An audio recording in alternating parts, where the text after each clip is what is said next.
going to create this playlist series, and I'm going to tell the story of how I met, dated, married, and divorced a real pathological liar. This is my introduction slash disclaimer video. First and foremost, I'm going to be truthful, even if it makes me look bad. I'm going to be honest, but I'm also not going to be disrespectful to anyone that was involved. I'm not going to use people's real names because I don't have their permission to do so, and the sister does not want any sort of litigation. I will tell you off the top, I have a sense of humor and I have sarcasm. So things that you see me laughing at, none of this is funny.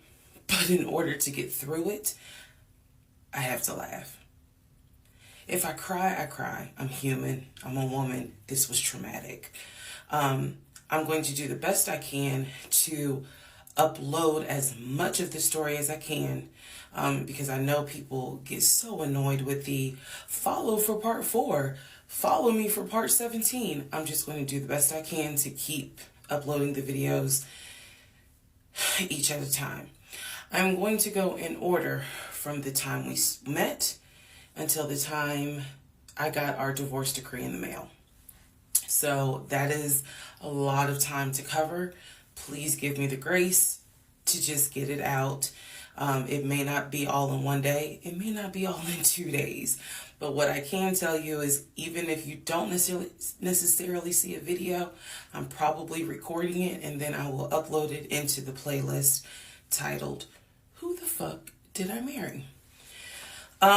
What else do I need to cover ahead of time? Because I feel like this video is important to give some sort of context, so that way when people jump into the series, they kind of can figure out, oh, let me start at the introduction video and then work my way through.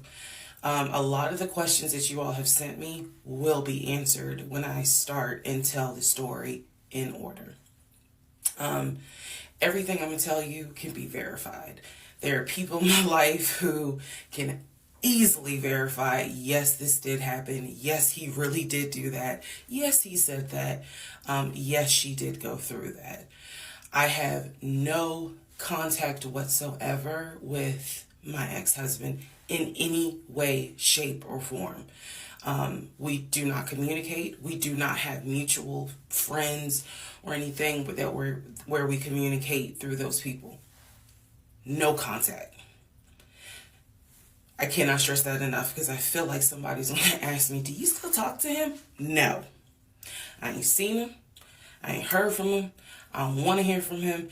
And I will tell the entire story up until the last time I did hear from him and what happened. Yeah. This is my story. So, I am just a regular woman who thought she met the one, and I didn't. Most people have never came in contact with a pathological liar. We typically come in contact with like a compulsive liar. It is not the same. A pathological liar has no reason for why they lie. And the lies that they make up, there's no limit to the lie. I was once a psychology major in undergrad. I didn't graduate with a psychology degree, but I'm very comfortable saying that he was a pathological liar. He was a narcissist. And yes, there was some in my opinion, mental health issues going on. Pathological lying part, absolutely. So I want to preface all this by saying, you're going to probably think, what in the world? There's no way this happened. Everything you're going to hear me say actually did happen. I never thought I was going to be in some sort of Lifetime movie, but I was. So I will read the comments as best I can. Like I said, I think if you allow me to tell the whole story, things will be answered. And sorry, I do talk with my hands. It's It's a coping mechanism. So if you're like, why is she moving her hands? Other than that, let's all take a deep breath, buckle in, because this was a fucking crazy ride. And if you think it's crazy, imagine how I feel as the person who lived it and had no idea what I was dealing with. I thought I knew, but I truly had no idea who the fuck I married. You like how I twisted that? Anyway. All right, y'all. This is the introduction, so welcome. Part 1 will be up shortly. Please excuse the hair, but here is part 1 of Who the Fuck Did I Marry? So I met my ex-husband around March 4th of 2020.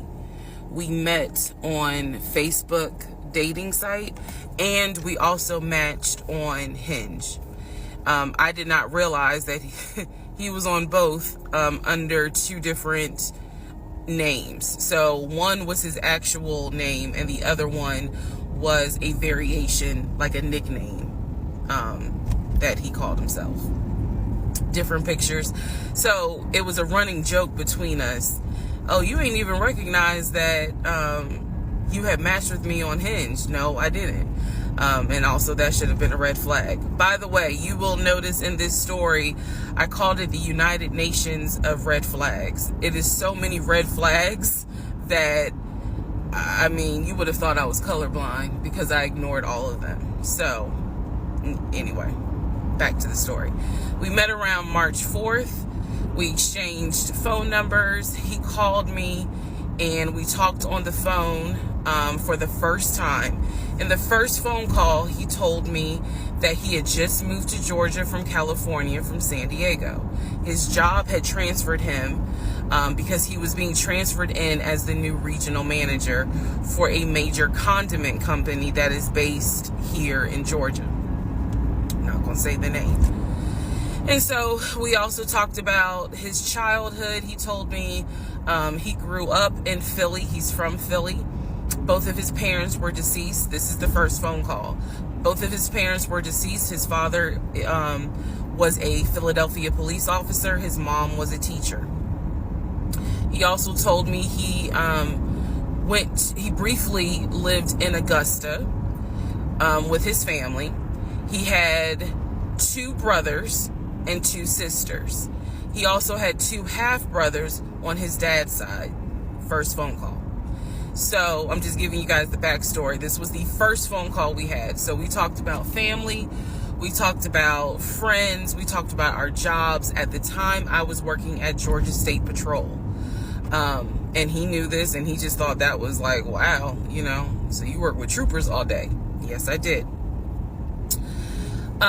Also in that phone call, he explained to me that he used to play football. He explained that he used to play arena football. I know nothing about arena football. I know about NFL. I know about college. Go Dogs. But I don't know anything about arena football. So he explained to me that he used to play arena football. He used to work at Apple in the off season of arena football. And I remember thinking on that phone call, oh, okay, you know, like, good for you. I don't know anything about arena football. And I believe I did tell him that. I don't know anything about arena football. That'll come into play later on. So he told me, you know, I just moved here. My job is paying for my housing and they are helping me to look for a house. He was like, right now I'm in Gwinnett County, but I'm trying to look for a house. Ideally in Atlanta, like Brookhaven, Sandy Springs. He was like, I really would like to move out there. And so I thought, you know, that's great. You know, you're looking to get a house. You just moved here.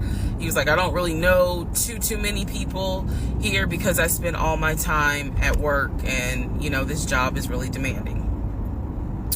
So that was our first phone call. We talked more. He talked a lot, which took me by surprise because I'm not really used to men talking more than me. He eventually asked me out on a date. Our first date was set for Saturday, March 7th, 2020. He asked me what was my favorite restaurant. I said Cheesecake Factory. And so we agreed to go out at the Cheesecake Factory in a location that was in between. I lived in Clayton County at the time. He lived in Gwinnett County. I realized that if you don't know anything about Metro Atlanta, that makes no sense. But basically, we lived about 45 minutes apart. So we agreed to meet at the Cheesecake Factory over at Perimeter Mall, which is in an area, Sandy Springs, Dunwoody area. I was excited. Like, I called my friends and was like, I got a date, you know, blah, blah, blah. We'll see how it goes. First conversation was good. Hopefully he looks like his pictures, because, you know, that's always an issue with online dating. Hopefully he looks like his pictures. So on my way to our date, I took 285, and literally right before I got to Boulder Crest, the exit for Boulder Crest, I heard a boom, and I lost control of my car. Thank God that not thank God, but I knew what to do. So I did not crash, but my tire blew out. So I called him and I said, hey, I'm so sorry, but my tire just blew on 285. I'm slowly making my way off the exit. I believe I pulled into a Chevron gas station. And I said, you know, I got to get this fixed. I don't know what to do. Like, I'm a damsel in distress kind of thing. He kind of paused. He got quiet. And he was like, tell me exactly where you are. Drop your pin. So I dropped the pin. And he came to the gas station. Got out the car. And I was so relieved that he actually looked like his pictures that I was like, oh my God, he's actually attractive, because he's like 6'4", 6'5". Also, man, I apologize. So let me go back to the first conversation. Let me add something. He did tell me in the first phone call that he was divorced, and that his ex-wife, she had 2 children, a boy and a girl, who were teenagers, young adults. I think the girl was about 20. And he said that he had a very close relationship with his stepkids. But that he and his ex-wife had divorced because she cheated on him out in California. And so coming to Georgia was a new beginning for him. She was still out in California. The kids were still out in California. And so, you know, he was like, I can't stand her, but I still want to be in the kids' lives. I have to put that in there because that will come back later. So this is just setting the stage. Again, that first conversation we talked about family, job, friends, how he ended up in Georgia, me being in Georgia, the things that, you know, I would think people talk about in the first conversation. All right, now back to the tire blew out. So he shows up to the gas station. He changes my tire, which I just thought was the sexiest thing in the world. And then he proceeds to say, hey, I found a tire place around the corner. You need to get another tire. Like, you can't drive on this donut. So he followed me to the tire place, and then helped me get a tire, paid for it. So I was definitely like, wow. And so the vibe was good. So anyway, I get the tire fixed. We follow each other to the Cheesecake Factory over in Perimeter. We hold hands walking into the Cheesecake Factory. So in my mind, I'm like, this. Oh my God, I had butterflies. That's the look of a woman who had butterflies. So I had butterflies. And we go in, there's a long wait. And so we sit outside and we just talk. And the conversation's great. And this is where he tells me what it is he's looking for. He tells me, you know, I believe at the time he was 42. He was like, I want to get married and it be for real. He's like, my parents were married 40 plus years before my mom passed away. And I want that. I want marriage, family, a house. Like, that is what I want. He was like, I'm as a man, I'm ready to get married, but I want it to be for real, because the first time, it really hurt me when she cheated on me. So he's telling me everything that I wanted to hear. And so he was like, what is it that you want? And I said pretty much the same thing. I was like, I'm ready to get married. Definitely want to have a family. And I want to marry my best friend. So we both put on the table that we wanted marriage. And this is the end of part 1. All right, who the fuck did I marry? Part 2. So we both put on the table what it is that we wanted. We both had established we were dating for marriage. We were not dating just to date. We were not trying to be friends with benefits and none of that. So the dinner at Cheesecake Factory went really well. We laughed, we joked, we talked about people, which is kind of up my alley, my sense of humor. It was a good vibe. So at the end of the date, at the end of dinner, we sat in his car and he played this song for me by John Legend. I don't know the name of the song. By the time this video posts, I will put the name at the bottom. I can't remember the song. I just remember that John Legend was talking about, I think I met my wife tonight. And I thought it was a sign. So I was like, oh my God. So anyway, we ended up sitting in the car talking just about life and experiences until about midnight. So during this conversation, he again is telling me how it was, what it was like living in California, how he went out there. He went to San Diego State. He played football for San Diego State. He talked about how, he loved it out there, so he stayed. That's when he joined the company. And then he explained that he also did arena football, but only did it for about 2 or 3 years. He claims that while he was doing arena football, the team that he was on won a championship. But again, keep in mind, I don't know anything about arena football. So I was like, okay, I didn't know that they had championships. And he was like, he got a little offended, like, yeah, they got championships. And, he was on that team. So he talked to me about how he worked at Apple. He worked something in the IT area of Apple, but within the store. Again, it was one of those, it's like when I tell people I used to work at Amazon. I really wasn't paying much attention to it. Why? So we talked about all that. We talked deeply into what happened with the ex-wife. It's because I asked. He was not volunteering all this information. So in other words, I get very uncomfortable when men start talking about their ex a lot. That's not what happened. I was asking questions because I was really trying to figure out, okay, are you ready for a relationship, or are you still missing her? So we talked about that. We talked about my exes. That was a mistake I made because I talked about how I dated at one point in time somebody I worked with. That will come back later. And he seemed real cool about it. He was like, that was before me and blah, blah, blah. So the conversation was good. Midnight comes and I go home. Yes, I went home.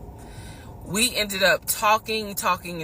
Mind you, our first date was March 7th. And within about 2.5 weeks, Brian Kemp, our governor, shut Georgia down. We were going to be on lockdown. So during those 2.5 weeks, we talked every day. We went out again at Red Lobster. I remember Red Lobster. But everything was going great. The issue was, where are we going to quarantine? So the question was, are we going to quarantine at his place, which he had like a studio type of situation. Like, it clearly, where he was staying, I was like, it's like a studio apartment, but he kept telling me like, this is temporary because I'm looking for a house. Like, he showed me the email from a woman who worked at the company where she was out on maternity leave, but she was putting him in contact with a realtor to help him find a townhome or a single family house. So I was just like, okay, this is definitely temporary. Like, he's not trying to stay here long term. And she was apologizing in the email. I'm so sorry, you know, this should have been taken care of before you got here, but it wasn't. I saw the email. I read it. I read the email.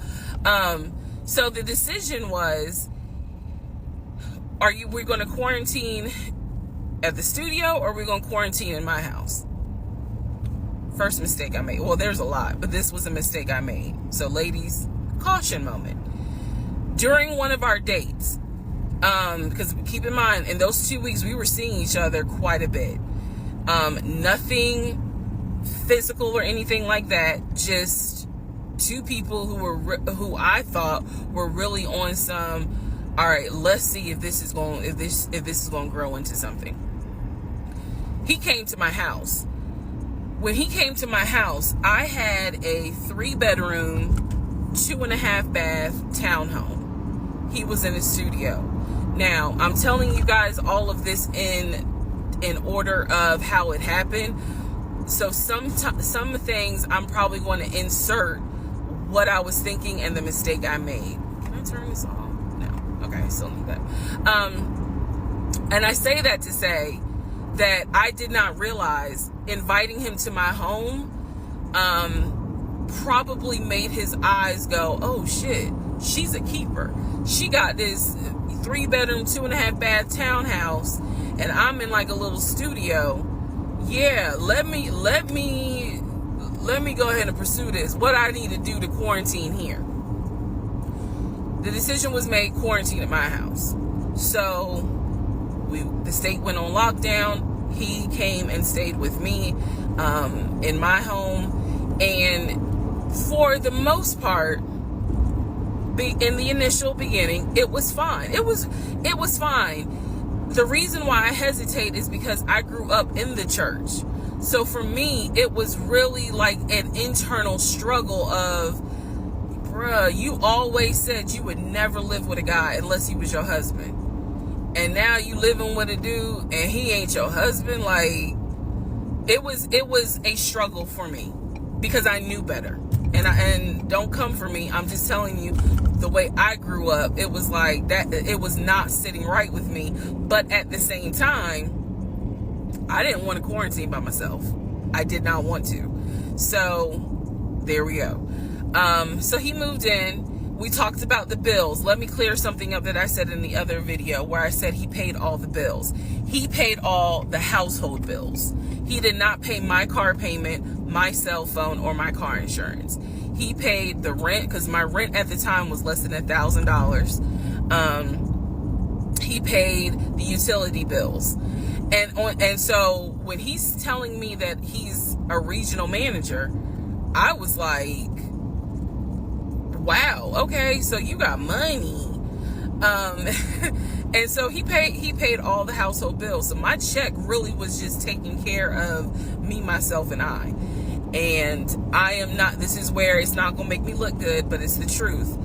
It was intoxicating to not have to worry financially about how to pay the bills. It was a wonderful feeling.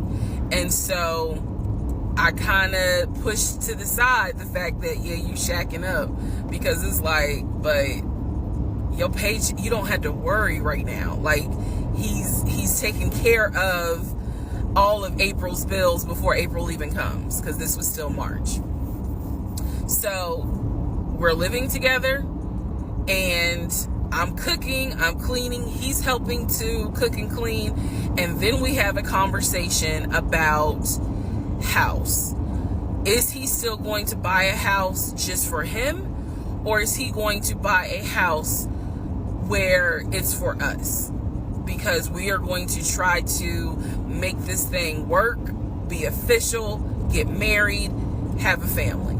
So the question now on the table is, what are we going to do? Because I didn't want to stay in Riverdale, Georgia. I did not want to raise a family there. I refused to have a baby in Clayton County. So the decision was made, let's start looking for a house for both of us. Remember, he was already looking for a house for him. But then he was like, you know what? We're together. I plan to marry you. Let's look for a family home for the two of us. He was like, this is how much I was approved for. That's when he showed me the Chase paperwork. It was a letter stating that and it had the Chase emblem at the top. He showed me a letter stating that he was approved for $700. All right, part 3. Who the fuck did I marry? So this is when he showed me a letter from Chase with the Chase logo at the top, stating that he had been approved for a mortgage for a $750,000 mortgage, or a $750,000 house. So he was like, we can't go over $750,000. And I said, I remember asking him, can you afford the mortgage on a $750,000 house? Because I know I can't. This is when he explains to me, I told you how I played arena football. I invested my money really well. So he said, I have money that will help pay for the mortgage. He was like, we're good. Like, I'm financially, I am okay. He was like, that's why I'm able to get approved for $750,000 mortgage. So he told me that his money was in different savings accounts. He said he had an account with Chase Bank, he had an account with US Bank, and he had an offshore account. This is what he told me. The offshore account, I was like, why? And he explained something about, the US, the US imposes taxes on money when you have a certain amount in US banks. He was like, so everybody knows that it's smart to have some money in an offshore account. Y'all, look, I live paycheck to paycheck. I was like, okay, that's whatever. I said, so you have the money to pay for a home. I'm also holding in my hand a letter from Chase saying that he was approved for $750,000. So I went off of what I saw. So we contacted a realtor. I won't say his name, but man, if he ever sees this TikTok, I owe this man such an apology. But we contacted a realtor who was based in Cobb County, because I was very adamant I wanted to move back to Marietta, Smyrna area in Cobb County, Georgia. He was fine with that. His whole attitude was, you're going to be my wife, happy life. So we met a realtor. I would find houses that I wanted to tour. Keep in mind that this was COVID. So at the time, we could not tour a home. It would have to be a virtual tour. So this particular realtor, we found a house in Douglasville, Georgia. Not Cobb County, but nevertheless, it's in Douglasville. I was fine with Douglasville. So we found a house in Douglasville, Georgia. The realtor did a FaceTime tour of the house. The house was a nice home. 5 bedrooms, 4 baths.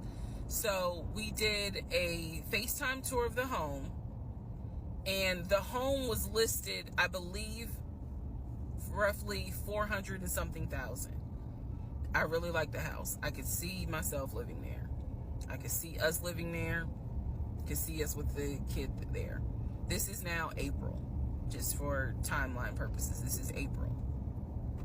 So he really liked the house. He was like, you know what, we'll put an offer in on the house. He was like, if you like it, because again, it was COVID, we weren't going to be able to see the house in person because the family still lived there. So he said, I'll put an offer in. We'll see if it's accepted. I said, okay. So he puts an offer in. He's telling me he put an offer in. I need to clarify some things he told me and the things that I actually saw. So for this house in Douglasville, he told me he was putting an offer in. The realtor would call me because one thing that the realtor told us, he was like, if the woman likes the house, typically the house is going to get bought. So he kind of dealt with me a bit more than he did my ex-husband. And again, this is April 2020. This is before we got married. So at the time, he was my boyfriend. So the realtor was calling me and was like, hey, you know, I put the offer in, and what they're asking for is proof of funds. And I did not know anything at this time about buying a house. So I was like, hey, you probably need to talk to him, because I'm not even listed on the mortgage. Like, from the paperwork I saw, it was only in his name. So he called him. I guess they talked. I was not there, but I'm assuming that they had talked. So the boyfriend is coming, my ex is coming home saying, yeah, I talked to so-and-so. I sent him over the paperwork. The offer was approved, and they are going to try to do a virtual closing. First, we got to do an inspection. If the inspection goes all well, then we have to do a virtual closing. He also told me that he put down earnest money on the home. He put down, I believe, $5,000. He said, I just transferred the money over to the realtor's account or whatever, so that it could be earnest money for the house. So I'm just like, okay, great. He was like, so realistically, this is April. We should be able to get in that house by June. Okay, no problem. So this is what he told me. About 3 or 4 days later, I get a phone call from the realtor, and the realtor is like, hey, I'm just checking to see what you guys want to do about that house. So I was confused. I'm at work, and I said, oh, I was told that he put an offer in. And the realtor was like, he did? I didn't know that he put an offer in. And I said, well, why wouldn't you know? Like, he told me he put the offer in, and he had paid earnest money, $5,000 earnest money. And so the realtor was like, well, let me call him and find out what's going on with that, because I didn't know anything about it. So red flag, of course. So I call him, and he, in true narcissistic nature, he flips the script, and he like goes off. He's like cussing, going off, like he shouldn't, excuse me, I have the hiccups. He shouldn't be calling you. If he has a question, he should call me, because I'm the one that's on a mortgage. He was like, and now it's going to be an issue. And I said, well, did you put the offer in with him or not? And he said, no, I did not put the offer in with him. I put the offer in with a friend of mine who is a realtor, so I can give him the business. So I did not hear from that realtor again. So I was just like, is the house under contract or is it not? He was like, yes, the house is under contract. This is how crazy things work out. About 3 days later, on realtor.com, I'm looking at the house because I was trying to figure out in my mind how I'm gonna decorate. It shows the house is under contract. So, showed my boyfriend. My boyfriend's like, I told you it was under contract. He was like, I did you not believe me? And I ain't had the heart to say, hell no, I didn't believe you. Like, it seemed too good to be true. But once I saw the house was under contract, I absolutely believe that, okay, it's under contract with him. Like, yeah, we're about to do inspection. We are about to move. And so we had driven by the house because, again, keep in mind, a family's still living there. So we had driven by the house. At this point, he was like, I want us to start looking for furniture so that way we can go ahead and order it. So when it's time to move, the furniture is ready, because, it takes like 6 to 8 weeks sometimes for furniture to be delivered if they don't have it in stock. Like, he was very methodical and planning and saying, this is what we need to do. So we started going to Home Depot, Lowe's, because we had a printout of what the sellers were going to take. They were going to take the appliances. He had a printout. Let me be clear. He had a printout. So it said on there that they were going to take the appliances. So we needed to get a new stove, new refrigerator, new microwave, all that stuff. So we went to Home Depot and Lowe's, and I went ham. I chose all these new appliances, and here's where we get into the shopping. All right, part 4. So we go to Home Depot, we go to Lowe's. I'm choosing all these appliances. He's taking pictures of the SKU number. We have representatives helping us, and he basically explained to them, hey, we're buying a house. We should be closing sometime in June. Can we order this stuff now? Can I put a hold on it? Like, what can we do? Because we're not ready for delivery. I stood there as the Home Depot rep said, we can hold it in our warehouse. Like, you can buy something and we can hold it. People do it all the time, especially with COVID. So I watched him pay. I want to say it was about it was either $350 or $500. I watched him pay a deposit on a whole new set of appliances for them, and they were going to hold it until we were ready for delivery. I watched this. So I was like, okay, good deal. Like, we got the appliances. Next, let's go to Rooms to Go and Ashley Furniture and find actual furniture.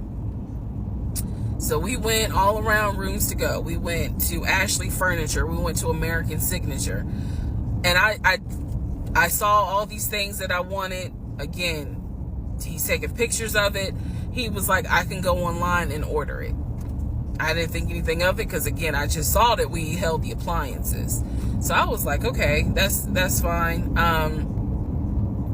So April turns into May. May 2020 comes. This is where things start to get a little interesting.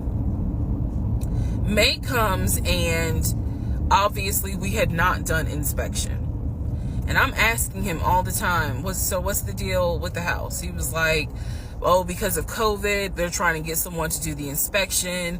But the guy that they had, it was always something. The guy they had caught COVID, so they're going to have to get somebody else. And he's like 15 houses backed up, so it'll be a while. So at this point in May, I know I look crazy. In this point in May of 2020, I started recording audio diaries. I don't know why. It was something just made me just start recording my thoughts in an audio diary, and I still have them.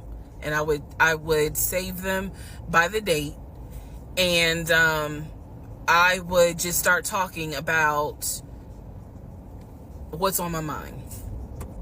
So I was like, I knew there was something was nagging me, like, but I kept pushing it out of my mind. I was like, you saw, this is what I reminded myself. You saw him pay for the appliances. You know the house is under contract. You know that he told you that he's the one who put the house under contract. Why would, like, I remember saying to myself, why would he lie about that? This is so easy to verify. Why would he lie about that? Have you caught him in any other lie? And at the time, the answer was no. So I really was like, maybe you just aren't used to a guy who actually does what he's supposed to do. Like, I was questioning myself and then answering my own questions. So inspection didn't happen. Around mid-May, I found out I was pregnant. May 2020. When I found out I was pregnant, he was ecstatic and I was like, oh shit. The reason why I was oh shit is because, number one, I'm plus size. Number two, because of my age, I felt like it was probably going to be a high risk pregnancy. And I wasn't married. And that nagged. I cannot tell y'all how much it nagged me. There was a lot of internal struggle in between. My family didn't even know that he had moved in at this point. I told them, that I was pregnant, went to the doctor, everything looked good. But again, because it was COVID, he couldn't go in with me into the actual room. So, doing any sort of ultrasound, doing the blood test, because my HCG levels were really high. So the doctor was like, hey, it might be twins. We don't know yet. You're still kind of early, along. They gave me a due date. The due date was January 26th of 2021.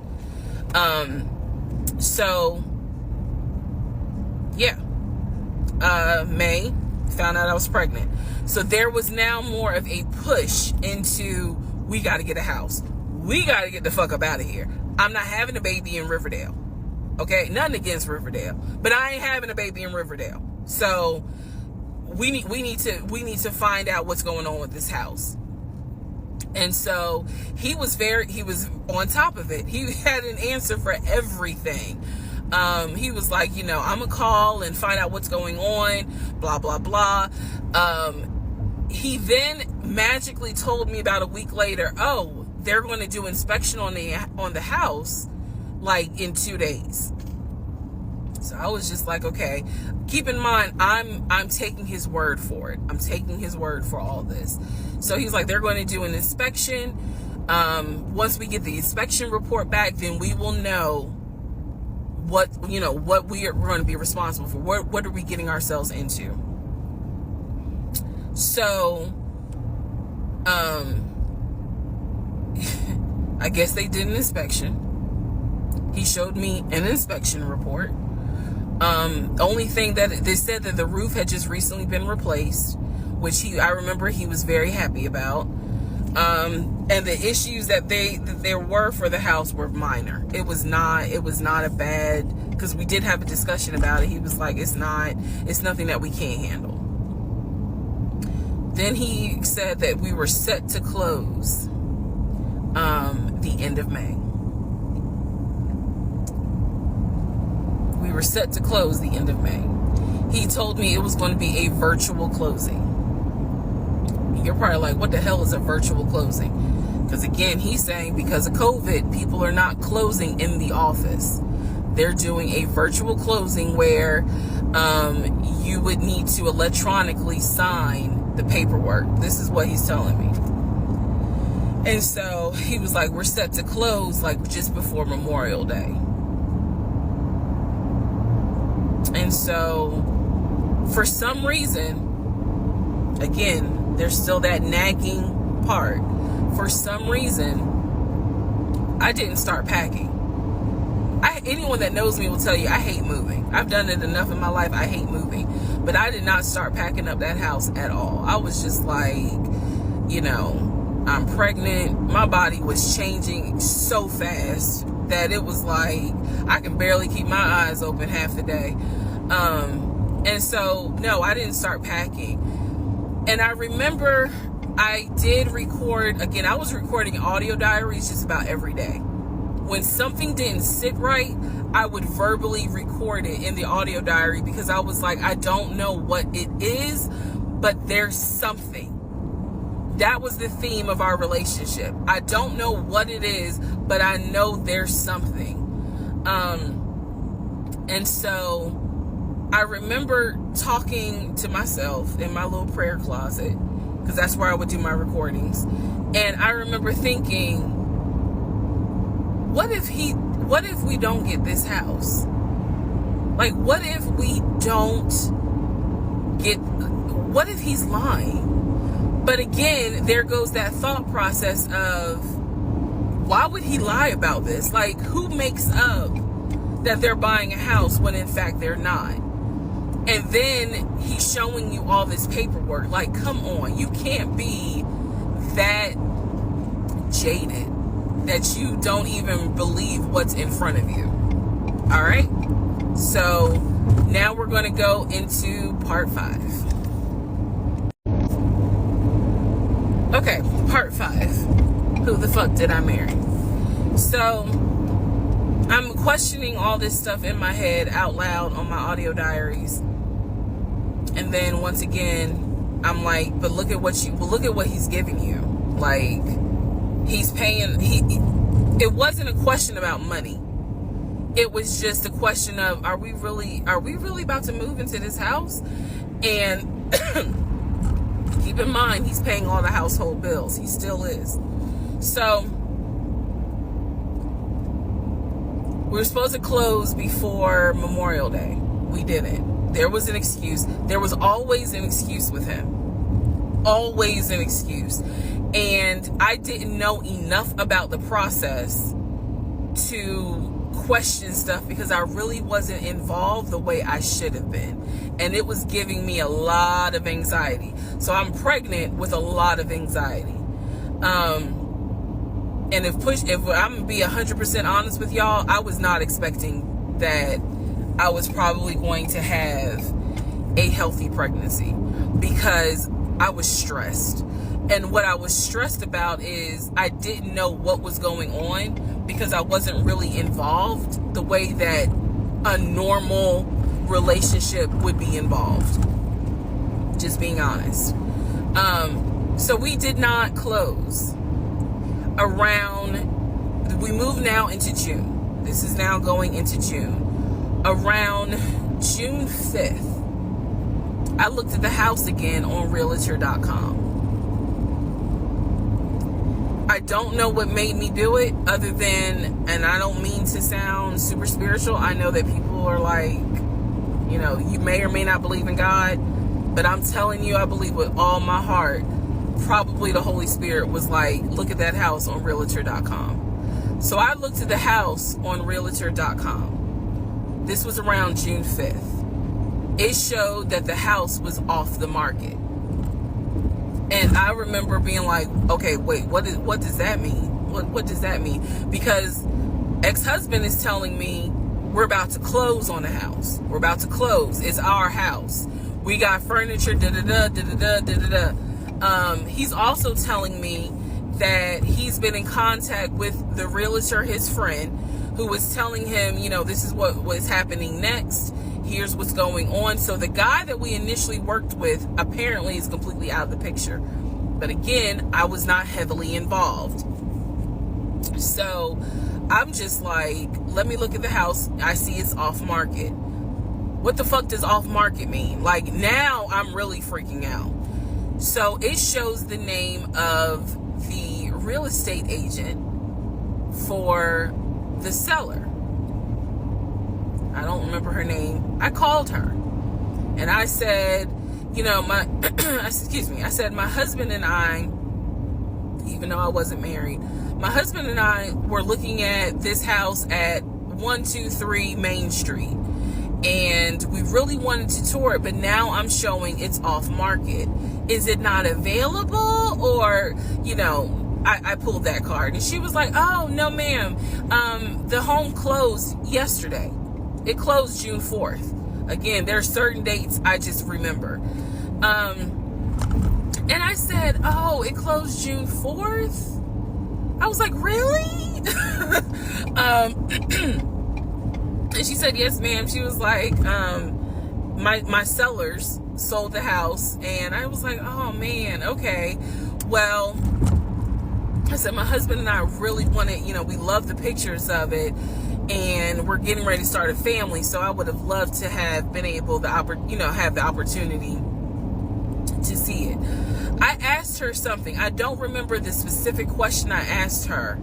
And I know why I asked the question, because I was anticipating that my boyfriend at the time was going to have some sort of excuse. So I asked her something about the buyers. And I remember, and somehow Again, forgive me, I don't remember the question I asked her, but the answer was that it was an older white couple. So I get off the phone with her, I record an audio diary, and in the audio diary, I specifically say, okay, there is no house. He's going to have to get out of this lie somehow. Because now I realize, at the very least, he was lying about him being the one who was under contract. I knew enough about that. So I was like, what, how was he going to get out of this? Again, I've listened to the audio diary in 2024. I literally said in that audio diary, how is he going to get out of this lie? And I was trying to think of ways on how he's going to do it. And something said to me, because I say it on the audio diary, I said, he's going to say it's a bad deal. And he's going to say he wants to pull out. Y'all keep in mind, I am pregnant. So I had a decision to make. As ugly as this decision was, I made the decision, you're about to have a baby with this man. He's paying all the household bills. Let him get out of the lie. And that's what I did. I purposely made the decision that I knew he was going to come back, and I knew he was going to give me some bullshit on why he couldn't buy the house, because he didn't know that I knew that house is already sold. The house is already sold. And this is the part where I said, I'm gonna be honest, even though it's gonna make me look bad, because most women in their right mind would have been like, I'm out, and I didn't. So sure enough, he came home. He didn't really say anything that day. The next day I asked him about the house, and he said, my friend, the realtor, he was like, I'm talking to him because something's going on with the interest rate. And when he said that, I felt so much relief, because I knew that I had been prepared for, he's going to give you some bullshit. So when he said there's something with the interest rate, I said, you know what? If this is literally what I said, y'all. If the interest rate isn't good, then we shouldn't move there. We should probably let this house go. We should cancel whatever furniture we ordered, or, appliances, and let's just look for another house. I said, I would like to be moved before the end of the year. I said, I really don't want to be 9 months pregnant moving into a house. I would like to be done with this before then. And the way I said it was so calm, and he was like, okay. He was like, I'm gonna call the friend, the realtor, and tell him I'm backing out of the house, and I'm gonna see if I can get my earnest money back. And I remember looking at him. I was standing in the kitchen, and I cocked my head to the side, and I said, okay, get your earnest money back, and let's find another house. And so that's how that first house fell through. So fast forward, I keep looking at this to see how much time I have, because they only give you 10 minutes. So this is part 5. Part 6 is coming up. But subsequently, what ends up happening the next week, which is mid-June, I was at work,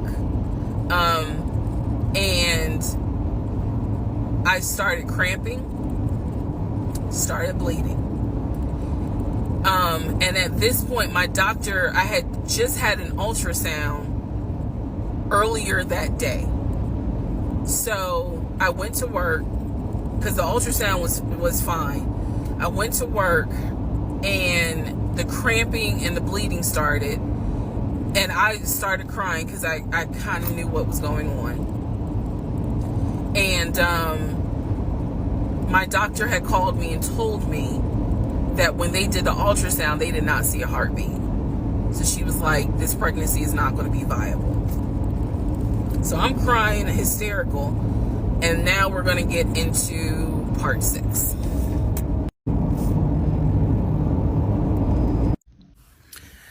Okay, so this is part 6 of Who the Fuck Did I Marry? So where we left off. So obviously, my doctor had called and told me there was no heartbeat. The pregnancy was not viable at that point, and I was cramping and spotting at work. Went into my best friend's office and immediately started crying. She was like, "What's going on?" And I said, I told her what the doctor said, and she grabbed her keys, grabbed her purse, and was like, "Let's go. I'm taking you home." On my way home, I called my boyfriend and told him what the doctor said, and he was like, "I'll meet you at home." So he was coming from Duluth, went straight home. And so about 24, 48 hours later, I had a doctor's appointment, and my doctor gave me 3 options. First option, let everything happen naturally. Your body will expel the fetus on its own. Second option, you can take a pill which will induce expelling the fetus at home. The pill basically will cause you to contract and expel. The third option was to go into the hospital and do a D&C. I did not want to do a D&C because I did not want to be in a hospital with COVID going on. And for whatever reason, I did not do the option of let it happen naturally. So I chose to do the pill. His birthday was June 17th.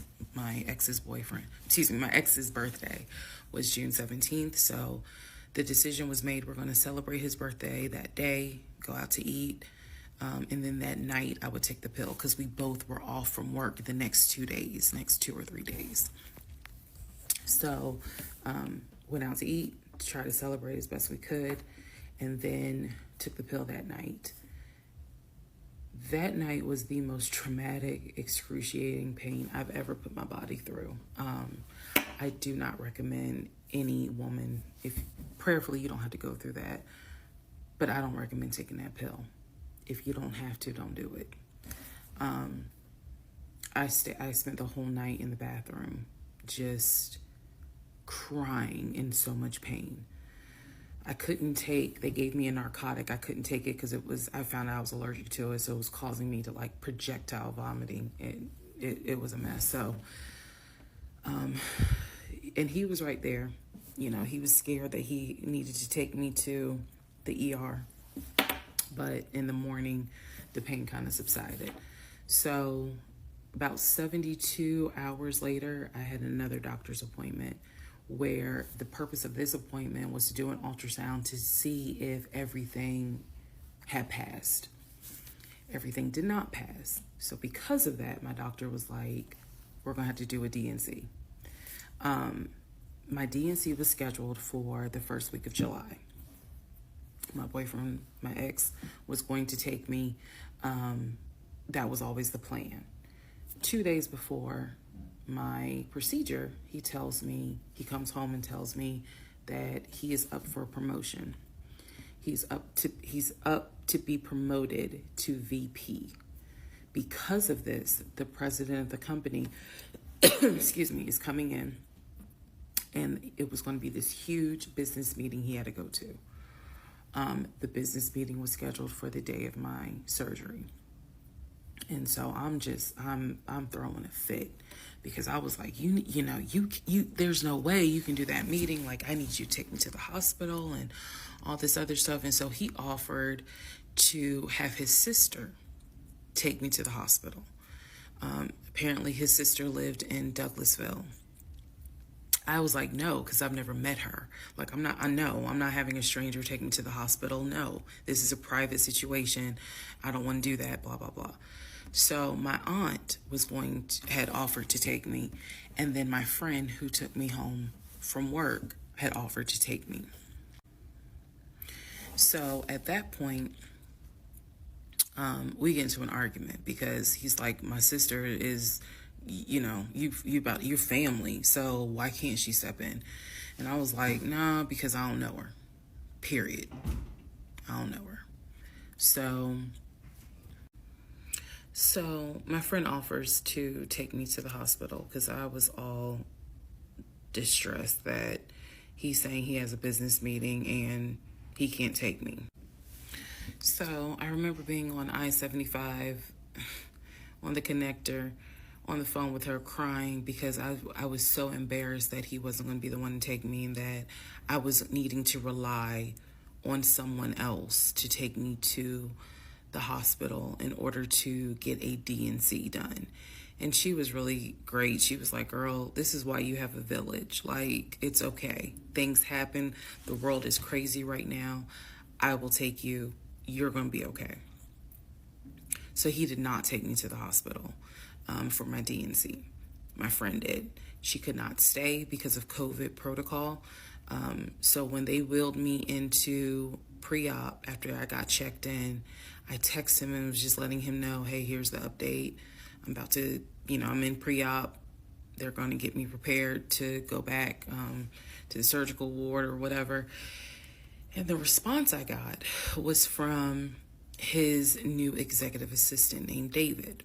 Now, when he told me he was up for the promotion, he did tell me that part of getting this new job would be that he would get an executive assistant named David.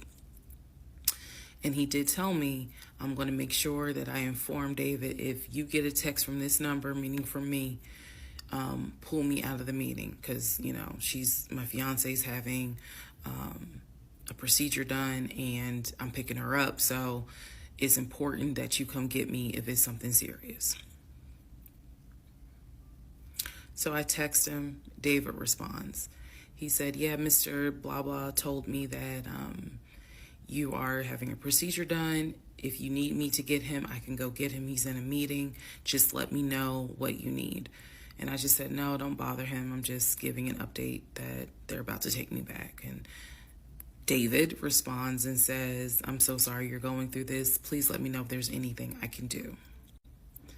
So I have the procedure. I wake up and I am now in recovery. I should be in recovery 45 minutes up to an hour and a half.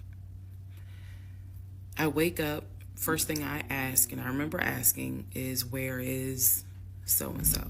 The nurse who was so sweet, she was like, everything went well. You're doing great. She said, we spoke to your fiance. He's on his way. So I said, okay, I kind of dozed back out, but I could still hear everything that was going on. I just could not keep my eyes open to save my life.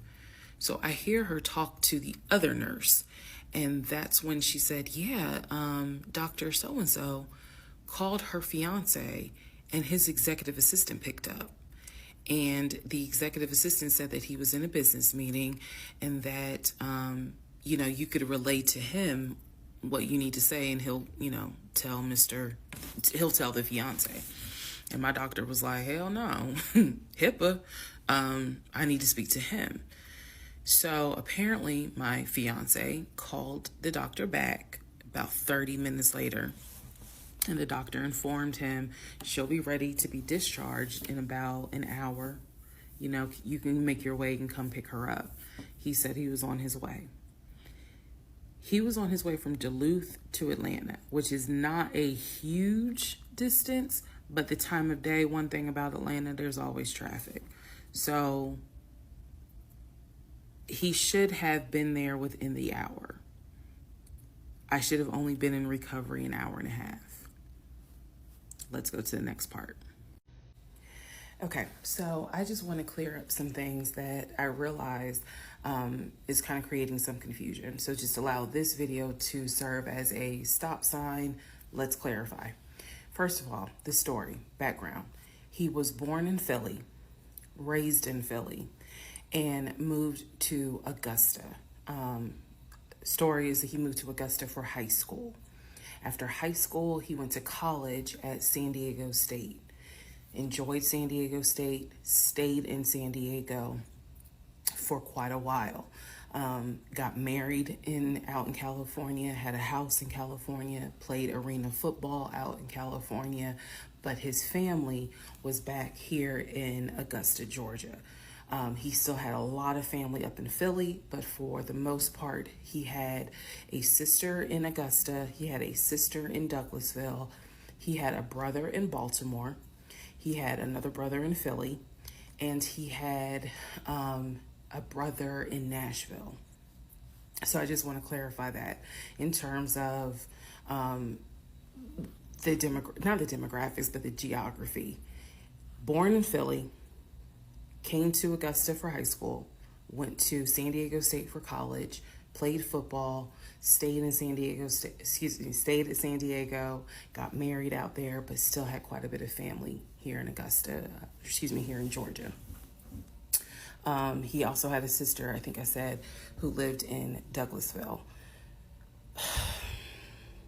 I have physically met his aunt who lived in Augusta. I've met his brother who lives in Augusta.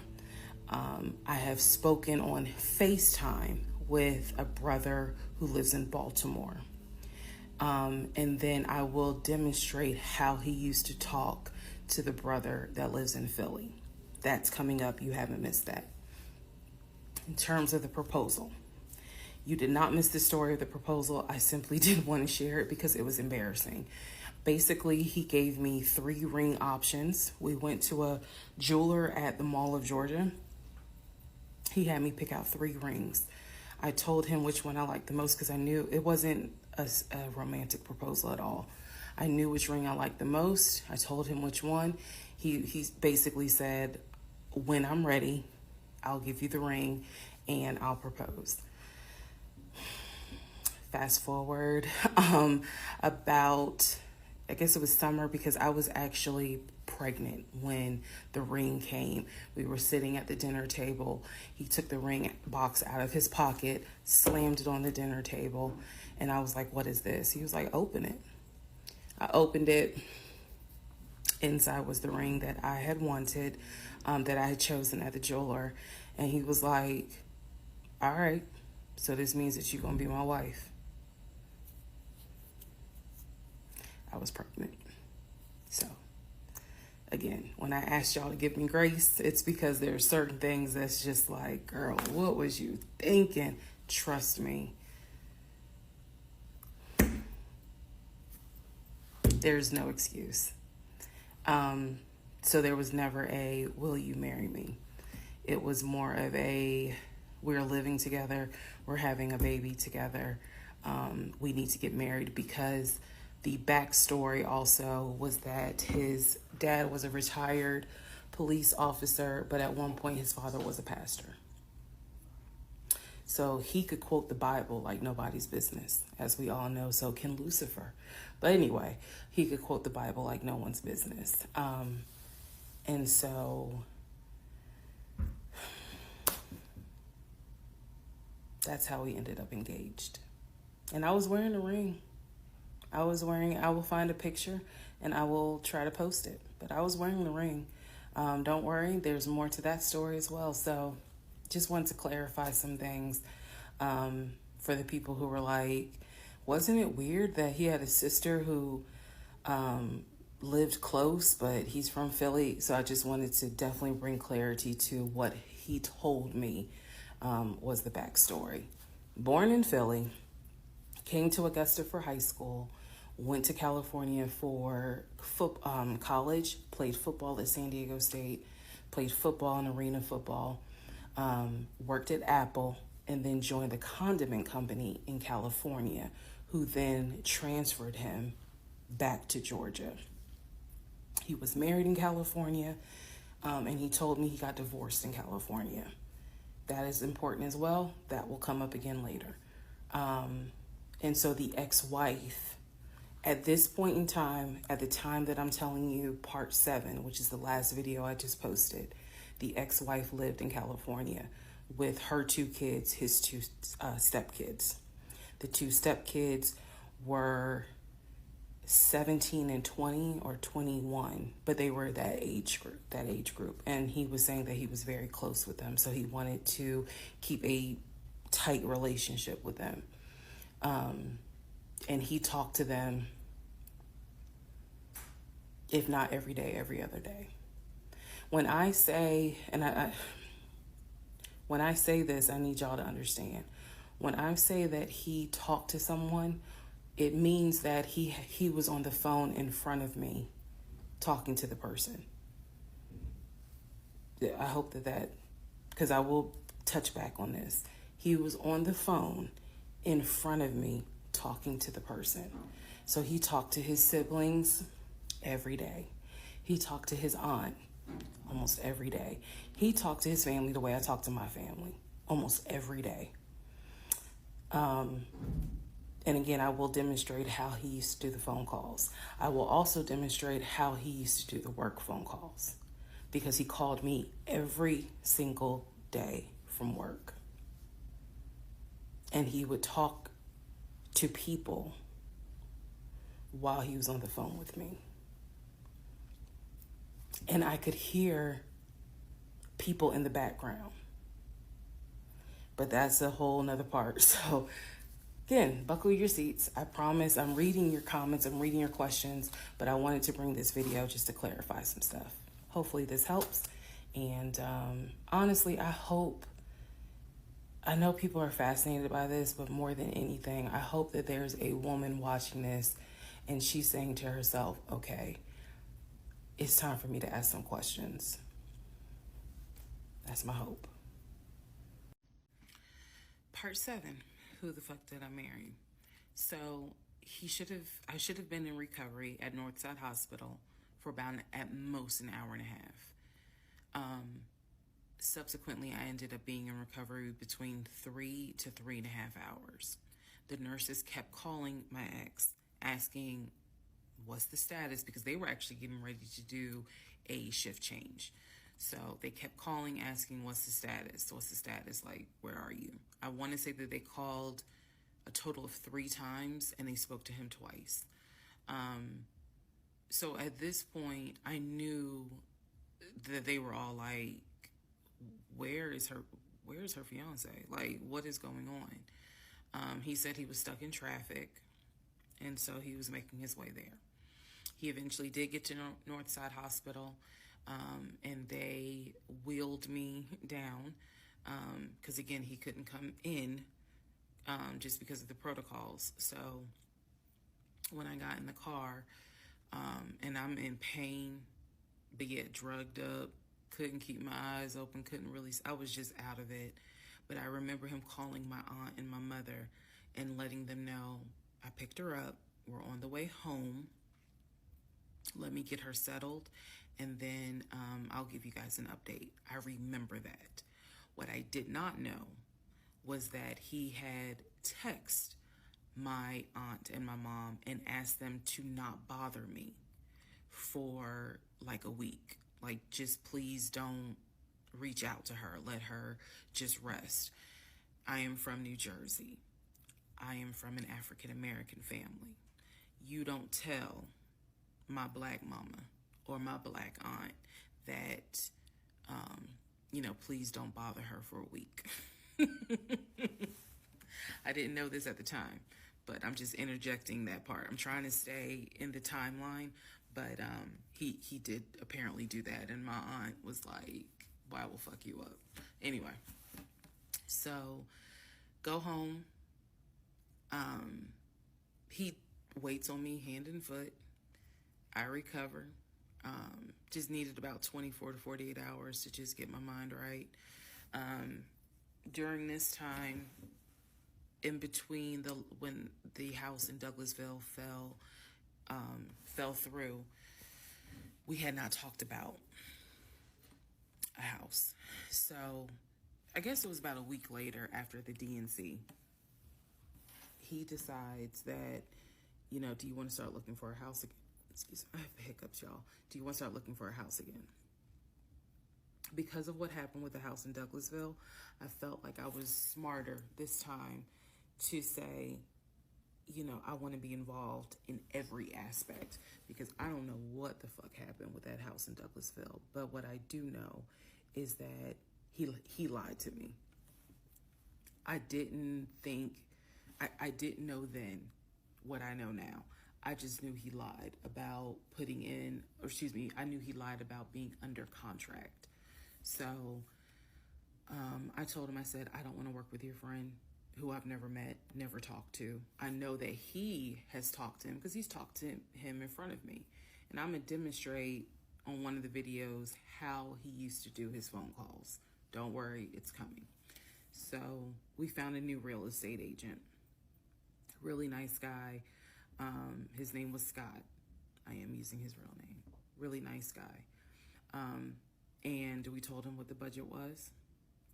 And Scott was like, okay, when you guys are ready, we can start looking at houses. Try to look for houses that are empty because you can actually tour those. If it's a house where someone's already living in there, chances are it's going to have to be a virtual tour because of COVID. So I found a house that I absolutely, in total, we must have looked at about 15 houses. But I found a house in Smyrna that I absolutely loved. We toured the house. Everything about this house was perfect. The house was listed for $699,000. It was a brand new construction build. The only issue was that the basement was not finished, and he wanted the basement to be his man cave. Again, I went with him to tour this house. So this was already feeling very different than the situation in Douglasville, because we did not actually tour the Douglasville house. We only did a FaceTime virtual tour. This house in Smyrna, we toured. We toured this house more than once. And it was gorgeous. Fucking gorgeous. So we talked about it. He said that he had the money. Again, the price was $699. He said he felt comfortable putting in an all-cash offer. If you remember on the videos before, he told me he had money in his savings from when he played football. So when he said an all-cash offer, even I knew, you got that kind of money? Like, where you can cut a cashier's check for $699,000? And he told me he did. He had money in savings from when he played football, and he was very comfortable paying all cash for this home. So the real estate agent, Scott, sent over the paperwork. The paperwork was sent in both of our names. It was sent to my email. That was another thing that I changed after Douglasville. Everything gets sent to me, and then I will be sure that he signs it. So he sent it to me. I looked over the offer. We were going to put in an all cash, full price offer with a request to have the basement finished. Also, we were requesting for the seller to give us an answer within 24 hours. We were requesting a quick closing. These are just some of the things I remember. I remember 24 hours, like I didn't want to wait on, y'all think about it. 24 hours, let us know if you're accepting the offer or not. And then also a quick closing because it was a new construction. So we didn't have to wait for the current tenant to move out. We didn't have to do that. So I watched in our bedroom as he pulled it up, because it was a electronic document. He signed his name to the offer for $699,000 cash. He requested again, the seller let us know in 24 hours if they were accepting the offer. So we submitted the offer at around 6 p.m. We were requesting that by 6 p.m. the next day, they let us know if the offer was accepted or not. I watched him sign the offer. I sent the offer back to Scott from my email. All parties had signed. Scott texted us and said, I got it. I'm submitting it. I will let you know what they say. Let's go into part 7. Sorry. Let's go into part 8. Good grief, this is getting long. All right, part 8 of Who the Fuck Did I Marry? So we submitted an offer on the house in Smyrna. I sent it over to Scott, our realtor, and next day comes, Scott asks if we can take a phone call. So he calls us and tells us that the offer was not accepted and the builder did not do a counter offer. We don't exactly know why. We don't exactly know why he didn't accept it, but the bottom line is that we figured out later on that he didn't want to finish the basement. So the offer was not accepted. The house fell through. I was okay with that because, again, I knew he had put in an offer. So we continued looking at other houses. We found another house in Smyrna that he really liked. I thought that it was way too big for just the two of us. And so the price of this home was much higher than the $750,000 that Chase had approved for the mortgage. So what he explained to me was that he was willing to do the $750,000 mortgage, and he was also willing to put a significant amount of the money in savings on the house, which meant that he was now comfortable going from $750,000 up to about $900,000. Again, his whole explanation was, I have the money where I can put down a substantial down payment, bring down the price of the home, and then basically mortgage the rest of it. So that was now the plan. I was not comfortable with a home over $900,000. But again, keep in mind, I saw the Chase paperwork. So I was like, I just feel more comfortable sticking at the $750,000 mark. That's what you were approved for. Let's go with that. By this point, this is now fall of 2020. We had been talking about marriage. I had my ring. He had made VP at the company. And again, he was calling me every day from work. I need to kind of explain how the company was ran, because when you think VP, you would think he would be in an office. It was a condiment company, so they actually were producing the condiments, and I'm not saying the name of the company on purpose, but they were producing the condiments in this particular plant location. So a lot of times he would simply tell me that he walked the floor, checking in with his subordinates, basically. Now, how did he go to work? For the most part, at this point, he left before I woke up. However, pretty much he wore dress pants, kind of like a dark navy blue cargo pant, and he had a polo shirt with the company logo on it. What I saw a lot of times is that he would not wear the polo shirt to work. He would wear like a company t-shirt. He would wear rubber sole shoes and the navy blue cargo pants. I didn't think it was a uniform, but it reminded me of what someone would wear when I worked at Amazon, if you're going to be doing manual labor. He didn't go to work sloppy looking at all, but it definitely was not suit and tie. Nowhere near suit and tie. It is fair to note that outside of work, he was a man who he loved to dress. He loved to wear the latest Jordans. He loved to collect watches. He collected a lot of Invicta watches. He loved to collect hats. He wore hats, baseball caps everywhere because he didn't like the shape of his head. So in terms of how he dressed casually, the man, he could dress. In terms of how he dressed for work, yeah, he didn't dress like a VP. But his excuse was, I'm constantly walking the production floor, and I can't be in a suit and tie walking the production floor where they're creating the condiments that we're selling. So by this point, again, this is fall. we're still looking at houses. We're still touring houses as much as we can because it is COVID. We had found another house that we really liked and a house that I really truly wanted to put an offer in on. This was now going to be the second house that we put an offer on. He put in the asking price, I believe, was about $700,000. He put in under asking an offer for about $650,000. I'm guessing, but I'll try to find the house and put it on the story.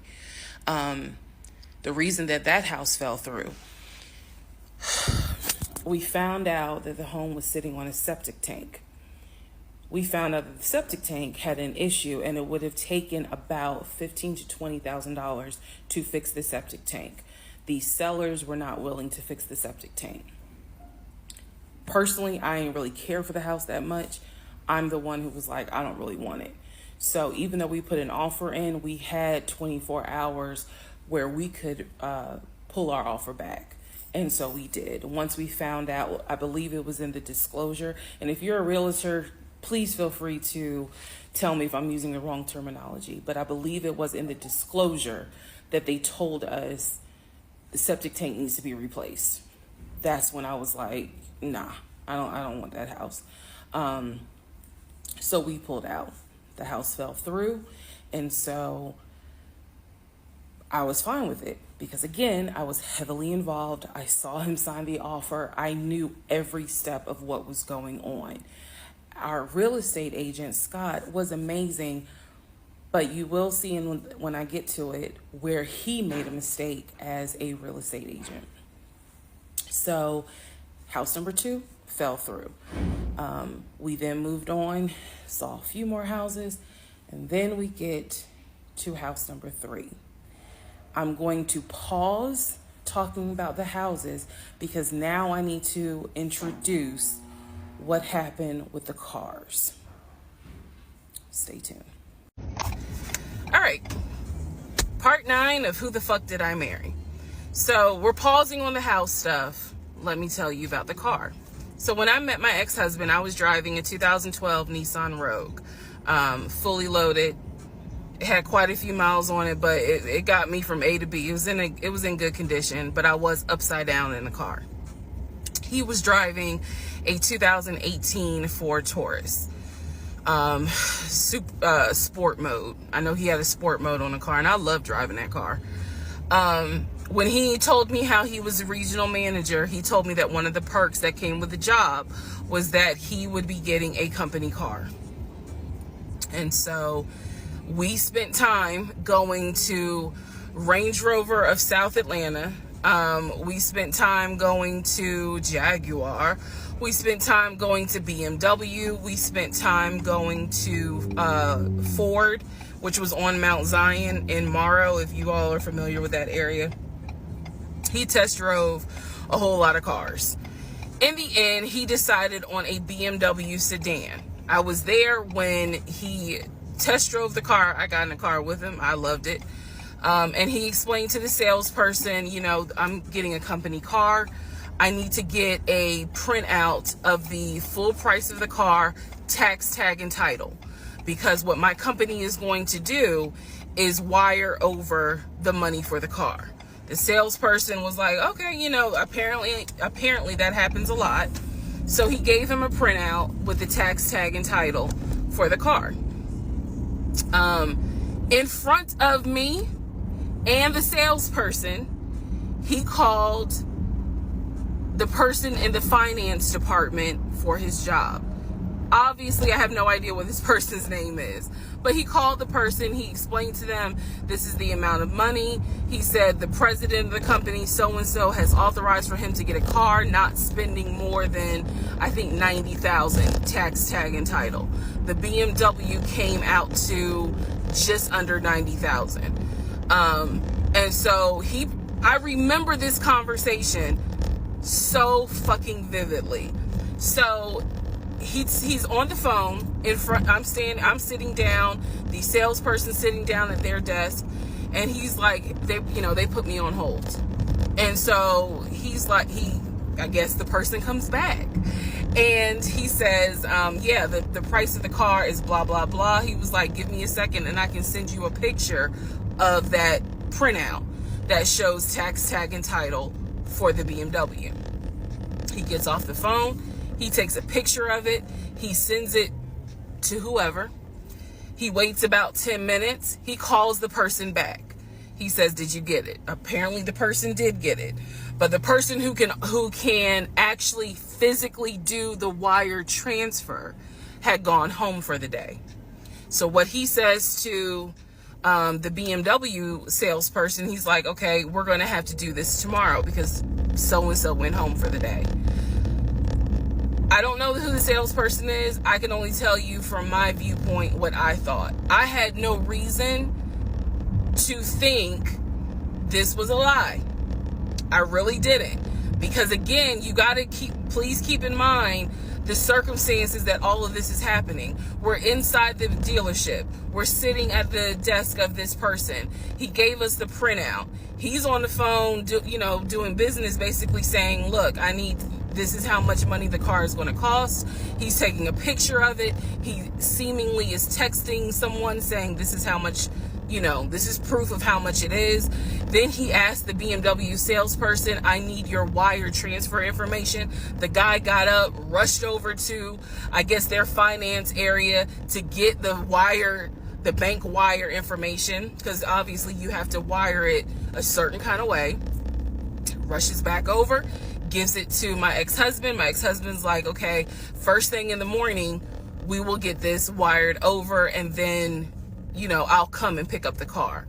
My fiance, me, will drive me up here to pick up the car. So we leave. He felt like, because at the time that this all happened, I was pregnant. So he felt like, look, we're about to have a baby. I don't want you driving that Nissan Rogue. I want to get you something. I want to get you something more secure, something new. I really wanted a Kia. I really wanted a Kia Telluride. And he was like, well, let's look at the warranty. This man knew a lot about cars. He knew a lot about the warranty. He knew a lot about the depreciation value. And so he did talk to me a lot about what will we get the most for our money. We test drove, when I say we, I test drove a Kia Telluride, a Kia Sorento. He didn't like either of those. He had me test drive a Ford Explorer. He didn't really care for that. Then came time where he really wanted me to get a BMW. He really wanted me to get a BMW X5. So he took me to Global BMW Imports, which, if you know anything about Atlanta, it's off of Cobb Parkway, but you can see it off the highway.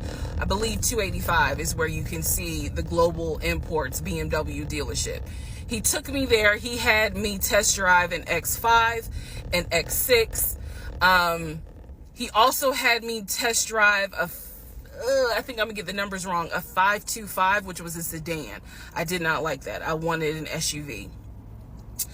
I loved driving the BMW. He also had me drive an M-Series, test drive an M-Series. So he was very adamant that I should get a BMW. The reason being is because, according to him, he had a BMW in California when he lived in San Diego. He had a BMW that he loved. It was a white BMW. He showed me pictures of the BMW. So he showed me pictures of this white BMW that he had, and unfortunately, the car got totaled about 2 months before he moved to Georgia. So he had received money, not a lot, but some money to get another car, and he used it to get the Ford Taurus because he was like, I just need a car that's going to get me from A to B until I get into a house and I'm much more settled. For him, he was like, I'm really giving myself 60 days to get settled here in Georgia after moving from California. But then he met me. Again, that's the story. So he had me test drive the BMW. So much so, I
Okay, part 10. Who the fuck did I marry? Okay, had to sneeze. All right, so at this point, I had test driven all these cars. Kias, hell, he even had me test drive a Nissan Murano, but the main two were BMW and an Audi. He had told my grandfather he was getting me a car. He had told my aunt he was getting me a car. That he was going to, he was like, she's going to be my wife. I want her to be in something secure. So my family was really like, wow, wow, who knew that he had this kind of money? And so I hated the fact that he did that, because anytime he got around my family, here's another red flag to put in the United Nations of red flags, he would always talk about money, and he would always brag. I never realized it in real time. I didn't realize it until I was out of the situation. He always bragged about the fact that he could fight, the fact that he had money, and the fact that he played football. Those are the three things he always bragged about. Back to the cars. So I told him, I was like, pick one between the BMW and the Audi, because you said you buying it. So pick one. So this man chose the Audi. So he takes me to the dealership. I wanted a white Q8. He does give me the printout of how much it's going to cost, tax, tag, and title, to get this Q8. Gentleman who's helping us gives him the printout. He's saying he's going to pay this money for the car out of the savings account that's offshore. That's the story. That's what he's saying. So he apparently is asking the guy, is there a holding fee? Can I pay a holding fee to secure this car while I'm working to get the money transferred? Because obviously with COVID, it's going to take long for the banks to transfer the money. Side note, I need everyone to understand, one of the reasons why he was able to get away with the stuff he got away with is because we were on lockdown. It's crazy because it's now 2024, but I don't know, do we all remember how it seemed like a lot of stuff stopped in 2020? Now, keep in mind, that's not an excuse I'm making, because shit still got done. But in terms of business as usual just was not happening in 2020 at this time. So when he's saying, oh, it's going to take a while for the bank to transfer the money, the gentleman who was working at Audi he didn't make a face. He didn't blink. He was like, I know it's going to take a while because of COVID. So basically what ends up happening is we leave. He has the printout. He calls the bank, or he calls his financial advisor, who does have a name. The financial advisor's name is Eric. I feel comfortable using certain people's names, especially if we find out they didn't exist. So he calls Eric. He tells Eric in front of me, hey, I need to transfer $72,526, whatever the amount was, because I'm buying a car for my fiance. This is the bank account information. Do you need me to give it to you over the phone, or do you need me to email it to you? Pause. I can't hear what the person's saying, but that's what he would do. Do you need me to give it to you over the phone, or can I email it to you? Okay.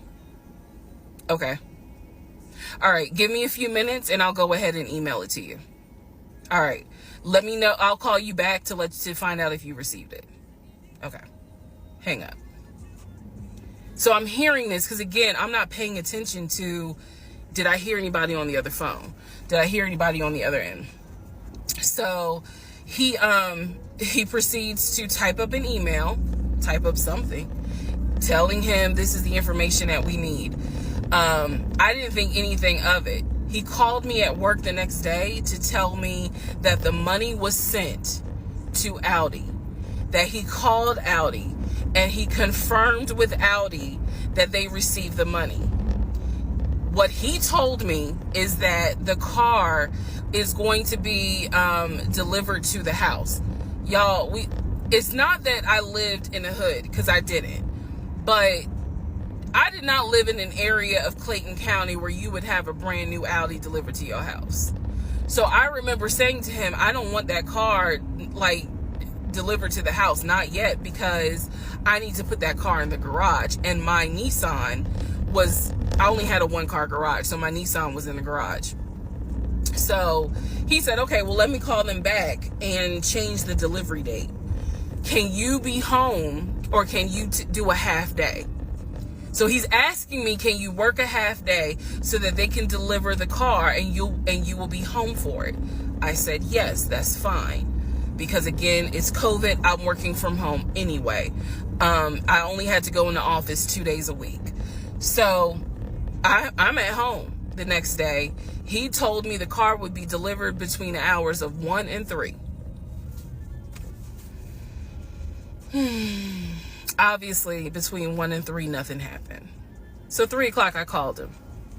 He's at work. He sends me the voicemail. He calls me back. I said, it's 3 o'clock. No one ever came with the car. What's going on? And then I remember I was like, well, do I need to call Audi myself? Because I thought that you handled it. But if you didn't handle it, do I need to call them? And so whenever I would suggest I will handle it, he would get very, very defensive. Red flag number 472. So he was like, no, I will call Audi. Don't do anything. I'll call Audi and find out what's going on. Okay. So I'm at home chilling, cooking dinner, normal night. He calls me back and says, yeah, the car was stuck on the truck in Spartanburg, because apparently that's where their deliveries come from. So when he told me this, I was in the kitchen laughing, because by this point, I will be honest, and I told y'all I'll be honest even when it makes me look bad. I was guilty of, on one hand, I believed him, and on the other hand, I was like, let me see what lie he come up with. Let me just see. But keep in mind, my brain was really like not rationalizing, not comprehending how deep the lie was. I just thought that no one told him the car was going to be delivered, and he made that up. I had no idea how deep the lie went.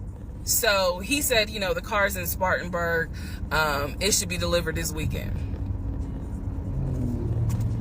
The weekend came, he had a whole other excuse. I don't remember what the exact excuse was as to why the car was never delivered. I do remember we got into an argument, and I was like, don't even worry about it. I'm going to get a new car my damn self. I don't even need your help. Which is probably one of the worst things you can tell a narcissist, because they love to be the hero, it's all about them. But I was like, don't even worry about it. I'll get, when I have the money to get a car myself, I'll do it. I don't want to hear anything else about a new car. I don't want to hear shit else about a car. Because at this point, I was spending way too much time trying to figure out, are we getting a car? Are we getting a house? Like, what the fuck is going on? Always there was an excuse. So when I told him I don't want to hear anything else about a car, and I am not going to a dealership to test drive another car, that ended that whole discussion right there. So this is where I'm going to interject what I believe was happening. I believe that my ex-husband is the type of person, he gets off, nut. He gets off on you being excited about something that he knows you will never get. So I believe that he enjoyed going to car dealerships. He enjoyed watching me test drive a car and get excited about it, knowing I was not going to get it. It is the level of cruelty. And again, I'm telling y'all stuff that I found out way later on. It is the level of cruelty that I still cannot comprehend. So the whole issue about the BMW and the Audi, I think he just enjoyed seeing me get excited and then pull it away. Part 11 coming up. All right, part 11. So for this part, I'm just going to give you some backstory on the family. Pause all the stuff about the house. Pause the stuff about the car. This is backstory on his family, my ex-husband's family. All right, follow me. My ex-husband's parents, mom and dad, are both deceased. Mom passed away from cancer. Dad passed away shortly after her. I'm not sure what he passed away from. So he has a number of siblings. He has two, with his parents, he has two siblings, two brothers. One is older, lives in Philly. One is younger by 2 years, lives in Nashville. He has two sisters. One, Shantae, is older, lives in Douglasville with her husband and two kids, a boy and a girl. Younger sister, Kim, is the baby, lives in Augusta with her husband, worked at, I think he told me, Procter and Gamble. That was the story. He had two half brothers that were through his dad. One brother lived in Baltimore. The other brother lived in Augusta. The brother that lived in Augusta, I have physically met in person, shook hands, hugged, all that. The brother that lived in Baltimore, I have FaceTimed with, talked to him. The brother that lived in Philly, the older brother that he looked up to, I have never talked to him on the phone. I would always talk to him through my ex-husband. So the conversation would be like, hey babe, brother so-and-so said hey. He didn't call him brother so-and-so. We'll call him John. John said hey John. I would be in the bathroom doing my hair, brushing my teeth. Hey John. And he would be like, did you hear? He said, how you doing? I was like, I'm good. How's he doing? Because that's just me. And so he would relay back and forth. He talked to John every day from starting around July after the grandmother passed away. He would talk to John every morning. We both would be getting ready for work and he would be on the phone with John. They would be talking for 30, 40 minutes, talking about football, talking about other siblings. They would be talking about cars. It was really like not a big deal. They would talk about the brother in Baltimore. They would talk about the brother in Augusta. And then they would reminisce. This is the conversations I could hear. Let me explain. When I say I can hear a conversation, what that means is I am physically standing near him or next to him where I could hear him with the phone up to his ear talking to someone, because it wasn't me. Okay? I may not hear the other person because the phone call may not be on speakerphone. But what I hear is, for example, I hear, hey man, what y'all doing? Oh, for real? Y'all barbecuing this weekend? What y'all making? Oh, that's what's up. Nah, I think me and her are gonna stay in this weekend because, these numbers is looking crazy with COVID. Yeah, she over here. She's just sitting right here. She watched the TV. Okay, hold on. John said, hey. Hey, John. You heard her? Okay. All right, bruh. I just wanted to check in on you. That's the type of conversation I'm explaining. Okay, so I hope that gives a little more clarity about the type of conversations I'm hearing. So, I don't know why this light keeps going out. Okay. So that's how he would talk to his siblings. The grandmother passed away. He called me around April or May and told me that his grandmother passed away. His grandmother, on his dad's side, had died suddenly from COVID. She had symptoms. She went to bed and did not wake up. He was distraught. He was crying. He wasn't eating. He was just sitting there, listening to music, not watching TV, just sad, because he was like, my grandmother was always my support system.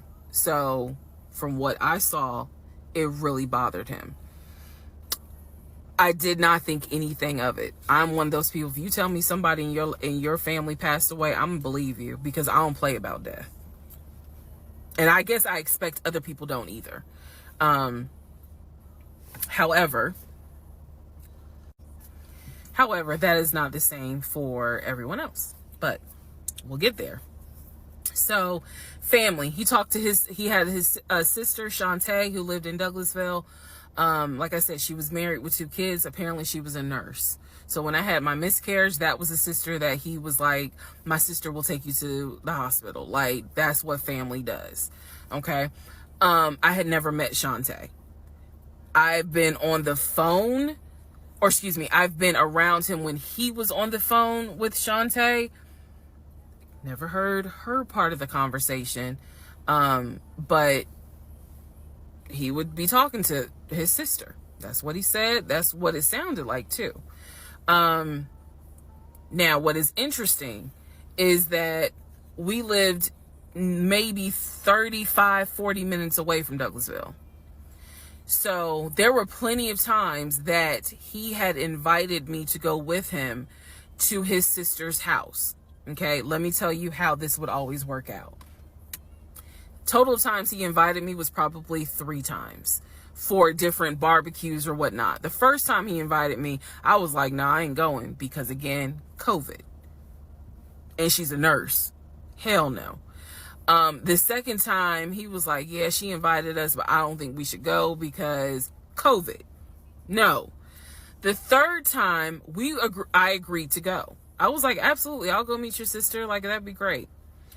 On our way to her house, to Douglasville, to go see the sister, apparently he got a phone call. The phone was always like on vibrate, but he got a phone call and he told me that something came up, and so she had to cancel the barbecue, to get together, whatever. And so I was just like, oh man, okay, well, hopefully we can go another time. It didn't happen close enough for me to have red flags, if that makes sense. But at this point, as y'all probably like, girl, you so blind. But again, I didn't think anything of it, because it's like, okay, it fell through. We'll reschedule. And so we just went out to eat, and then he talked to another brother, the brother from Augusta that he would have on speakerphone. So it was like, I didn't think anything of it. I really didn't. Man. And the more I talk about it, the more I realize, like, I'm not a dumb person, but it just never dawned on me the things that you have to now investigate. It didn't dawn on me. But nevertheless, that is the backstory for his family, right? Grandmother passed away. 3 weeks later, he called me and told me his uncle had passed away from COVID. The uncle had tested positive, had to go into the hospital, and he died. It was a bit of a red flag. It was a bit of a red flag, but like I said, I don't play about death. So I was just like, wow. Because of these 2 deaths, he became a stickler about COVID. And when I mean a stickler, wear your mask, wear gloves, hand sanitize, wash your hands. Like, he was annoying about making sure neither one of us caught COVID. So now I'm going to give you the backstory in regards to what I was told with the ex-wife. Okay, I know I look rough, but it's okay. It's okay. Anyway, so this is part 12 of Who the Fuck Did I Marry? So this is the backstory on what I was told for the ex-wife. This is important. Pay attention. All right. This is 2020. So this is what I was told in 2020. I was told that he and his ex-wife used to be friends. Then they started dating and subsequently got married. They got married in California. He had bought a house with the money that he made from arena football. They had apparently gotten married on the downward of the arena football career. Had a nice house. He showed me a picture of the house, showed me pictures inside the house. Remember that? showed me pictures inside the house. It was a really nice home in San Diego. And basically what happened was that he came home from work early one day and I have the hiccup, sorry. Came home early from work one day and his wife was sleeping with another man. The man was in the house. He and the man get into it. Her son, who is about 17 years old in 2020, she had 2 kids, a daughter and a son. The son apparently was on his way home from school when my ex-husband found his previous wife in bed with another man. So the story goes that he and the guy fought. He kicked the guy out. He kicked his ex-wife out, but told her the kids could stay. The kids are not biologically his. Those are his stepkids. She was like, you must be kidding. Like, I'm not leaving my kids here. The kids are old enough to where they were like, we don't want to go because you fucked up. We don't want to leave. So apparently she leaves. The kids stay with him for a few weeks. And then she gets her own place. The kids move in with their mom. He files for divorce in California. He files for divorce in California, and it was an ugly divorce. She was asking for spousal support, all kinds of stuff. And then it turned into, I'll help you with the kids, not child support, but just I will give you some money for the kids, because apparently he was very close to the kids and he wanted to keep a relationship with the kids. Their biological fathers, apparently there were 2 fathers, their biological fathers were not in the picture. So the divorce starts out contested and ugly, eventually becomes amicable. Eventually they become cordial with each other. So my ex-husband moved. This is all before he ever met me. So I'm telling you the story of what I was told in 2020. So eventually, about 2 years later, is when his job approached him about an opportunity to transfer to Georgia. And so he took it. New beginning, fresh start. He has family in Georgia. He took it. He told me this story pretty much the second or third conversation we had. So it was always from the beginning that she had cheated. He caught her, and he had filed for divorce, but he was still close to the kids. They still had a great relationship. I've heard him on the phone with the kids, just encouraging them, helping the 17-year-old, like with homework. The kids really apparently wanted to meet me, and I was fine with that. He would send them money, if they needed something, because he loved the kids as if they were his own. I'm telling you the story as I was told it in 2020. So, let's see, around April or May of 2020, he informs me that his ex-wife has moved to Georgia. Apparently, she's staying with her sister in Gwinnett County. So, she's moved to Georgia. The 2 kids are now in Georgia. And so, when he tells me all this, I'm like, so what's that supposed to mean? Now, I will say this. He never made it seem as if she wants him back. He never presented that. It was always, no, we're cool for the kids. We're cool for the kids. But he's never presented that she was trying to get him back. I feel like it's fair to her for me to say that. And again, stay with me. It all comes out.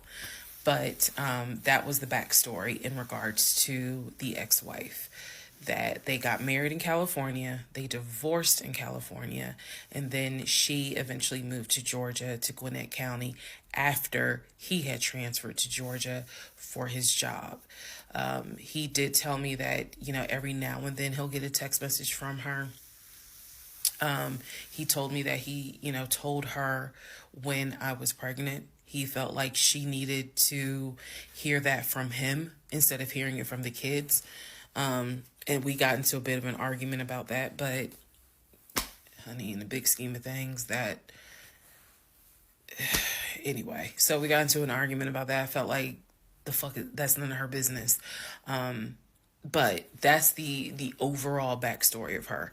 So remember, because there will be a quiz, but just remember, he met her in California, married her in California, divorced her in California. She moved to Georgia, to Gwinnett County after he moved to Georgia. Are we clear? Okay. Okay. Part 13 of Who the Fuck Did I Marry? So I've kind of given you guys all the backstory. Let's just kind of recap real quick. So I told you how we met. Met in March of 2020. Basically, Georgia got shut down. I keep saying shut down. Got locked down. We decided to quarantine together. I know it was crazy. It was crazy. I really liked him. And thought he liked me. So, I told you guys how we met. Things moved at a rapid pace. Met in March. Moved in together pretty much end of March, beginning of April. Found out I was pregnant in May. Lost the baby in June. Had to have surgery in July. Started looking for houses. Started looking at cars. All this stuff happened literally between March and in August is when I got my car. So, got a car in August. He paid the down payment for that car, which I was shocked by. And no, it was not a BMW or an Audi. It was a Nissan Altima, but I loved that car at the time. So he paid the down payment for that car. Told me he would help me with the car payment. The biggest mistake that I made, and I'll explain why I say this. The biggest mistake I made was that I signed myself up for a car note, where I knew I needed his help to pay the car note. I knew better. My mom has always taught me, do not ever put yourself in a position where you are financially dependent on a man. And all of that went out the window. And the reason why I say that was the biggest mistake is because when I have pulled back the layers of this whole monstrosity of life that I lived for 2020 and 2021, it really does boil down to the fact that I truly ended up marrying him more out of fear than anything else. And I'll expound upon that later. But I got the car in August, and by this point I was exhausted of looking at cars. I was mad that I didn't get a BMW X5 dark blue with cognac interior. And I was tired of looking at houses, getting my hopes up, looking at a house and picturing myself in the master bedroom, the kitchen, the island, all that stuff. I'm a visual person, and I was tired of getting my hopes up. So now we're going to segue into fall, going into the holidays.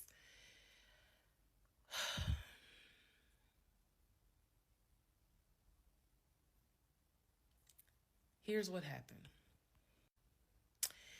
In October, we looked at another house.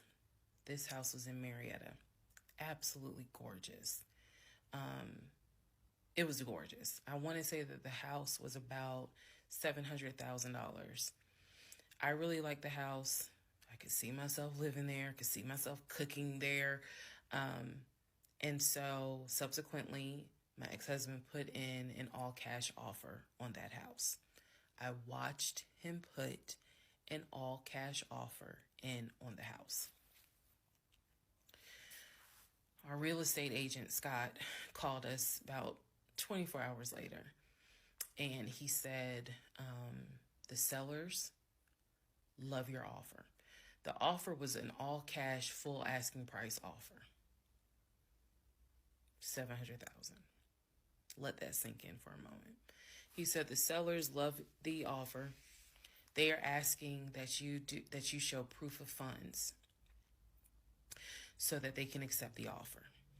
My ex-husband said, I will show proof of funds when they accept the offer. The seller said, great, we'll accept the offer when you show proof of funds.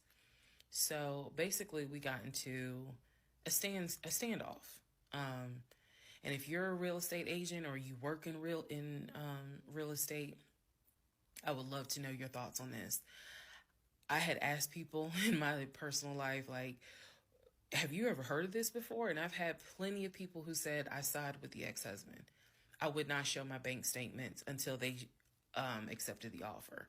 And then I had other people who were like, I wouldn't accept an all cash offer unless I verified that the person can pay. So I'm just curious what your thoughts are. Okay. So our real estate agent called us and was like, guys, the sellers are giving you 2 days to show proof of funds. I had the letter that he showed me from Chase. I sent that to Scott, but that was for a mortgage. The offer was for all cash. So he needed to show proof of funds that he had the cash to pay $700,000. He didn't show it. He refused to budge on showing them proof of funds until they accepted the offer because he was afraid that they were going to create a bidding war.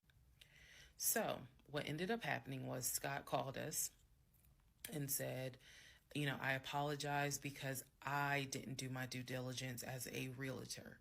He said, before I ever started showing you guys a house, I should have collected your pre-approval letter and proof of funds.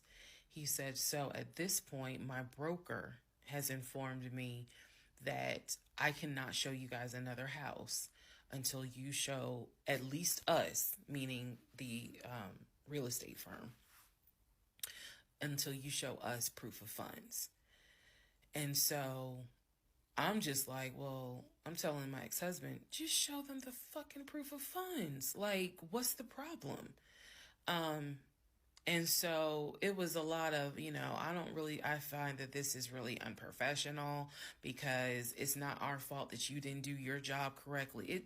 It got a little ugly and it got uncomfortable because I'm like, I don't understand why you don't show them proof of funds when you clearly just signed a document stating that you're putting an offer in at full asking price.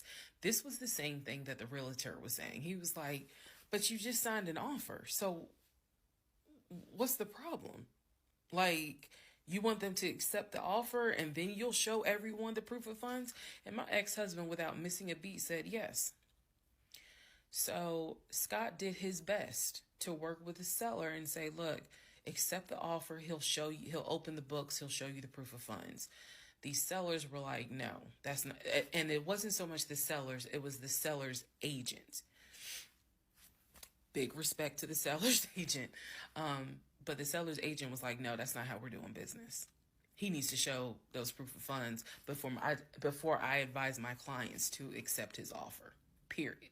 If he's not willing to do it, we'll go on to the next offer, because they did have another offer on the table for it was less than asking price, but they were willing to accept that offer over the all cash offer because those people had basically shown proof.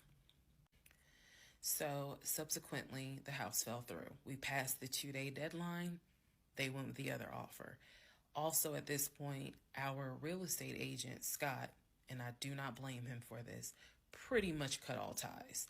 Because what he, I believe, felt like was, I don't know what's going on, but something's going on. And this is not how I do business. So until you guys are ready to show the proof of funds needed to buy a house, you need to get yourself another agent. Because we were already about 20 to 25 houses deep by this point. We had already put in 2 other offers. They fell through. And now here we are with this house. And once again, it fell through.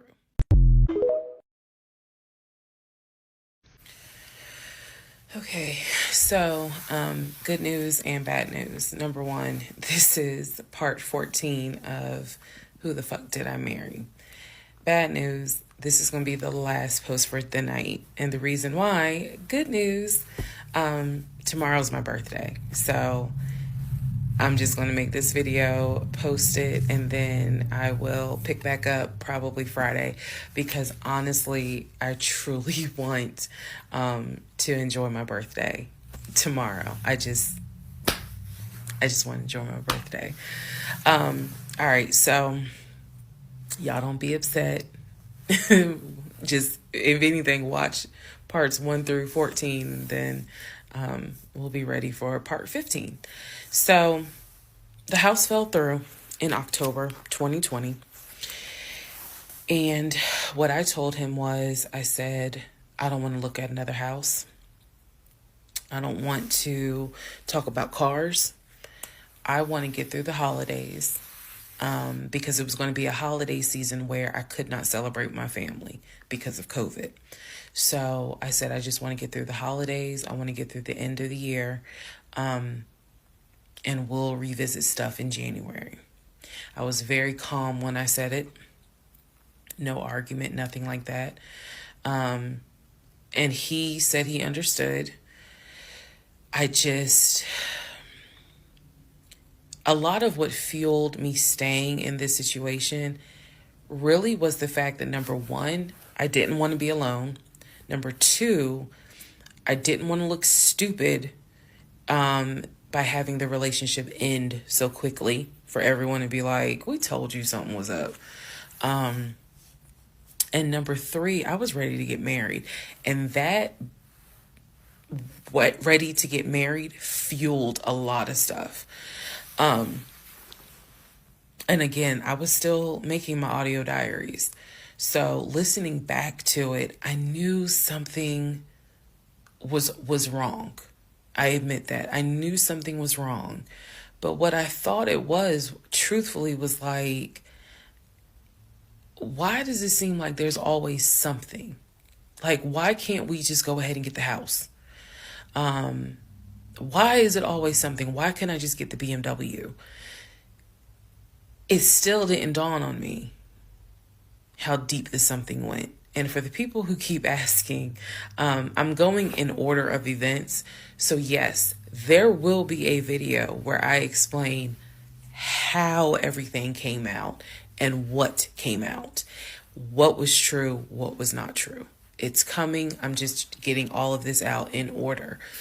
So I told him I didn't want to look at a house no more. I don't want to talk about houses. Do not mention the word Zillow. Do not mention the word realtor. Nothing. Let me just get through the holidays. And for myself, the question was, what do you want to do? You want to stay with him? Or do you want to cut your losses?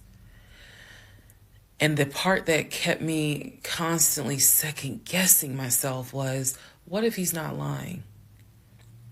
What if he's not lying? Literally the conversation I had with myself was, there's no way he is lying about having money.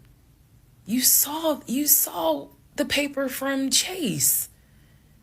They don't just approve $750,000 for a mortgage for anybody. I've seen his checking account. You see how much money's in his available checking. Like I don't think he's lying. I don't think he's lying about that. But what is it? Is it that he doesn't trust me? Like, I second guess myself so much. Is it that he doesn't trust me? Is it that maybe he doesn't really want to get married? Like, what is it? Because I know what I saw. I know what I heard.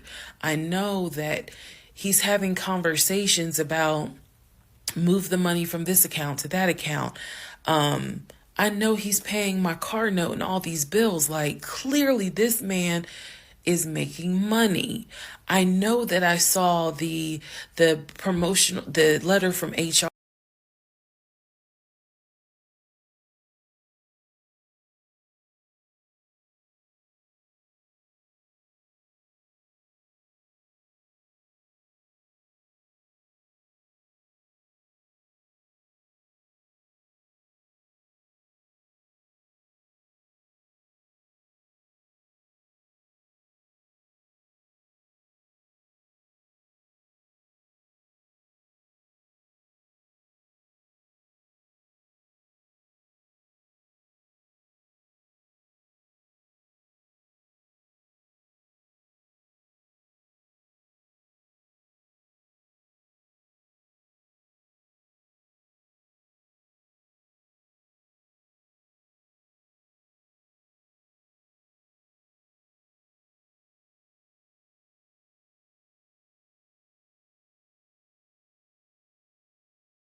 But the downside is he took away the stress and the worry financially away and instead brought a mental fuck job I've never in my life had experienced. And I could not put my finger on it. I couldn't really talk to anybody about it because I'm a big believer in what happens at home stays at home. So I didn't talk to my girlfriends about it. I didn't talk to my family about it. But I just remember being like, what am I missing? What am I missing? So we did not talk about houses. We did not look at cars. We didn't do any of that for November, December. And he came to me like around Thanksgiving, and what I thought was a very open, loving conversation. And in that conversation, he was like, okay, I know I have fucked up. I know that things are not feeling too strong right now. He was like, I want us to get married. I want a home. I will show you whatever you need to see to put you at ease. He was very like contrite. He was very just like, what do I need to do to put your mind at ease so that you know I'm in this and that I want this and that I love you and I want you to be my wife. So I was like, show me your accounts. He showed me his checking. He showed me one of his savings. He showed me a Chase savings. He did not show me the offshore. And he did not show me the U.S. bank. So he showed me those two accounts, checking and Chase savings. So I knew that there was money. What I saw in those accounts, there was money. I told him, I was like, if we're going to buy a house, I want it to be through the mortgage on Chase. I don't want to deal with this proof of funds shit no more. I said, I do not want to look at another house until the beginning of the new year. He said, okay. That is when we then had a conversation. So I guess I lied because we are going to have a part 15 or 16 tonight. But that is when we then had the discussion about marriage. And that is where religion came into play. Yeah, I'll give y'all the other part tonight. Stand by. Okay, part 15. Who the fuck did I marry? So in December of 2020, around beginning of December, we had a conversation, kind of a come to Jesus heart-to-heart conversation.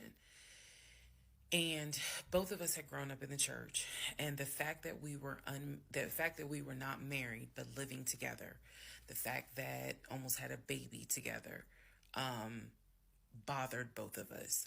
Both of our families, my family and his family, were very adamant. Like, okay, y'all either need to get married or y'all need to separate.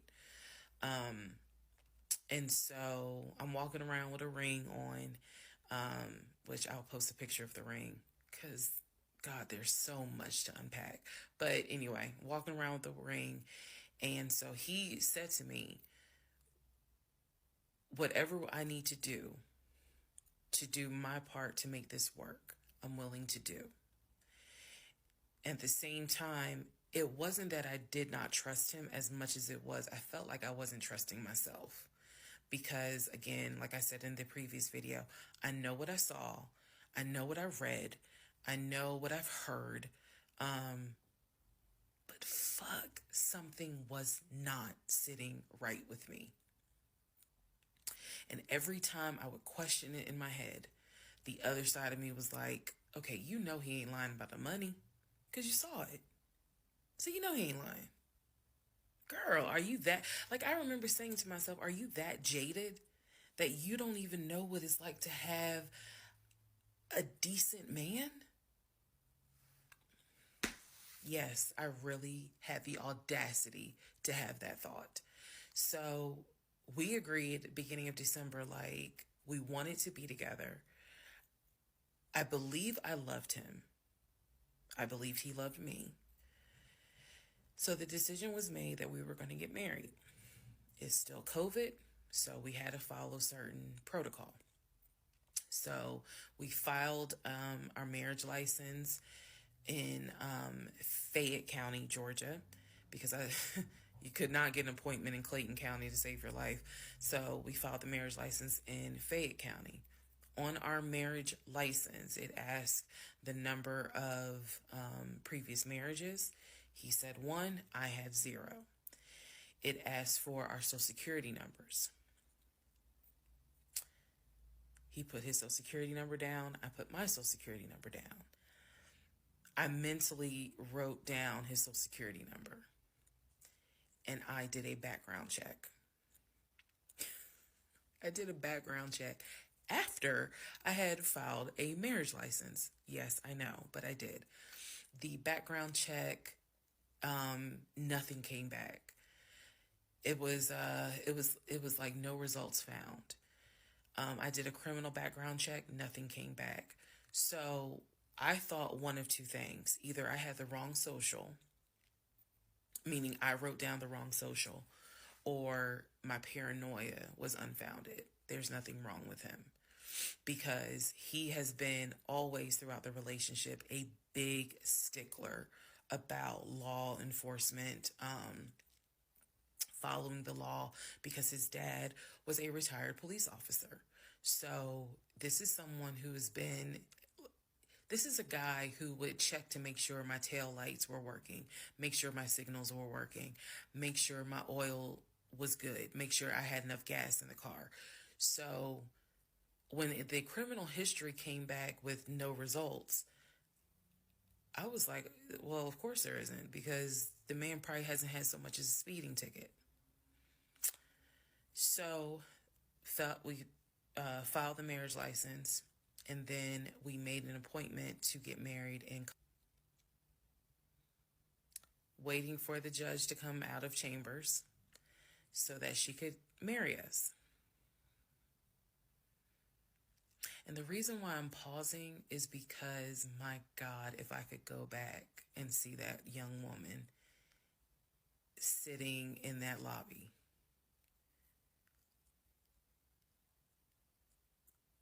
Wow. I know we can't go back in time, but damn, if I could go back in time, I would. I didn't tell anyone I was getting married, because I was afraid that we had tried before in September and something came up. So I didn't want to tell anyone. I didn't want to get anyone's hopes up. I didn't want to get my hopes up. I know that's bad, but again, said I would be honest, even if it's ugly. I told my mom, my family, that we got married, told my friends. They could not believe it. Like, my mother was relieved, but she had no idea about what was going on. My aunt was more like, really? You married him? My friend, the one who took me to the hospital for the miscarriage, was like, I wish you would have told me, like, you deserve to have people there, take pictures and celebrate and all this other stuff. And she was like, she's the type of friend, if you like it, I love it. You rock with him, I rock with him. The moment you don't, I don't either. So she was supportive. My other girlfriends were happy for me. They just hated that I had to get married during COVID. Because they were like, we would have loved to have, thrown you a bridal shower and a bachelorette party and all of that. It just sucks that you couldn't experience that. So we got married on a Tuesday. On the way home, stopped and got some wings, went home, and I had to get ready to go to work the next day. And life. I got married January 5th. By January 31st, I knew I was in trouble. I still didn't know how deep, but I knew I was in trouble. So, to give you all a very, very, very candid idea, got married January 5th. The normal things that married newlyweds do when we got married completely stopped. And that was not by me. You always hear men talk about, man, now that we're married, she don't. In my case, it was the exact opposite. It was the exact opposite. So, anyway, because this is not a forum to be all R-rated or whatnot, but y'all get what I'm saying. So, we got married January 5th.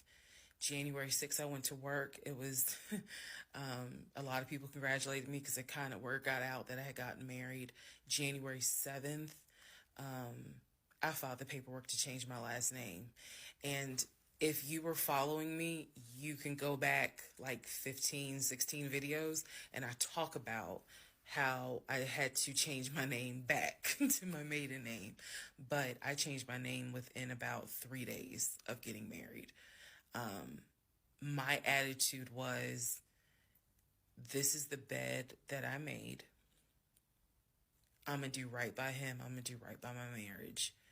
I took marriage seriously. And when I married him, I absolutely married him thinking, I'm going to be with you for the next 40, 50 years. So we're going to have to figure this shit out. That was my mindset. I did not get married to turn around and be divorced in 6 months. But I got married January 5th, 2021. And by January 31st, I knew I was in serious trouble. So that is where we are. The next set of videos, the next set of all this will be me talking about how things went downhill before it crashed and I found everything out. In the meantime, tomorrow is my birthday. So, happy birthday to me. The fuck did I marry? This is the interlude, basically. I'm not recapping on this video. I'm just kind of answering some stuff that has been written to me. Someone was like, why are you airing your business out on social media? It's a valid question. For me personally, I feel like this was traumatic to experience, to live through. And I'll expound on that on another video, the aftermath of the toll that this took. Honestly, and I know some people are going to be like, that sounds crazy. It is kind of cathartic to get this out because I cannot tell you how much of this has been internalized since 2020. Also, I don't want to seem like a cautionary tale to other women or to men for that matter. But to my sisters, to my ladies, white, black, Hispanic, Asian, doesn't matter. If something does not sit right with you, investigate it. I cannot stress that enough. If just one woman watches these videos and she's like, you know what? Something don't sit right with me. Let me look into this. Then it was worth it. Yes, it is a Lifetime movie. Yes, it is Netflix. Yes, it is crazy. Yes, it is hilarious also. And I understand all of those reactions. As someone who lived it,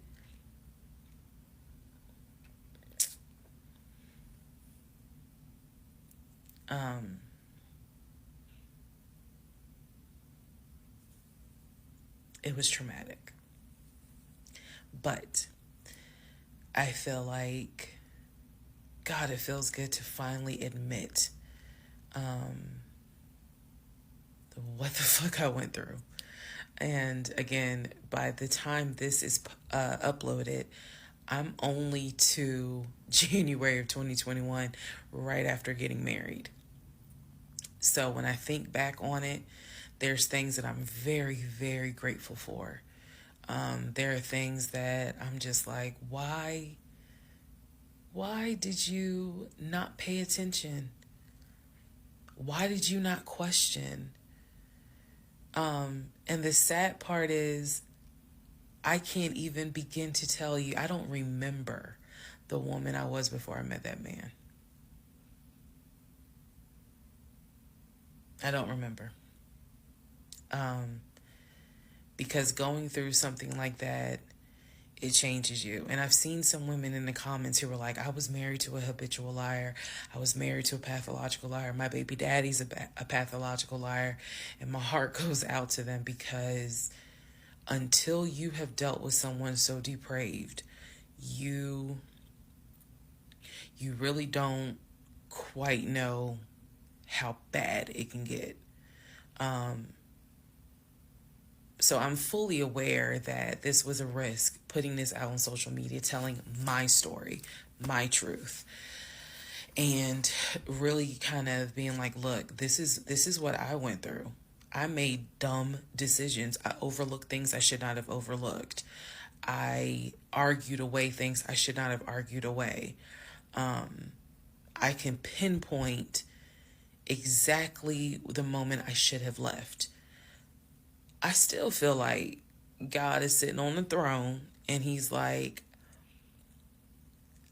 I never planned for your monkey ass to marry him. I never even planned for you to go out and date with him. That's why I blew your tire. But you hard-headed and you went anyway. And then I tried to go ahead and show you signs. You ignored them. Like, I feel like God did everything to help me as his child be like, this is not who I created to be your helpmate. And I was like, God, you taking too long. I want to get married. You taking too long. I want to have a family. You taking too long. And these are the consequences that I am paying for basically telling God, you took too long. And I feel like God's grace is sufficient. It is. But at the same time, and I'm not perfect. I mean, not perfect at all. None of us are. But I do feel like when I sit back and I replay the events that happened, I truly cannot believe that was my story. Because all I wanted was to meet a guy, for him to be my best friend, for us to get married, have a family.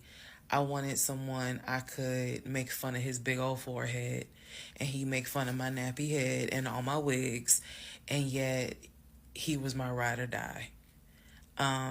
I wanted someone that I could be like, man, help me with these kids, and he helped me with the kids. We had a nice home. We were comfortable. That is what I wanted. And I've said this before, and I say it again. I truly hoped it was my turn. You see the women who are, so happy, and, they're in these loving marriages and life just looks good. I really, really wanted it to be my turn. And so I excused away a lot of stuff that I hope the next woman who sees this does not excuse, because I don't wish this on anybody. I don't wish this on anyone, to feel the way I felt the moment I discovered the whole truth. So I just wanted to say that, because I think it's important to try to answer why is she posting this? Honestly, I was tired of holding it in.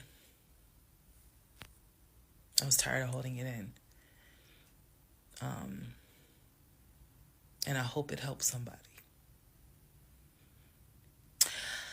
Okay, Let's all take a deep breath. Let's all get some sleep.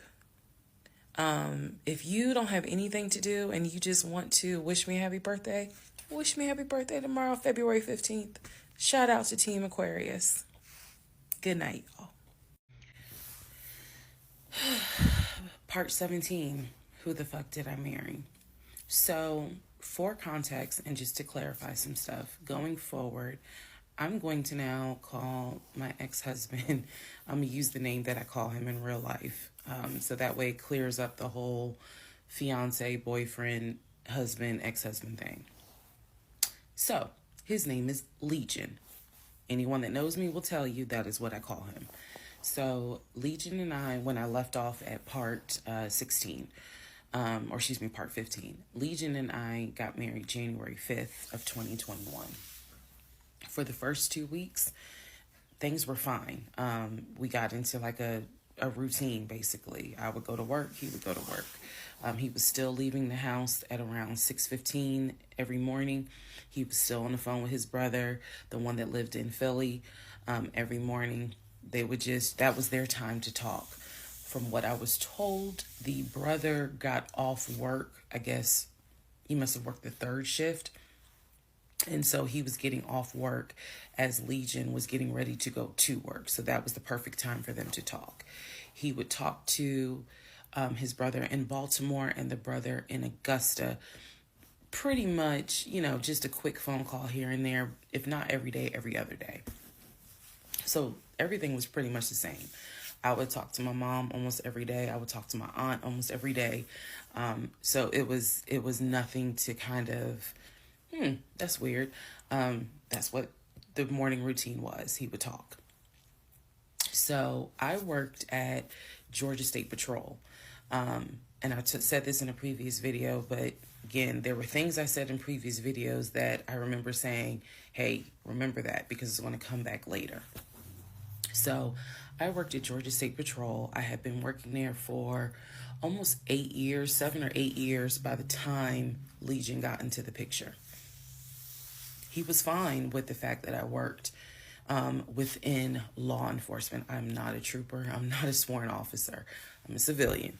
However, he, again, his dad was a retired police officer. So he was perfectly fine in the beginning with the fact that I worked for Georgia State Patrol. He had been to my office before. He had met some of my co-workers. Obviously, even with COVID, because I still had to go into the office 2 or 3 days a week, he had been up there. So the friend who took me to the hospital when I had my miscarriage has met him. He and I have been to her home with her and her significant other before. So again, even in the world of COVID, when there were little times where you could get together with people, he has met people in my life. He has met my friend, or that particular friend, and he has met some of my coworkers. So when we got married, the first 2 weeks, like I said, was fine. And then it's as if something snapped. Something just changed. What was totally acceptable before, suddenly little comments were made. Why are you wearing that to work? You get off at 3:30, so you'll be home by 5, right? Things that had never happened before. He had never questioned what time I'm going to be home. Really, he didn't need to question it because when I'm off work, I leave. So it was never a situation of, oh, I'm going to just sit around at work and just run my mouth because I have nothing to do. And then it turned into, he would call me every day from work. And I'm going to demonstrate how those phone calls went. But he would call me every day from work. And if he even so much as heard a male voice in the background, he would have little comments to me. Who was that? Are they in your office? Man, I never know who's around you, because it seemed like every time I call you, I have the hiccups, sorry. It seems like every time I call you, there's some man around. And I'm just like, at first I kind of shrugged it off. I laughed it off because it really truly was absurd to me. But then it became a bit more frequent. And so I really just didn't feed into it because I'm like, I don't know if this is some insecurity. I don't know if this is jealousy because nothing has ever been done to make you feel any sort of insecure type of way. I've never entertained another guy, never flirted with another guy. Like, I don't know where this is coming from. So it is also important to note, we got married January 5th. Things started changing around 2 weeks later. And the reason why I know it's 2 weeks is because I had recorded an audio diary on January 21st is the date of the audio diary. And I talk about how maybe I had unrealistic expectations because it seemed as if things were changing with he and I. So 2 weeks pass. He starts making little comments. End of January comes, he informs me that he wants to start looking for a house again. I had no real desire to go through that process. So what he decides is that he's going to look for a house for us using his friend, the realtor, the one I did not meet.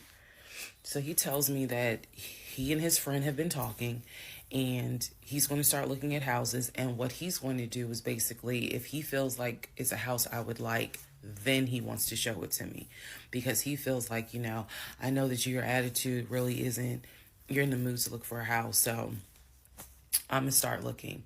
And then if I think it's a great house, then, you can come see it. And I remember thinking,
okay, part 18, who the fuck did I marry?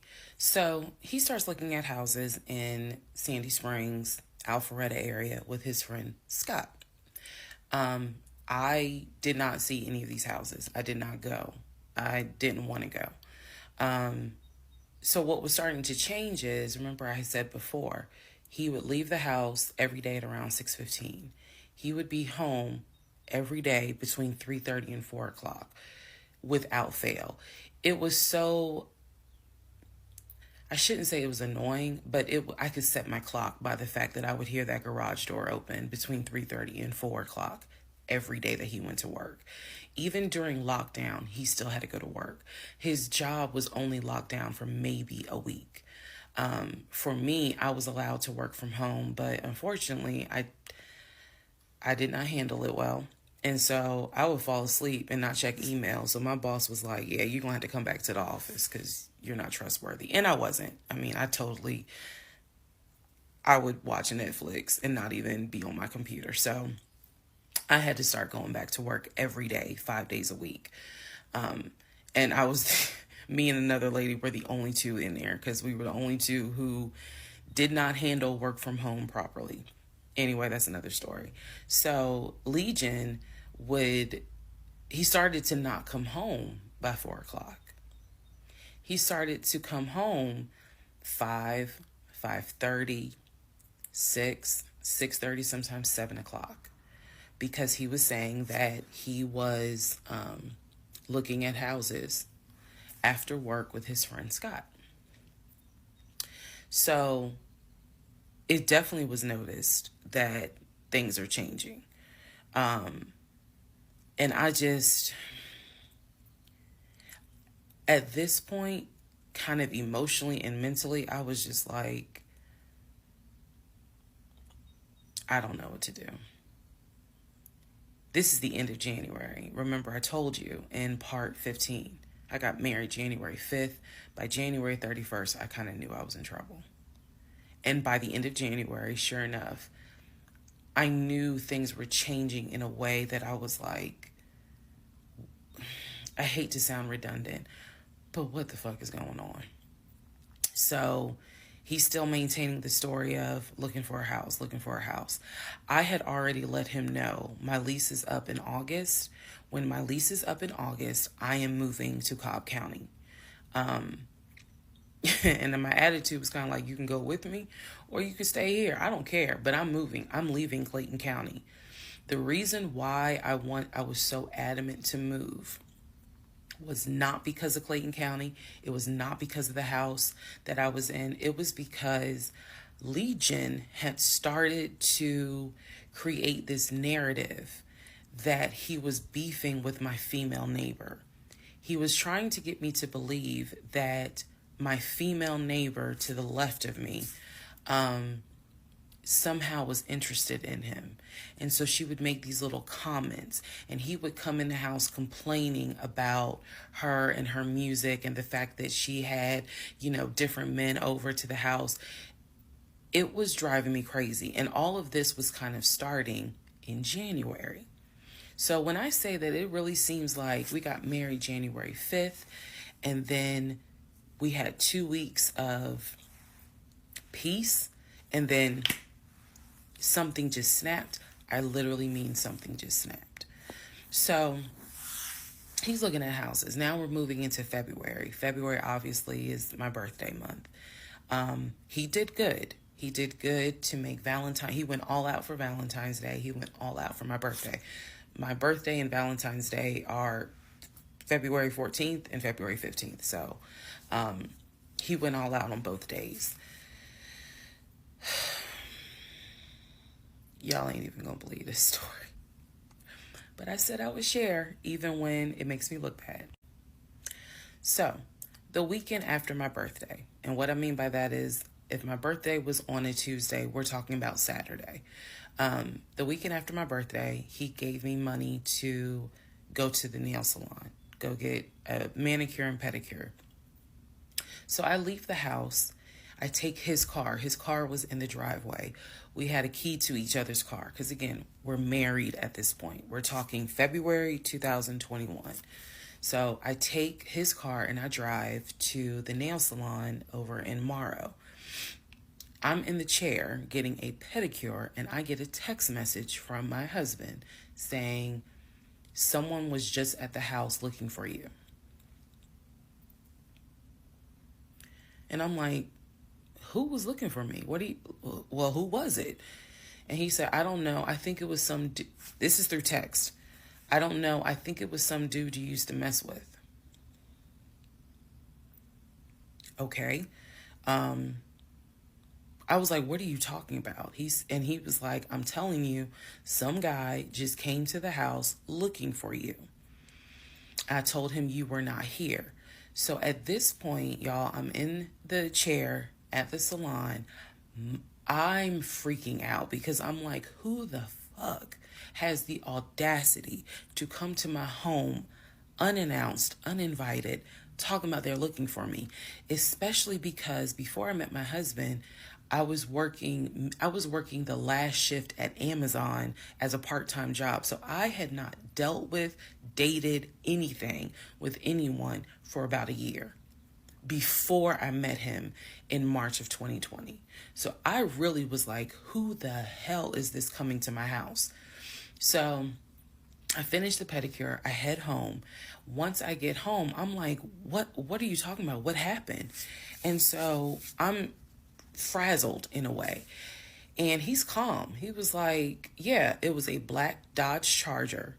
They pulled into the driveway. They backed in. They backed in as if they had been here before. So clearly this was someone who's been to your house. He got out the car. He said, I opened the door and I went out there and I said, is there something I can help you with? And he said, the guy said, I'm looking for, and gave him my name. And he said, I'm sorry, she's not here. And he was like, oh, okay. All right then. And just got in the car and drove off. And I was like, my brain stopped working because I'm thinking, who the heck could this be? A Dodge Charger? I was like, are you sure that it wasn't law enforcement? Like, was it the sheriff's office trying to serve me with a lawsuit for a credit card I didn't pay? He was like, no, he was in regular clothes. He was like, and it was not a police car. It was on a marked unit, basically. And so I'm just like, who the heck could this be? And he was like, I know who it was. And I said, who? He was like, I think it was your ex. I said, what ex? He was like, the one that you had dated for 2 years. Remember back in like part 3, part 4, I told y'all, he told me about his ex. I told him about mine. I thought we were being honest with each other.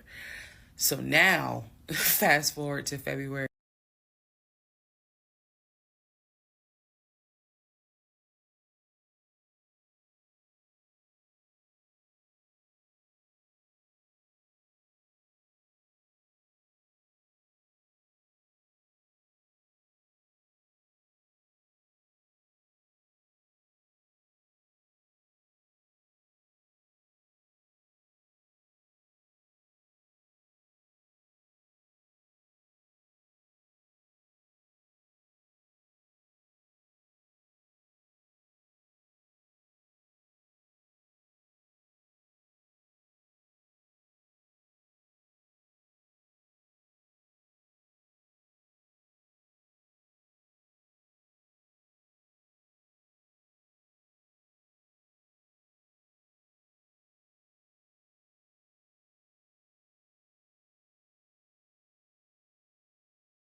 Okay, part 18. Who the fuck did I marry? So he says to me, the way you're acting is real suspect because I told you it was fine. I took care of it. He was like, I ain't even worried about it. He was like, obviously, that nigga didn't know that you now married, that you've moved on. And so now he knows it. But for me, it was the fact that I don't do pop-ups. Don't come to my house unannounced. So if someone has done that, for me, it automatically feels like a violation and it feels like it needs to be addressed. So it was not as simple as, I already took care of it, it's fine, let it go. Nah, we ain't letting nothing go because you don't have my permission to show up to my house. And before this turns into something where I'm going to be on Fox 5 News, I need to address that with you because that is not okay. So he didn't like the reaction I had to the story he told me, where someone basically disrespected my home. And he felt like my reaction was really suspect. So, what I'm gonna get into the little details that he did not know about. So he tells me again, it was a black Charger, a black Dodge Charger. They backed into the driveway. A gentleman got out of the car and he asked for me by name, and Legion said she's not here. So, I asked him, what does the guy look like? And he said, he was like, why does it matter? I said, what the fuck does he look like? So Legion proceeds to give me the most generic description you can give. He was like, well, he was shorter than me. Ex-husband is about 6'3", 6'4". He was shorter than me. He was brown skinned. I said, did he have a hat on his head? Mind you, I understand that before marriage, I was a damn fool. I understand that. But every woman has that moment where you only gonna fool her but for so long. And eventually puzzles start coming together. For me, I felt like moving into marriage, certain things started coming together. So I said to him, did he have a hat on his head?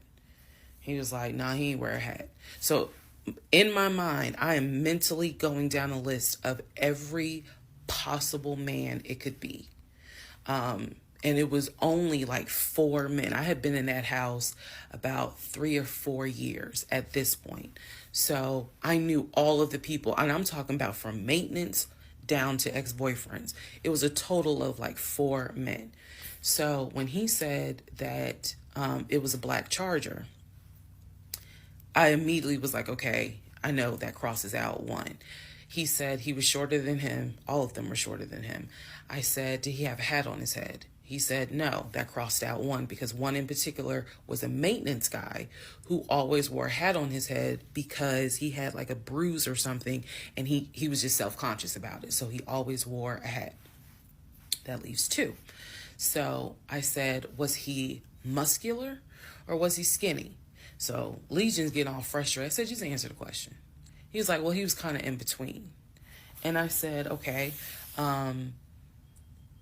He was in between. I said, so was he light skinned or was he dark skinned? He was like, I told you he was brown skinned. I said, was he my complexion? He said, no, he was brown skinned. That eliminates one. So now there's one left. And yes, the one left would have been the ex that I had dated for 2 years. And so he was like, I know it was your ex. I know it was your ex. And I was like, that don't make no sense, because the ex that in my mind, I'm saying this, the ex that I had dated, he and I had no contact with each other. And he was not the type to just pop up at your house. That ain't his style. Not to mention, and I ain't tell Legion this, that man would not be caught dead driving a Dodge Charger. He hated Chargers because he drove it as a patrol car. So I didn't say anything. I just was like, that's weird. So what Legion didn't know is that at the time I had a security system. So I had a security system where anytime the front door, the garage door, or the back door was open, basically any entry point, anytime it was open or closed, it would send me a text message notification. So when he's telling me all this, I'm looking at my phone and I see a notification where the front door was opened and it was shut, all within the same minute. So for example, if it says front door open at 1 p.m., front door closed at 1 p.m. So whatever he did was within those 60 seconds. He's telling me the story of the guy got out the car. He opened the door. He went out there. Can I help you? And the guy said, I'm looking for, and Legion said, no, she's not here. And so he said the guy kind of was like, okay. And he was like, all right, thank you. And got in the car and drove off. Legion has also told me that he watched him drive out of the neighborhood, which means because of the way the house was set up, the townhouse, he would have still been outside watching this.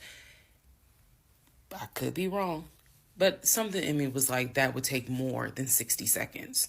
So for the door to have been open and shut within the same 60 seconds, I was like, okay. So also what he didn't know, we didn't have a Ring door camera, but my neighbor did. And her Ring door camera caught my driveway. The view of the camera could see my driveway as well as her driveway. And so whoever was coming in the door, our driveways were right next to.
All right, part 20 of Who the Fuck Did I Marry?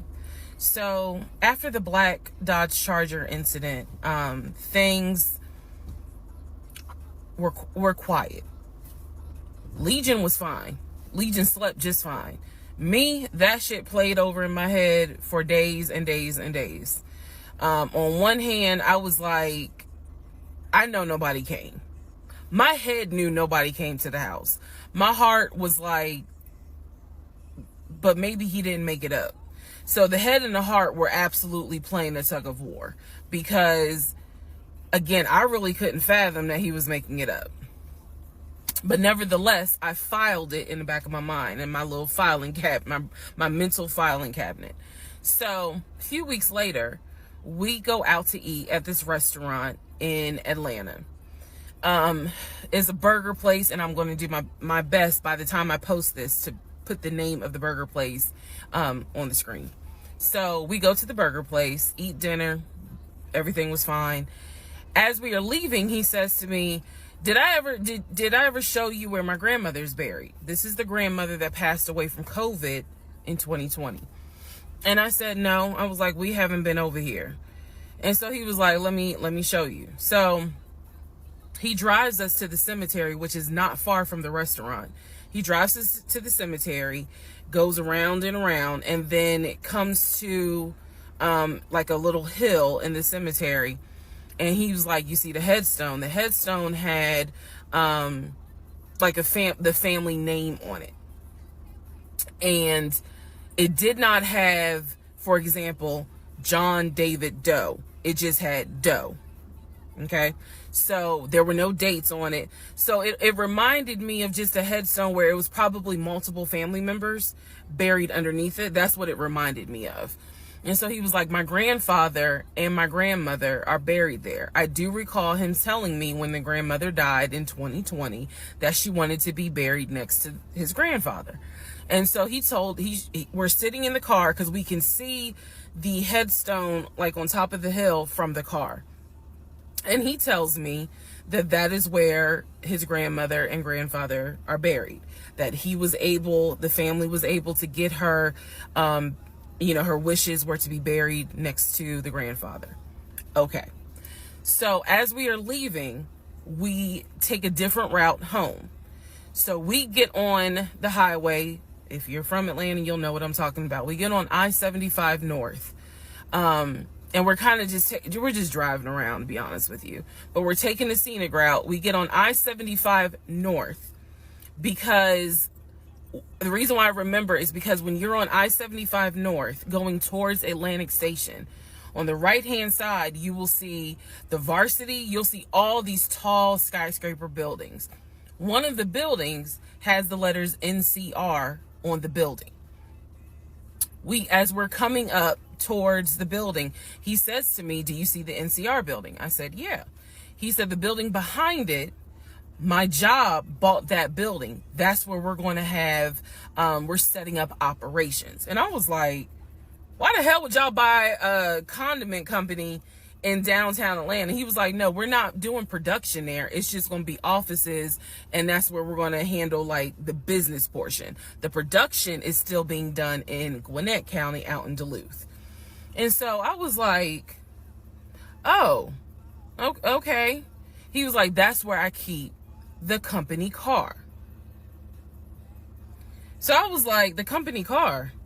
I said, aren't you supposed to be bringing the company car home? And he was like, I don't want to bring the company car home because it's Clayton County and it's a $90,000 car. And I don't want no problems. So he's telling me that he keeps the company car at the building downtown Atlanta that's behind the NCR building. I barely could see what building he's talking about, but he was like, it's the building right behind it. And so he's telling me that that's where his office is. So I said to him, take me to your office. I know it's a Saturday, but shit, you one of the VPs, right? So take me to your office. No, I had not been to his office simply because, again, COVID.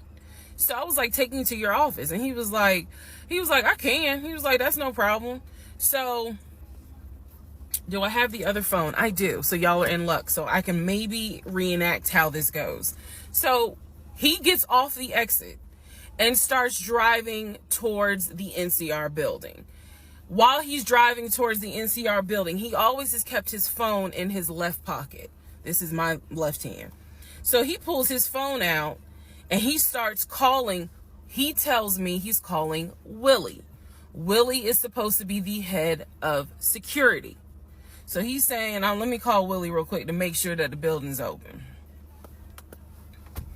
So he proceeds. This is another phone, but he proceeds to go ahead and call Willie. We're still driving, by the way. We're still driving. I'm on the phone, scrolling through Facebook, trying to figure out some random shit. But he's driving with the phone up to it.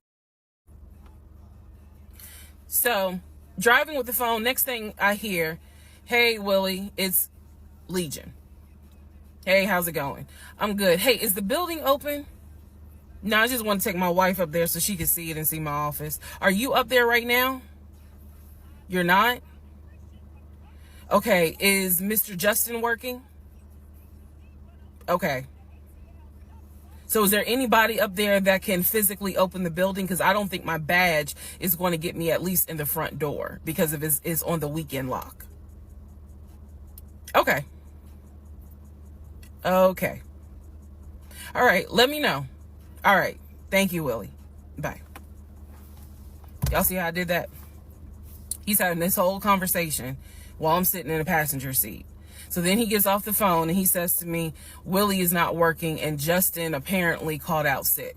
So the building is locked and my badge won't get us in the front door. He was like, Willie's going to see if there's someone else that can open the front door so we can actually get in. He's like, my badge will get us on the floor, but it will not get us in the front door. No one ever called. So when he's getting off the highway, he basically turns onto Spring Street. Again, there's all kinds of shit I distinctly remember. He turns onto Spring Street so that he can then get on 75 South so we can go home. Never saw the office that day. But again, this is where he's saying that he keeps the company car. So when we get to part 21, I'll kind of go into detail about the whole company car a little bit more. Part 21, who the fuck did I marry? So the company car apparently was a charcoal gray BMW. I believe it was a 5 Series. It was a 5 Series. I don't know much about the sedans. Y'all know I wanted the X5 dark blue with the cognac interior. He got the BMW 5 Series charcoal gray. He sent me a picture of the car. So I did see a picture of the car. After this whole NCR building, take me to your office, that is what he's claiming, is that he leaves the company car at that location. He's saying that he drives from Riverdale to Midtown, switches out cars, and then drives from Midtown to Duluth. Those that don't know how Metro Atlanta is, basically Midtown would be in between where we live and Duluth. I only know that he left the house every day at 6:15. I know that I never physically saw the company car come to our home. Saw a pictures, plural. So when he told me that he got a BMW 5 Series, keep in mind, this is after I had been promised a dark blue X5. So I was a bit salty. I don't care if it is a company car. I was a bit salty. I will admit that. Because I felt like you get to drive the car that you know I really want, which is a BMW. And so he would call me from the car. He would tell me, yeah, I may just drive home in this car and not switch back to his personal car. He was like, I don't know. He did that a lot. And I realize now in 2024, he did that because he knew how excited I was to actually see the car. Because shit, I wanted to test drive it myself, to be honest with you. And he knew that. So, reactions. So he would say stuff like that, like, man, I'm so tired. I might just drive the company car, go ahead and go home. And then, just let me park it in a garage type thing. So eventually he stopped doing that because I didn't want to hear nothing about that car. I'm driving a Nissan and you driving a BMW after you promised me a BMW. So I don't really want to hear nothing about it. So in terms of the company car, I did see that it was according to the pictures, a charcoal gray BMW 5 Series. If you're asking me the exact model, I don't know. But I know it was a 5 Series because I know the 7 Series is slightly longer. So it's a 5 Series sedan. So after the whole situation with the cemetery to see his grandmother and grandfather's headstone, then there was the NCR, the office is open. Oh, it's not open. Justin ain't working. Willie ain't working. Willie is supposed to be head of security, but he ain't working. Okay. So at this point, I'm already numb.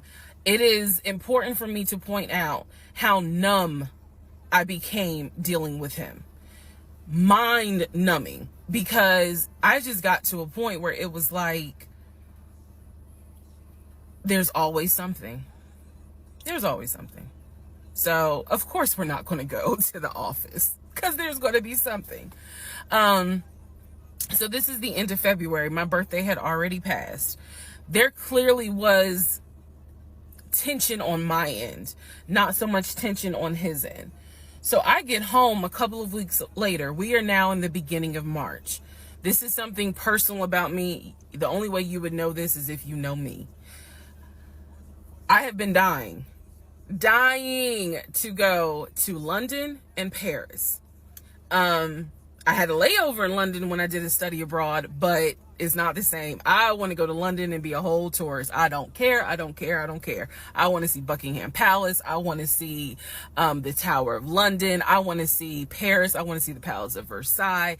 This is something, if you know me, you know she wants to see Paris. She wants to see London. So I get home from work. This is the beginning of March. I get home from work, and on the counter is a folder with like a little bow on it. And I'm like, oh, what is this? Is this like mail? Like, was this something that you got at work? He's like, nah, it's a surprise for you. I open up the folder. Inside the folder is like a trip itinerary. It is not an actual booked trip. It's like an itinerary. A trip for two to go from Atlanta to London. The trip should have happened, and it was the month on there was like July. So it was a summer trip. So he tells me, I'm going to take you to London. He was like, I wanted to take you for your birthday, but certain things fell through. He was like, so this summer in July, we're going to go to London. He was like, I've already made a reservation for us to stay at the Savoy. Again, there are certain things that my brain just was like, remember that. He said, I've already made a reservation for us to stay at the Savoy. I didn't know, as much as I want to go to London, y'all, I didn't know anything about the Savoy. And so I remember going to look it up because I was like, what is the Savoy? Well, apparently the Savoy is bougie, very bougie. So I was so excited. I cannot tell y'all how fucking excited I was when I saw that he had printed out British Airways. Like, he was speaking my language. I am one of those people, I'm a planner. So when he's saying, I'm going to take you to London, and he took the time to research flights and print it out and research the Savoy and print it out. And there were different, not excursions, but there were different things that you could do. You could go see the Tower of London. You could go see Buckingham Palace, changing of the guard. We could go have high tea at certain places. He was like, I don't really want to go, but I know you're dying to go. So he was like, you know, I love you and I would do anything for you. Blah, blah, black sheep, have you any wool? And so he was like, I'm going to take you to London in July. The trip did not include Paris. That's fine. But I was so excited. So excited. And so this is the beginning of March. I was like, this is great. Hopefully this happens. I knew I needed to renew my passport. And he was saying that he had to renew his passport as well because his passport had expired. So both of us were like, okay, we need to get on this if we're going to try to make it to London in July, and it's now March. Me being the planner I am, I think I went to work the next day and printed out the passport applications so that we could fill it out and go ahead and get that process going. So, needless to say, something must have happened, and I don't remember what it was. We just simply didn't fill out the application for the passport. So, fast forward, we're now at mid-March. Mid-March, the decision was made that my mom, who lived in Arkansas, was coming to visit us. She would be coming, I believe, the second week of April, and she was going to stay a week, and then a few days. So, like, maybe a total of 9 days. Not quite 2 weeks, but a little over a week. So she was coming in April, And I was excited. Legion was excited because he was excited to physically meet my mom. He had talked to her on Zoom. He had talked to her on the phone, but he was excited to physically meet my mom. And my mom was excited to physically meet her son-in-law. So this is mid-March. I'm going to go into part 22 where I explain what happened with Facebook Messenger. Part 22, who the fuck did I marry? So now we are in March. This is right after he had surprised me with the announcement of we're going to go to London for a trip in July. Because we definitely didn't do a honeymoon. We definitely didn't do any sort of trips together. So the idea was we're going to do a trip in July together. One thing about Legion was that he was the guy who was like, I have nothing to hide. I don't lie. I don't like liars. If we're in a relationship, then everything should be out in the open. So I've always had his cell phone passcode. Never felt the need to look through his cell phone. And funny enough, I can tell y'all right now, disclaimer, I will never go through a cell phone again. You cheating piece.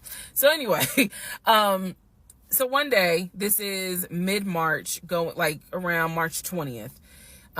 So we're heading towards the end of the month. He was in the shower. Keep in mind, my mom is coming for a visit in April. So he was in the shower and he received a text message on his phone from a woman. The text message, because it was a preview. So the text message was something where if you didn't know the context of the text thread, you could either go left or you could go right with it. So me being just curious, I opened up the phone, put the passcode in, read the text, then read the thread. Come to find out, it was a text from his aunt. His aunt and his ex share the same name. That's why I say it could go left or it could go right. Text was from the aunt. So I looked at the text, went through the thread, nothing in there. So I went ahead, X'd out of the messages. I see that he has Facebook Messenger downloaded. And obviously it shows you the number of unread messages in the icon. So it showed that he had like 5 unread messages. So I clicked on it, just being nosy. And what do my wondering astigmatism eyes see? So in his Facebook Messenger is about 7 women. I can see their profile picture and I see their names. Some of them had a preview. The ones that he had not read, I could see the preview of the message. One in particular said, when are you gonna come get this? Y'all know what I'm talking about. So I clicked on that one first. And I'm reading through the thread. And so she's saying, when are you going to come get this? But earlier in the thread, or further back in the thread, he had asked her, when are you going to give me? And she said, when lockdown is over. So from what I could piece together, he had not yet physically gotten with her. But had there been no COVID, oh, he would have smashed all day, every day.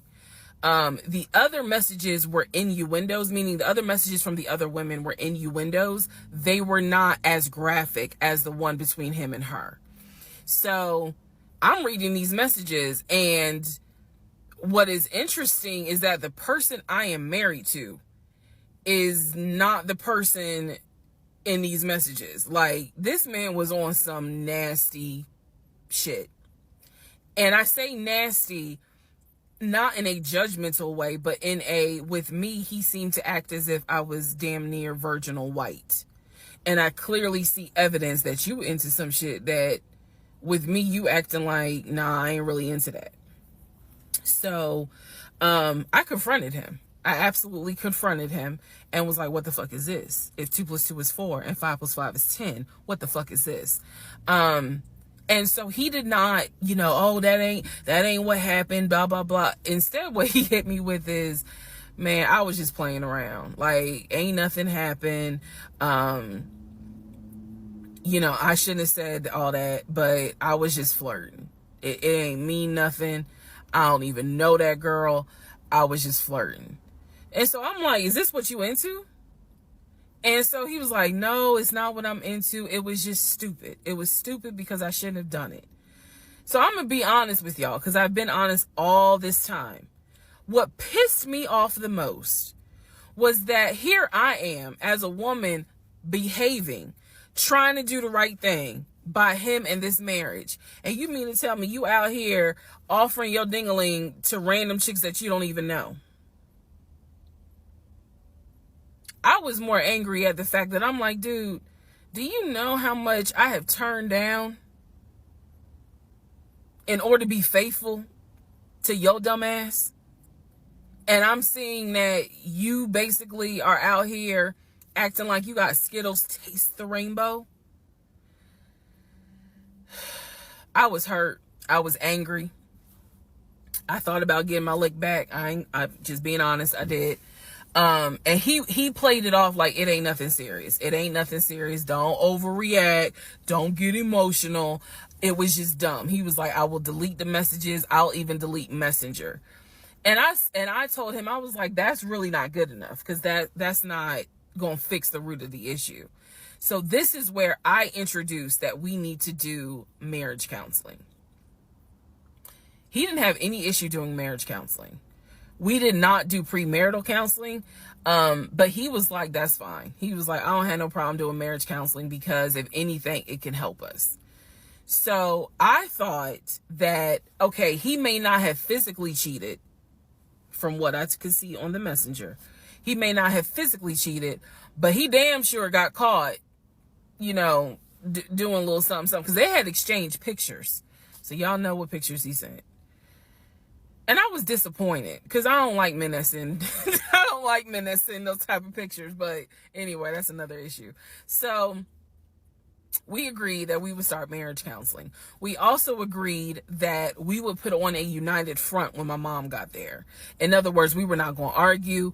We, you know, let's just act like everything is fine. But at that point, when my mother arrived in April, I could not stand him.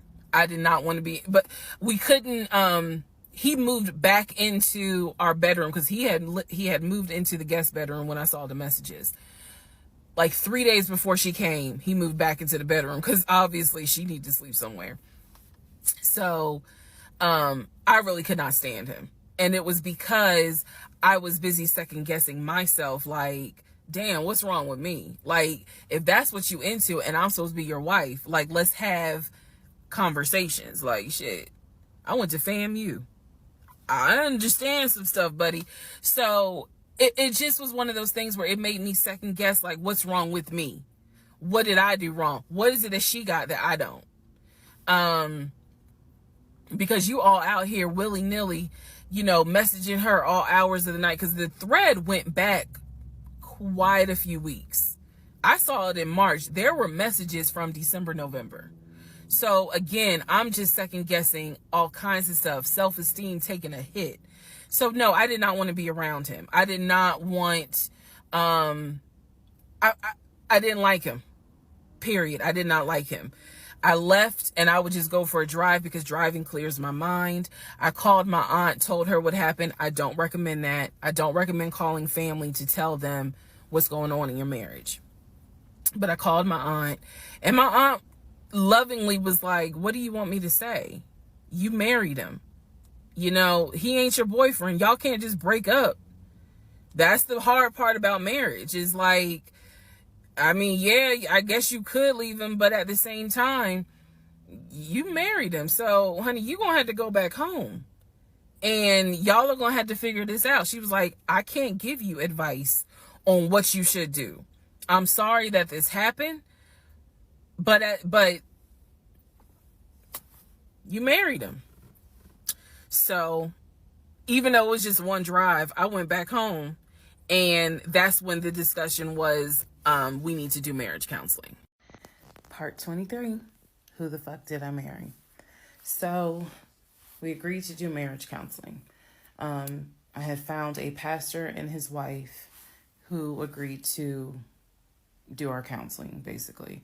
Our counseling was going to be on Zoom, and it was going to be every other week, every other Tuesday. Initially, Legion was participating in it. His body language seemed to be that he was open and receptive to the marriage counseling. Now, the pastor and his wife were deeply concerned at the fact that we had only been married 3 months and we were already dealing with some form of infidelity. We were in marriage counseling, and as the pastor would put it, there seems to not be any sort of intimacy. They were concerned. Rightfully so. I think any person would be if they knew what was going on within those 3 months. So the pastor and his wife, it is fair to note, we started counseling with them in the spring. We continued counseling with them up until a week before I found out what I found out, and he got kicked out. So one of the first things that the pastor kind of talked to us about was, what was the deal with the Facebook Messenger stuff? And Legion was like, it was stupid. I shouldn't have done it. It really was just attention, and I got carried away. He felt like he was not going to, he kept saying, I'm not going to keep apologizing. I'm not going to keep getting persecuted. After I told you, I'm sorry, I told you I wouldn't do it again, and I want us to move forward. You're either going to forgive me or you're not. The pastor and his wife were like, wow, the audacity is real on this one. So needless to say, we started moving slowly forward. It was always in the back of my mind, just like it was in the back of my mind with that black Dodge Charger. It was one of those things where, okay, I see how you kind of are moving and operating. He came to me a few days after we started our first counseling session, and he was like, we should get a joint bank account. What he wanted to do was to each one of us have our own account, and to get a joint account for our money to go in there for joint expenses. Now, up until this point, he had been paying the rent, the utilities, and I really was just paying for my stuff. So now he's suggesting, look, we're married now, let's go ahead and get a joint account. I wasn't necessarily against it because I knew that I would still have my own account. I would still have my own savings. So what I countered with was, okay, let's take a look and see what we're working with. Show me your checking. Let's look at each other's accounts. Look at what we have currently. He was cool with that. So he shows me his checking account. His checking account available balance was just over $9,600. Mine was just over $1,500. So there was a huge disparity in the amounts. And so he logged in on the phone and turned it towards me, and I could see available checking, available balance, just over $9,600. I logged into my savings. I showed him how much I had in savings. He picked up his phone, logged into his Chase savings, turned the phone towards me. In the Chase savings, it was roughly about $15,000. But I also knew that he told me he had a U.S. bank savings and he had an offshore savings. So at this point in time, I asked him, show me the U.S. bank savings, show me the other two accounts. He would not do it. This became a huge bone of contention. He would not show me the two accounts that he claims has the most money in there, the accounts that he claims has money for a house in there, because he still was mentioning, hey, we need to get on this house thing if we're going to move when the lease is up. So I'm just adamant on, why don't you want to show me your savings account? You showed me the Chase one. Like, what is the big deal? And so he kept saying, he was like, there's a lot of money in there. And he was like, and my uncle always taught me, this is not the uncle that died, another uncle. My uncle always told me, just keep your money tight. Because women can be, I said women, like, we're married. So go ahead and show it to me. He would not show it to me. So then we went back into marriage counseling, like the next session, and I bring it up. I said, he will not show me these two accounts that he claims has the money in there to buy a house. I told our pastor and his wife, I said, I saw the pre-approval letter, so I don't understand why he's not going to show me, to just put me at ease that he has the money in there. I had never questioned it before because, again, you tell me who in their right mind signs their name to a legally binding offer, an all-cash offer on a house, and they just do it willy-nilly. I don't know anyone that does that. So I actually never questioned what was in the savings because I clearly saw him sign his name to a $699,000 all-cash offer on a house. If you don't know what I'm talking about, please go back to the parts in this playlist where I talk about what he did when we were looking for a house. So the pastor and his wife were like, Legion, that's not his name, y'all, that's a nickname. Legion, why would you not show your wife your savings account? Like, what's going on here? And so he made up some bullshit. And I remember the pastor's wife was like, something ain't right. And so at this point, Legion kind of shuts down. He's just like, look, y'all are not going to tell me when and where I open up my accounts to show anybody the money I earned. I earned that money. I earned that money by playing football, blood, sweat, and tears. He went to this whole Denzel Washington monologue about how he earned that money, and no one is going to come in and tell him that he needs to open up the account. So then he starts talking about the ex-wife and how she tried to get money from him in the divorce back when they were in California.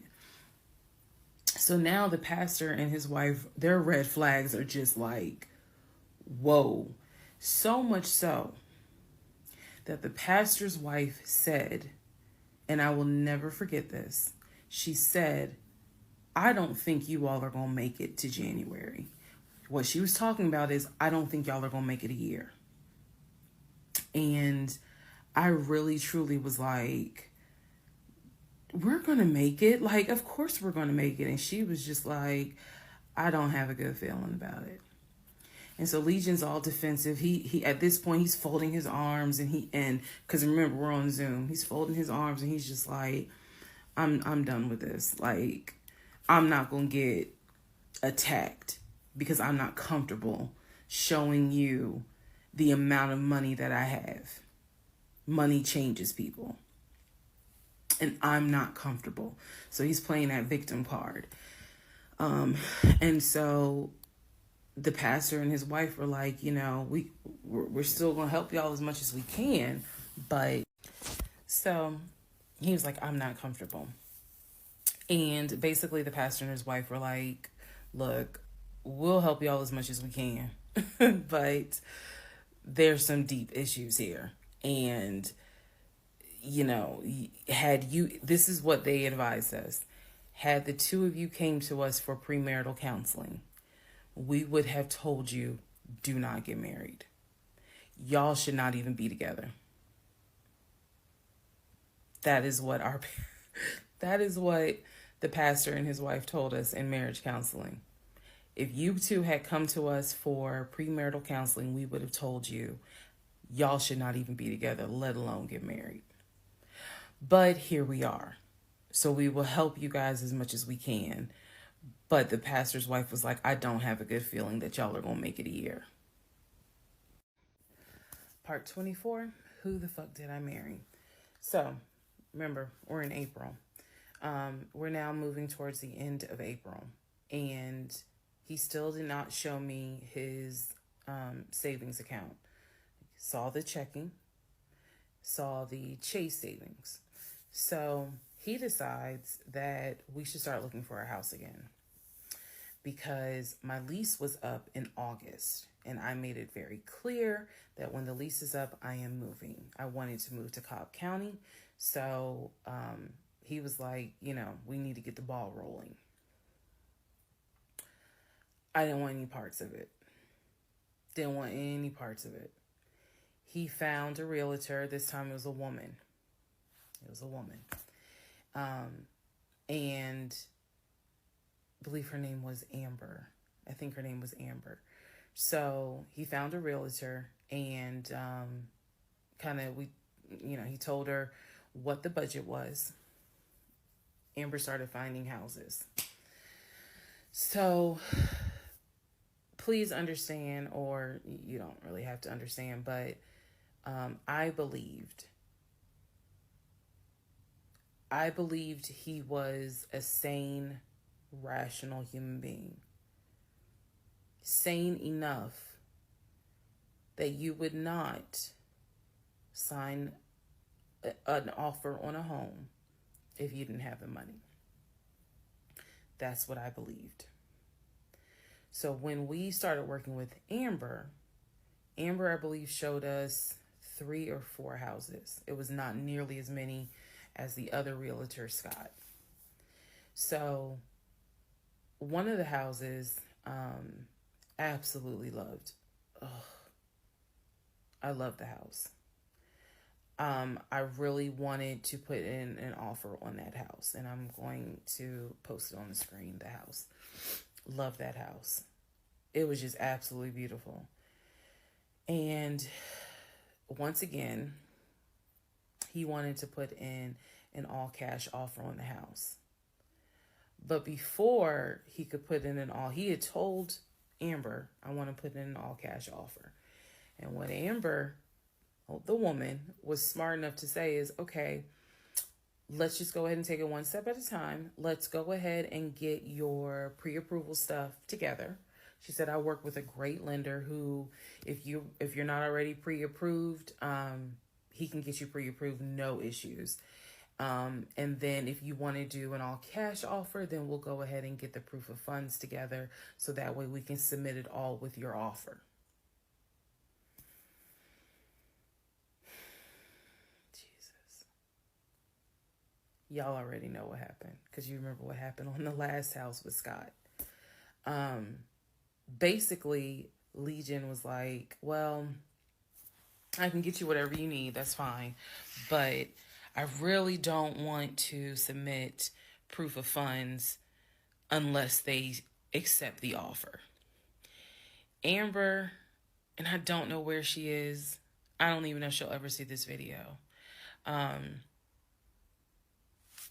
Anyway, let me keep going and I'll explain why that woman has a special place in my heart.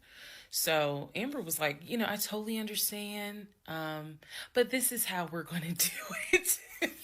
I'm going to need that paperwork, okay? And we'll submit it with your offer. She just simply was like, yeah, this is how we're going to do it. And so he did not submit the paperwork when she had asked him to. And I remember I was driving to work and I stopped at the Quick Trip on Upper Riverdale Road in Riverdale, Georgia. And Amber had called me. It was in the morning. She had called me. And I believe with all my heart that Amber knew something was up, but she also knew I did not know what was up. So she called me and she was like, I just don't understand. Like, if he has the paperwork, like, you can submit the paperwork. But the issue was the Chase paperwork that I had was from a year prior. So my understanding was that it pretty much was no good at this point. So she said all he has to do is just email it to me or take a picture of. She was like, I just need to know that he's able to back up his offer. And I said, I totally get it. And she was explaining some stuff to me. She was like, he needs to do X, Y, and Z. And so I said to her, I remember I said, I don't know what's going on. I said, I'm going to get down to the bottom of it, but I don't know what's going on. And so let's put a pause on this whole thing. let's put a pause on looking at houses. Let's put a pause on getting his pre-approval letter, because I'm not sure what's going on. And she got quiet and she said, okay. I said, and I know this sounds weird. And she said, no. She said, that is actually very smart. She said, do your research. And if I can be of assistance, call me. She said, whether you buy a house with him or you buy a house on your own, I will be more than happy to represent you. I don't know where Amber is today, but that one sentence, I felt like just woman to woman, she was basically telling me something ain't right. Baby, something ain't right. And now you need to open your eyes. I'll be more than happy to work with you. If y'all get your shit together, I'll work with both of you. But whether you buy a house or not, do your research and then let me know what I can do. That was our conversation at the Quick Trip on Upper Riverdale Road. So I got off the phone.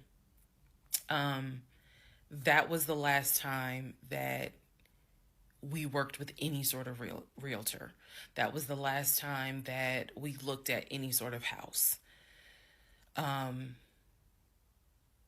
I don't remember exactly what happened after that meeting that day. I do know that when I went home, I simply told him, I don't want to look at a house right now. I said, I think it's okay if we rent.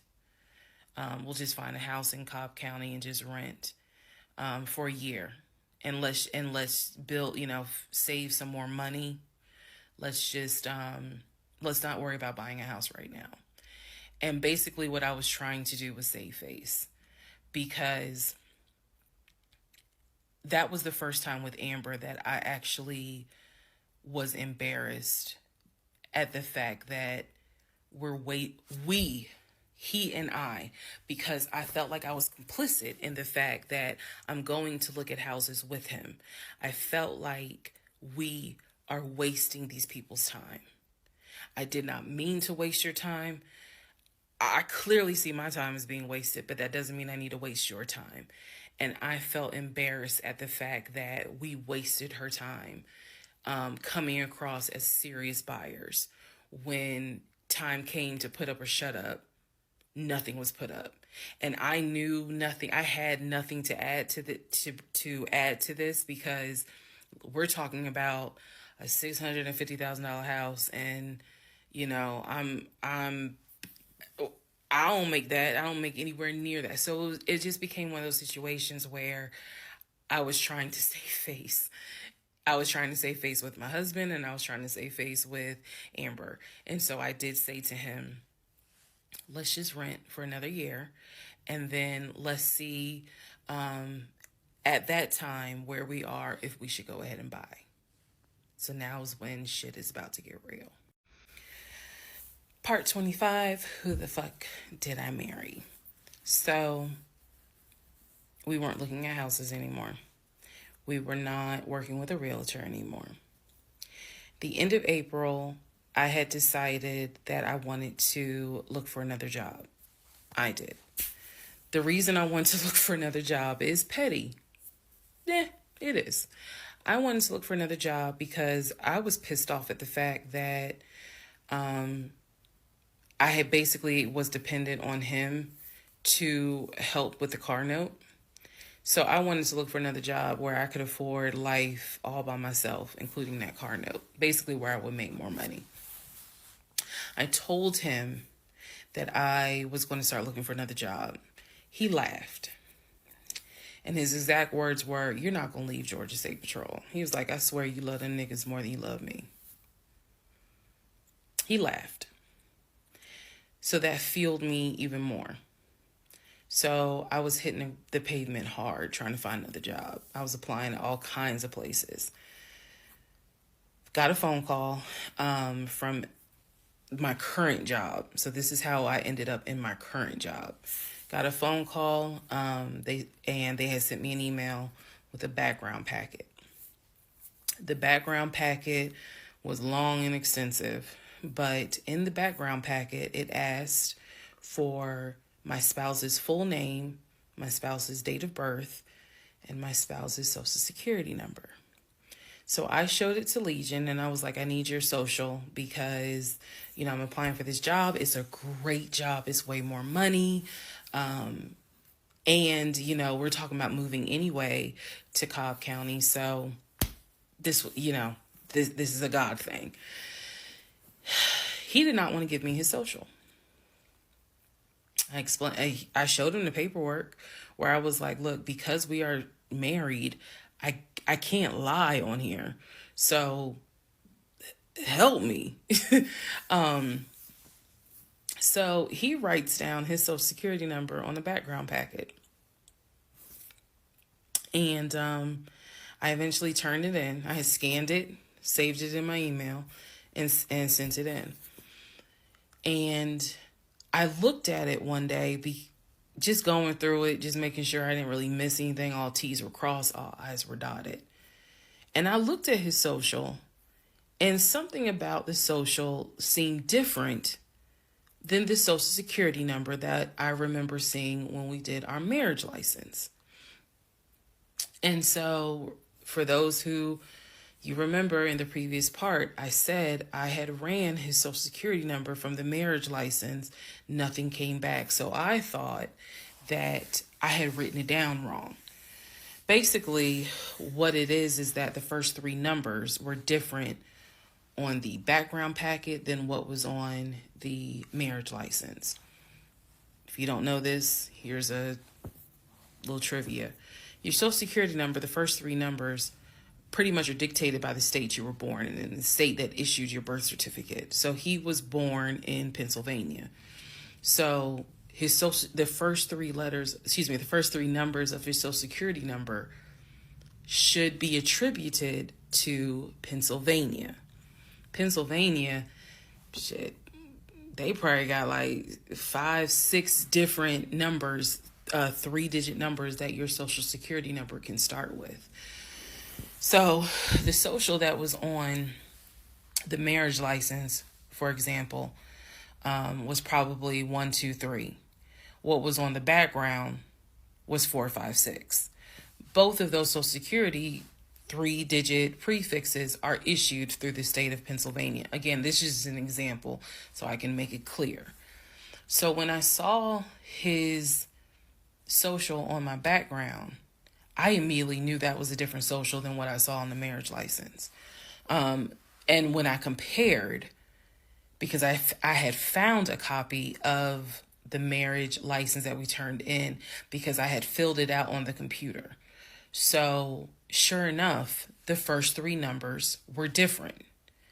The rest of the numbers were the same.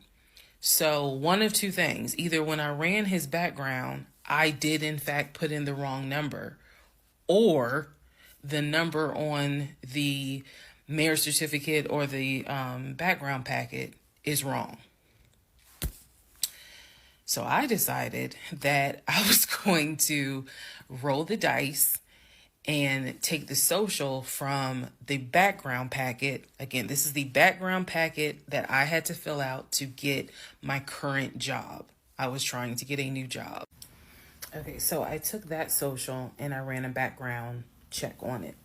What came back on this particular background was all the addresses that the social security number, I guess, had been attached to. So all of the addresses, the states were Georgia, Rhode Island, Pennsylvania.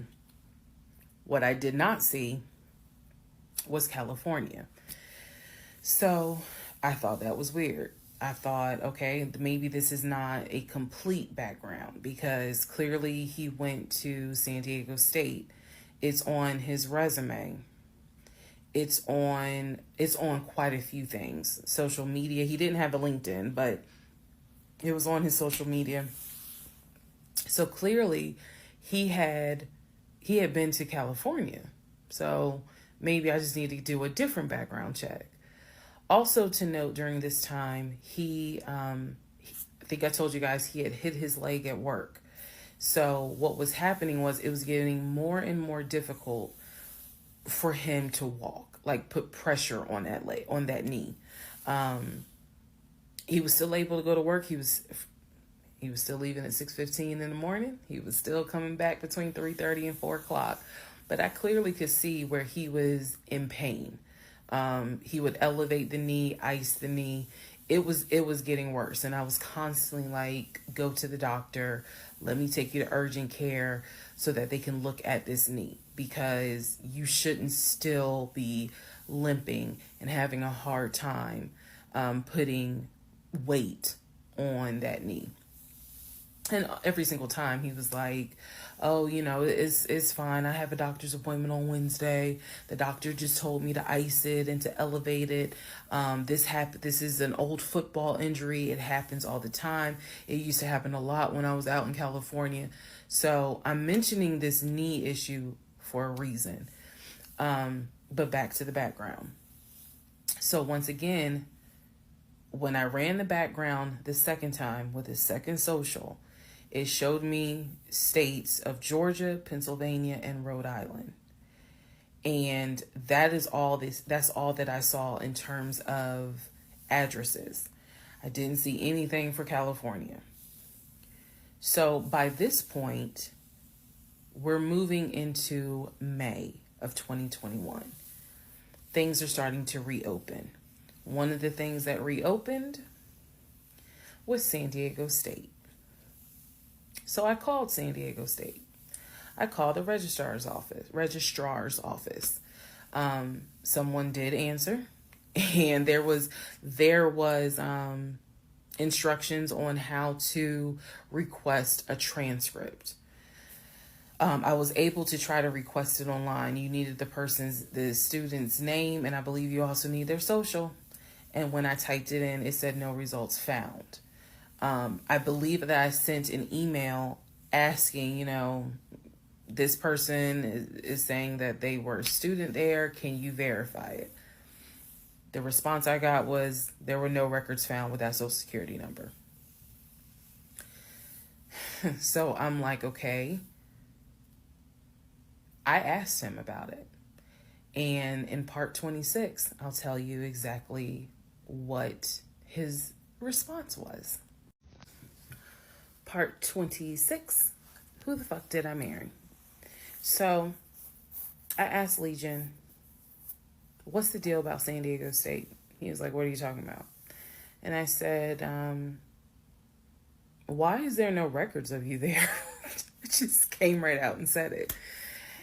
Without missing a beat, this man said, well, I was a private citizen. What the fuck does that mean?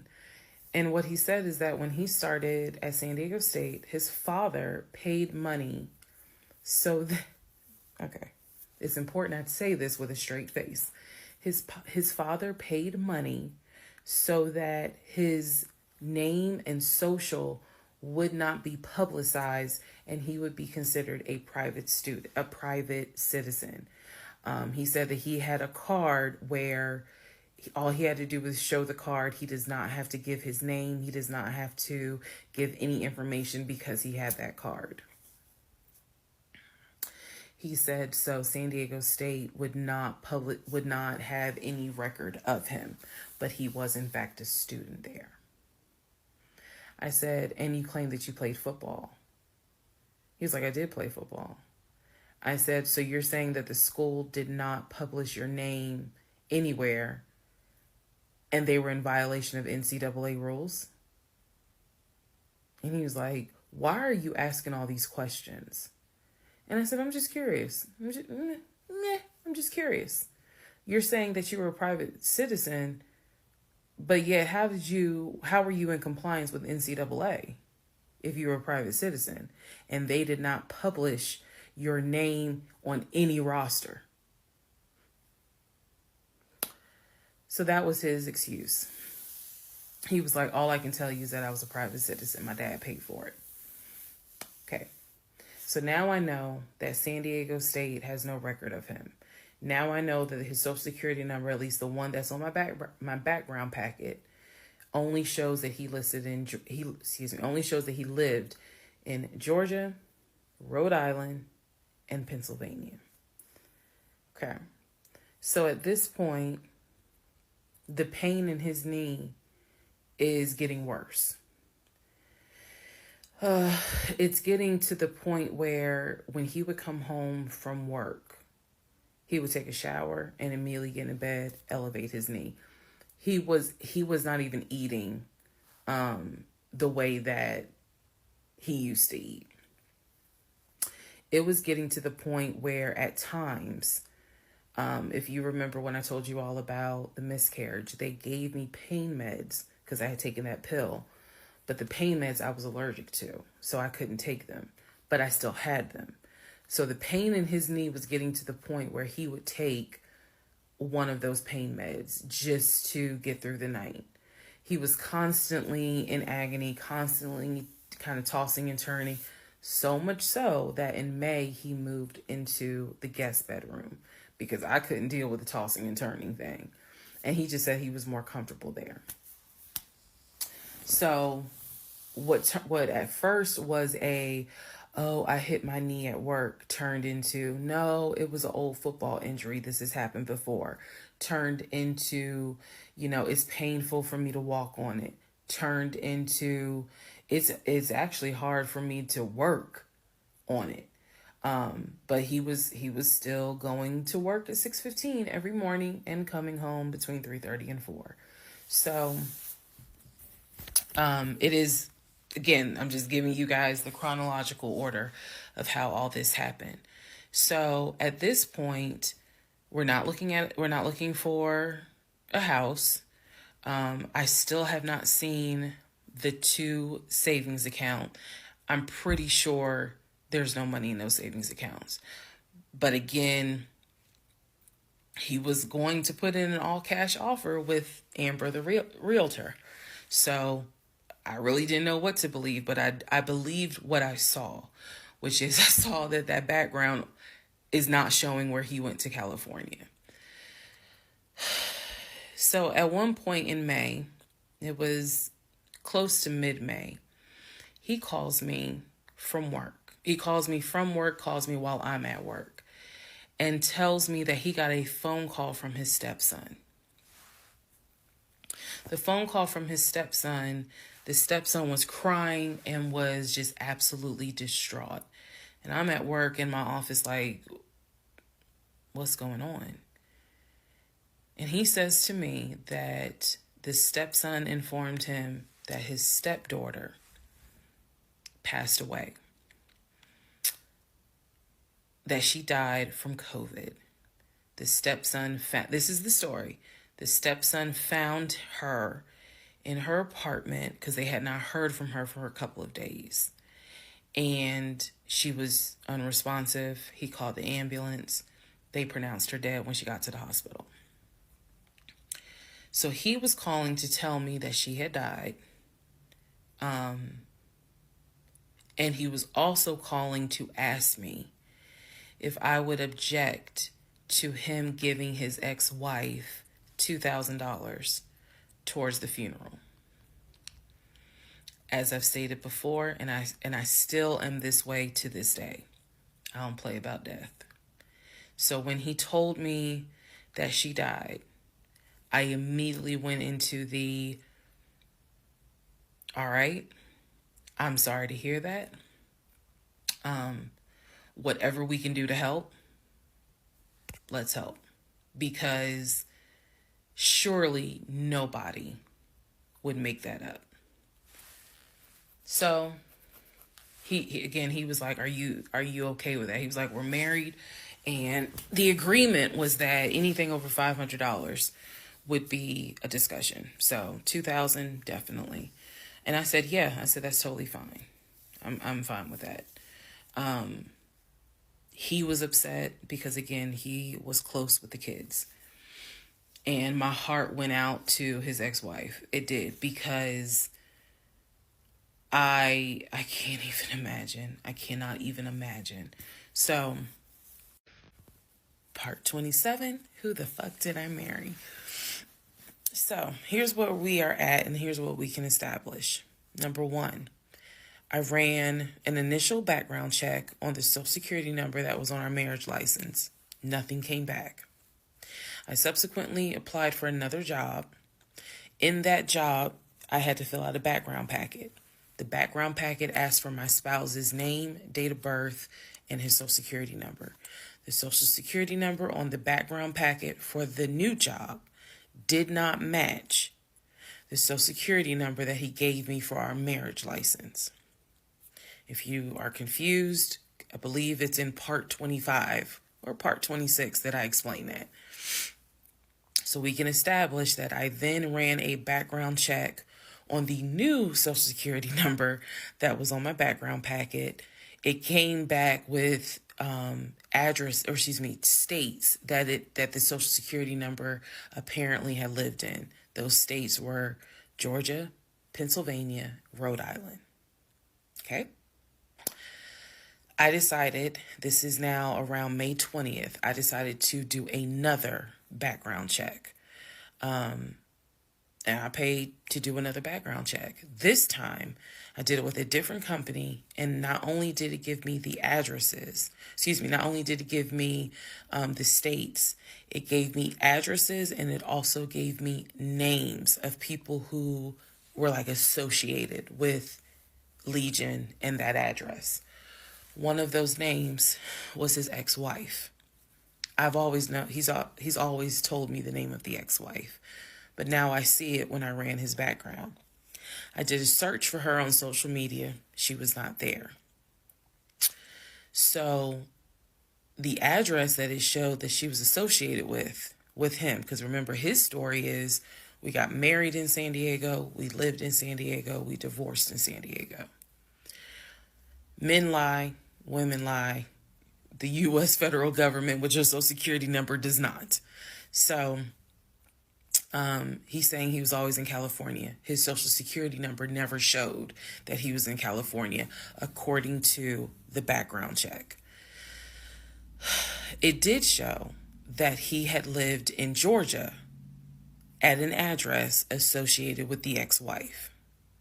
So tried to find the ex-wife, could not find her on social media. So I looked in the metro counties to protect her identity. This, I am going to not divulge a lot on this part. I looked in the metro counties in the open record courts. So typically, you can look in like Superior Court or Magistrate Court or Probate Court. So I looked in open records for the different counties, metro Atlanta counties. Let me be clear, metro Atlanta counties. And I looked under her name. And I found where they had filed for divorce in a metro Atlanta county. So when he said that he filed for divorce in San Diego and that he was married in San Diego, I was able to find, no, according to the state of Georgia, you were married here. You were divorced here. So I looked under her name, found a record for divorce, and it did show his name. So now I clearly see on my computer that there is a metro Atlanta County Court that has a divorce record in the state of Georgia between him and his ex-wife. So I did what any rational person would do, because this is still kind of COVID time. Well, not really. It had nothing to do with COVID. Let me take that back. Because of the parameters of the court, you can only do the open records request in person. I did what anybody would do. I told my boss I had to go. I grabbed my purse, grabbed my keys, and I drove to the court to do the open records request in person. The open records request was for the divorce documents. Go back in the story, in the series, and remember I did a background on the ex-wife. I told you all exactly what was told to me. He met her in California. He married her in California. He divorced her in California because she cheated on him. He filed for divorce. She tried to get spousal support. It was going to be a little ugly. He was helping her with the kids. That was the story that was told to me. So, went to the court, filled out the paperwork, got the open records request for the divorce decree, for the divorce records. First thing I see, he didn't file, she did. Second thing I see, they didn't make it more than 6 months. I see the date of marriage. I see the date of dissolution. 6 months. Third thing I see, he was served in Metro Atlanta, which means that at the time of the divorce, he was living in Metro Atlanta. California was never mentioned. Fourth thing I see, he filed what is called a pauper affidavit. If you don't know what that is, I'm going to do my best to explain it real quick. Basically, he filed an affidavit with the court saying that he is so poor, he could not afford the fees to pay for a divorce. He couldn't afford a filing fee. He couldn't afford a service fee. That is what a pauper affidavit is for. All of this is in the divorce documents. She had filed. She said it was irreconcilable differences. She was not requesting any money whatsoever. And both of them had signed a pauper affidavit. He was served in Georgia at his previous employment. According to the divorce documents, he was served at like a grocery store. That is what was listed as his employer. And it had a date of when he was served.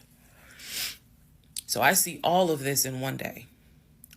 I also see where on the divorce documents, she listed her name, her address, and her phone number. So I did what any rational person would do. I wrote down the phone number. There was a 50-50 chance that the number was already disconnected. She could be like me. I'm one of those people. Honey, you can sneeze at a 27-degree angle. I will change my number so quick, you ain't even know what hit you. You can talk to me at 5 o'clock, and at 5:05, my number has been changed. So she could have been like me, and the number is not even active. Or she could be like some people I know who have kept their number since kindergarten. Either way, I wrote the number down. I left the court, and I immediately went back to work. And the same friend who helped me when I had my miscarriage, I told her, I was like, I got this phone number. This is the ex-wife. She was like, girl, you better call. You better call and find out from her. Because I think she said to me, can't nobody tell you what is going on quite like the ex-wife. So, part 28 is the phone call that I had with the ex-wife. Part 28 of Who the Fuck Did I Marry? So, I had the phone number, went back to work. My really good friend was like, you better call her. You can use my phone, but call her. So I called her. She answered. Let me use aliases. And the conversation went like this. May I please speak with Barbara? This is Barbara. Barbara, this is Shirley. Shirley who? This is Shirley Jones. I am the wife of Legion. Silence. Then she starts laughing. And she said to me, and I quote, if you were calling me, then I know it's bad. I chuckle and I said to her, I'm not trying to bother you. I'm not trying to disrupt your life. I said, I am literally coming to you on some woman to woman shit. I said, because you are probably the only person who can help. She listened. She was gracious. And she said, what is it that you need to know? Or what is it that you want to know? And I said, I understand that you and my husband talk and communicate. And she immediately said, what? No, we don't. And I said, okay. She said, one thing you need to know about Legion. She said, whatever he tells you, it is a lie. And she said, again, let's go back to part 1. I told you guys that when he introduced himself, or when we met, we actually had matched on 2 different sites. And he was under 2 different names. One was like the actual birth name. The other one was a nickname variation of that name. That's the name I know him by. So, for example, if his name was Matthew, he had a profile under Matthew, and then he had a profile under Matt. I would have known him as Matt. So she said to me, she was like, I don't even know who Matt is. She was like, that's not even his name. And so I knew what his actual government name, and she was like, no one calls him Matt. She was like, that must be his new personality. Or she was cracking a joke, but she was like, anything he tells you, you need to know is a lie. So I just asked her, I said, what was your experience? I said, because I can tell you the story he told me. And she stopped me right there. She said, whatever he told you was a lie. She said, let me guess. He told you I cheated on him. Let me guess. He told you that I wanted money from him. And I said, yeah. And she said, yeah, that's a complete lie. So we had a conversation where she told me how they met. They didn't meet online or anything. I said, well, were you guys ever in California? She said, no. She's like, she was like, that man ain't never been past the East Coast. So I said, okay. So you guys have always been in Georgia? And she said, yeah. She's like, we got married in Georgia and we got divorced in Georgia. And that's when she asked me, how did you even get my number? She said, because I want nothing to do with him. So how did you get my number? I said, I'm going to tell you the truth. It ain't going to make me look good. I told her, I said, this is what happened. And this is what led to me doing research. And this is how I got your number. And she laughed. She was like, wow. She was like, normally I would be freaked out. She said, but under the circumstances, she was like, wow, okay. She said, yeah, if you're calling me, then it must have gotten pretty bad. She said, so what did he promise you? And we talked for about 35 minutes. She asked me in that phone call, she said, look, I want nothing to do with him. I have not spoken to him since our divorce was finalized. She said, so I would just appreciate if you keep me out of whatever's going on with y'all. And I told her, I said, I give you my word, I will never tell him I spoke to you. I said, I give you my word. I said, this conversation is for me. It is not for me to use in any sort of legal litigation, nothing. This is for me. And I said, I don't plan to call you again. I don't plan to be a disruption in your life. I just needed to know, how bad is it? And she paused and she said, it's bad. She said, I don't know what all y'all got going on. She said, but if it's anything like what it was for me, it's bad. So we talked a little bit more. She was very encouraging. She was like, girl, do not blame yourself. She said, I went through that and I had blamed myself. She was like, this is not on us. This is on him. She was like, he is a master liar, a master manipulator. She said, I ignored the red flags. So she was like, do not feel as though this is on you. We talked about there's an ex-girlfriend that shares the same name as his aunt. She and I talked about her. She said the reason why they broke up, because the ex-girlfriend, I didn't know this, the ex-girlfriend had reached out to her about 6 months before he met me. And so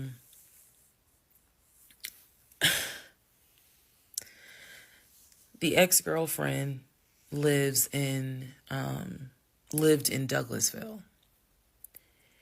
On Legion's driver's license, he had a Georgia driver's license with the Douglasville address. What he told me was that it was the address that his sister, because remember I told y'all his sister Shantae lives in Douglasville. She's a nurse, married with 2 kids. So he told me that the address on his license, it was his driver's license, was to Shantae's house. The ex-wife is telling me, no, that's the address for the ex-girlfriend. He had moved in with her and he created this whole narrative with her. She found out that he was lying and she kicked him out. And so I guess after she kicked him out, she then reached out to the ex-wife, kind of the way I did, for confirmation. And so the ex-wife was just telling me, whatever that man has told you, it is a lie. She said, I got out before it got too bad. She said, because once I knew he was lying, I was out. She was like, because he's never going to change. And so, again, conversation went on. And so finally, we were getting ready to get off the phone. And before we got off the phone, I said to her, I said, if everything is a lie, I said, I have one question for you. And she said, sure. I said, how is your daughter?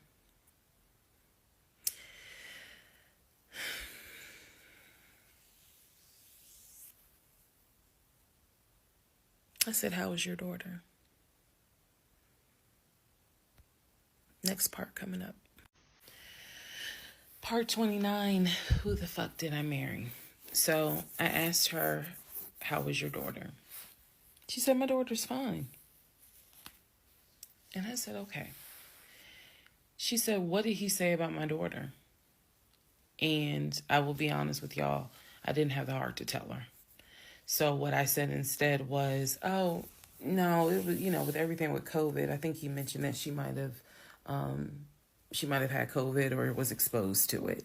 I downplayed it bad. I wasn't going to tell that woman that he said her daughter passed away. So I said, obviously I'm glad to hear that kids are fine. She said, look, whether you stay with him or not is your choice. She said, he ain't going to change. He ain't going to change at all. She said, this is what he does. She said, you're not the first. You're not going to be the last. She said, he did it to me. She was very, very encouraging because she was just like, you do not blame yourself. She said, we both ignored red flags, but it is not your fault. She said, this is on him. And so we, once again, I thanked her for her time, got off the phone. I took the long way home that night. I could not be around him. I could not be around him. I had to figure something out. I had to figure some things out. So I just I I took the long way home. What does that mean? It means that I probably could have taken 75 to 285, but I probably took 20 to 75 to 285 to 675 kind of like I just took the long way home. A couple of days later, because my mind was spinning. A couple of days later, at this point, I'm turning into the FBI, CIA, and Homeland Security all in one. Literally. I'm trying to find everything.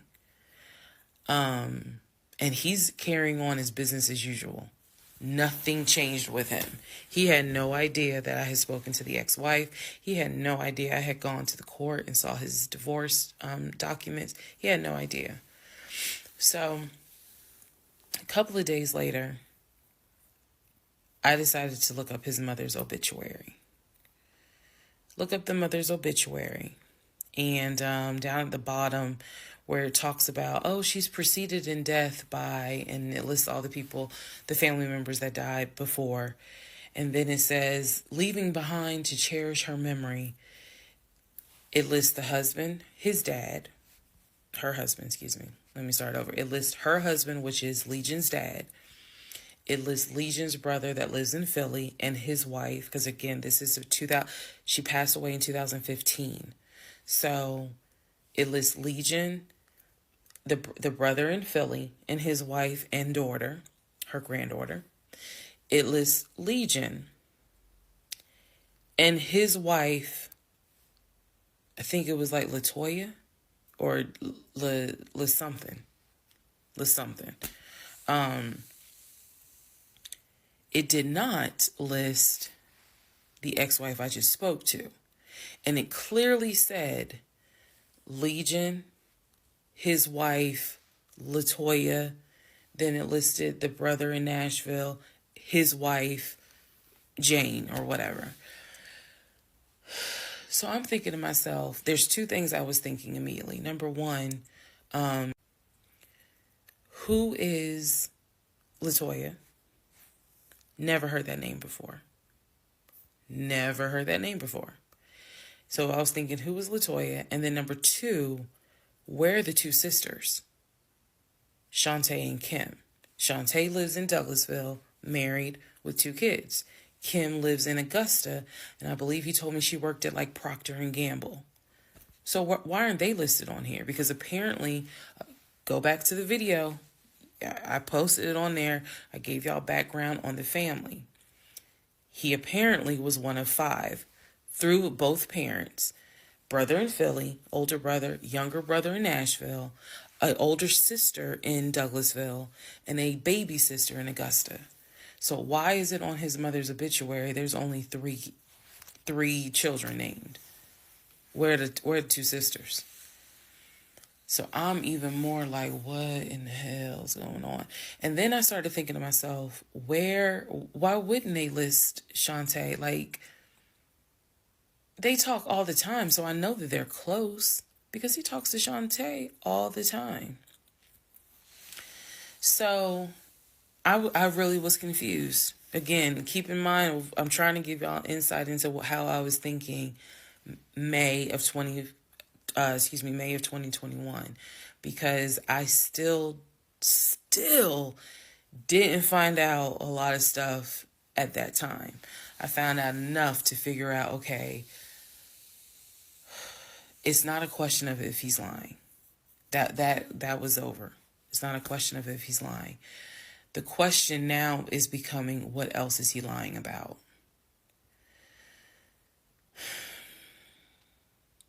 So we had the phone call with the ex-wife. Now I see an obituary that apparently there's another wife. I know on our marriage certificate, it only states he had one previous marriage. I had 0, he had 1. So this is how I'm thinking in my head, which is, okay, what am I missing here? I know we've established that he's lying, but who the fuck is Latoya? Like, I'm really trying to understand who is Latoya. And again, he's hobbling around the house, limping, and I'm in our in the bedroom, just. I mean, I could not get on Google fast enough to try to figure some stuff out. So,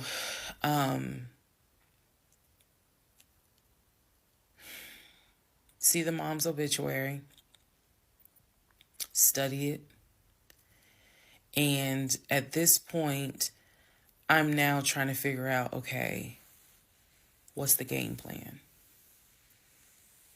What is the game plan? And that's where we are about to get into the next part. Okay, part 30 of Who the Fuck Did I Marry? So I'm going to use this as a clarification video. So we're going to use part 30 as a stop. Let's clarify some things. I've done that before on a previous set of videos, so I think it's just important to do that so that way I can try to address some of the things that I have seen in the comments, both supportive and just downright mean. But let me clarify some stuff. Number one, it is important to remember that I am telling this entire story of how I met, dated, married, and divorced my pathologically lying ex-husband. I am going in chronological order of events. So what that means is that, ma'am, sir, whoever you are, if you were coming in at part 30, but you have not seen part 11, some stuff is not going to make sense. I know. It is a long playlist. And don't worry about watching the video as soon as it comes out, because everything, I'm trying to do this responsibly, of telling the story in the order of which things happen. So I say that to say, please, if you're able to, start at the introduction disclaimer video. Start with part 1 and then just watch each video, because a lot of the questions people are having that I'm seeing in the comments, and I say this respectfully, is just because you did not go to the other videos and watch them in order. That's just the first thing I want to say. It is important that I get this story out, but that it's done, like I said, responsibly. To me, responsibly is being honest, even if it makes me look bad, but then also trying to be clear and not ramble all over the place. So I'm trying to take the time to tell you, this is what happened at this time. This is what happened at that time. That's why there's so many parts. And we're not even to the part of the divorce yet. We're almost there, but we're not there yet. Second thing I want to clarify. I cannot stress this enough. My family and my friends did not know what was going on between Legion and I. They did not know. My family only knew, we've met this guy. He's dating our daughter, our niece, our cousin, our granddaughter. He seems to be a really nice guy. He seems to really love her. From what he has told us, he's done well for himself. He played football. And he has worked at this company 6-7 years. And financially, he is in a good place. From what we understand, he just moved here from California. That is what they knew. They did not know about the red flags I had. They did not know what was going on in my head. They did not know what was going on in my heart, because I did not want to look stupid. I'm fully aware that when I tell this story, I look stupid. I'm aware, and I've made my peace with that. But at the time, I did not want to look stupid. So it was important to me to put on everything's great. We're really happy. We're looking for a house and everything's going well, knowing full well that behind the scenes, I couldn't figure out why he wasn't showing proof of funds. They did not know.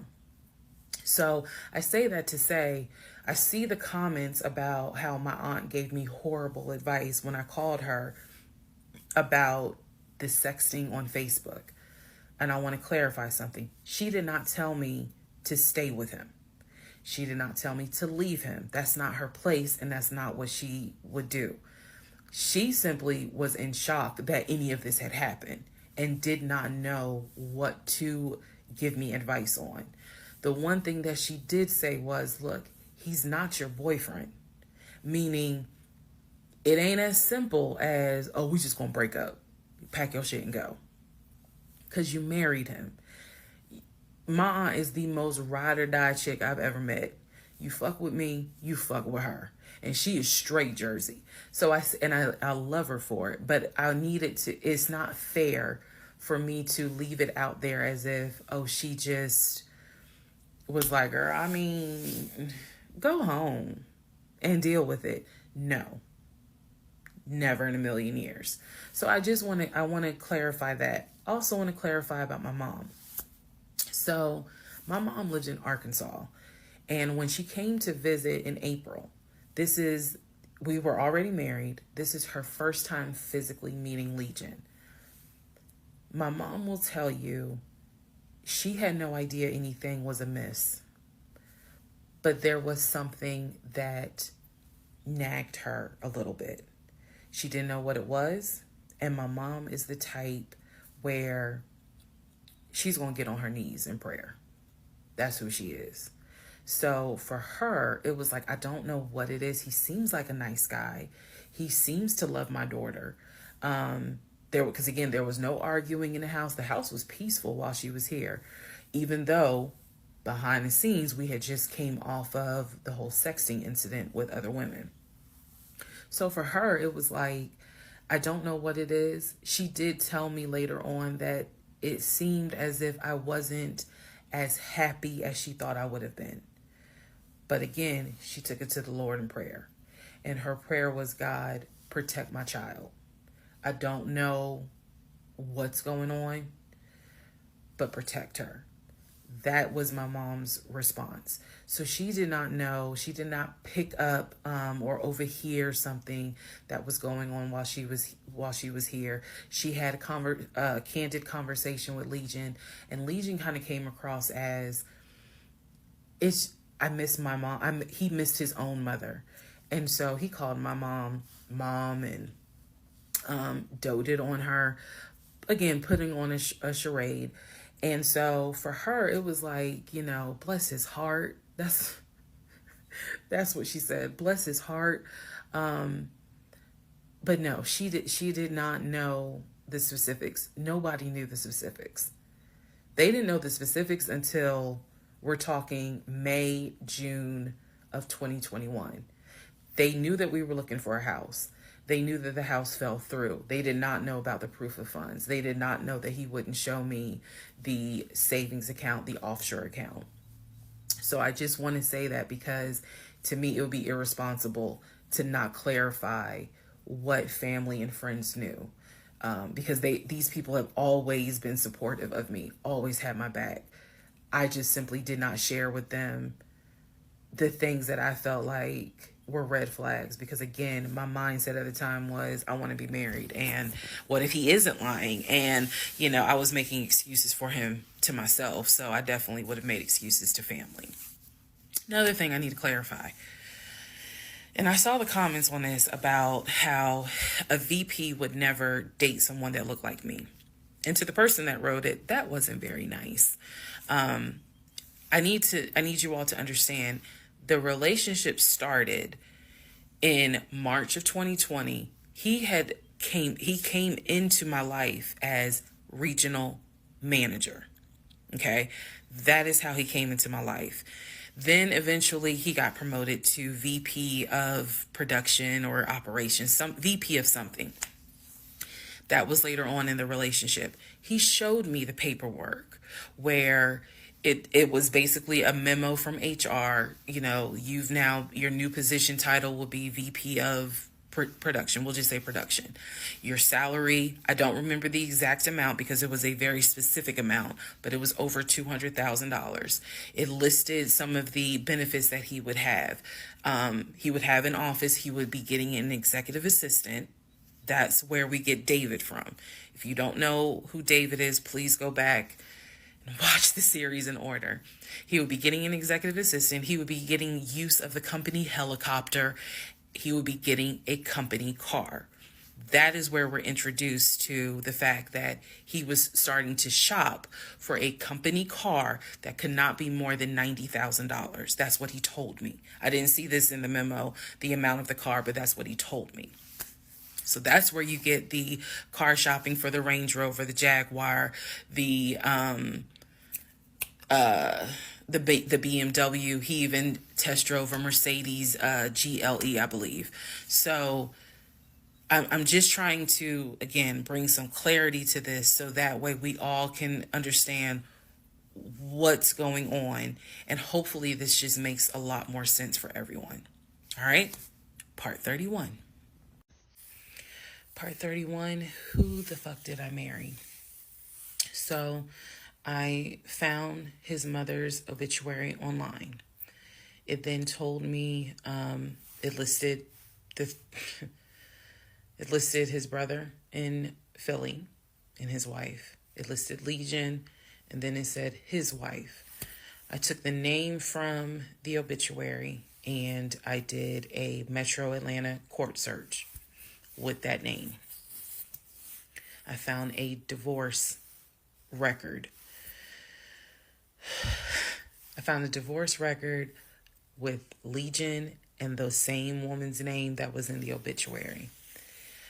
In that divorce record, it looks like he's the one that filed for divorce. This would have been around 2016. This was after the mother's death.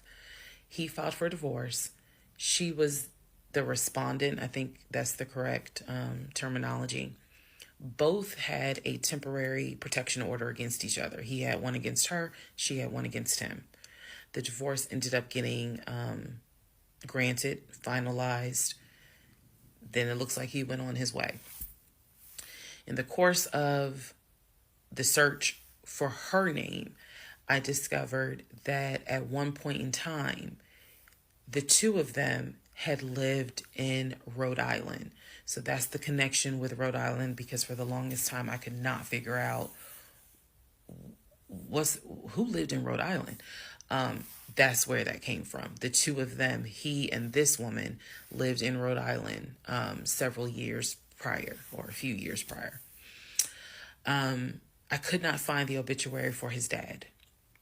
I searched and I searched. I could not find the obituary for his father. For whatever reason, I knew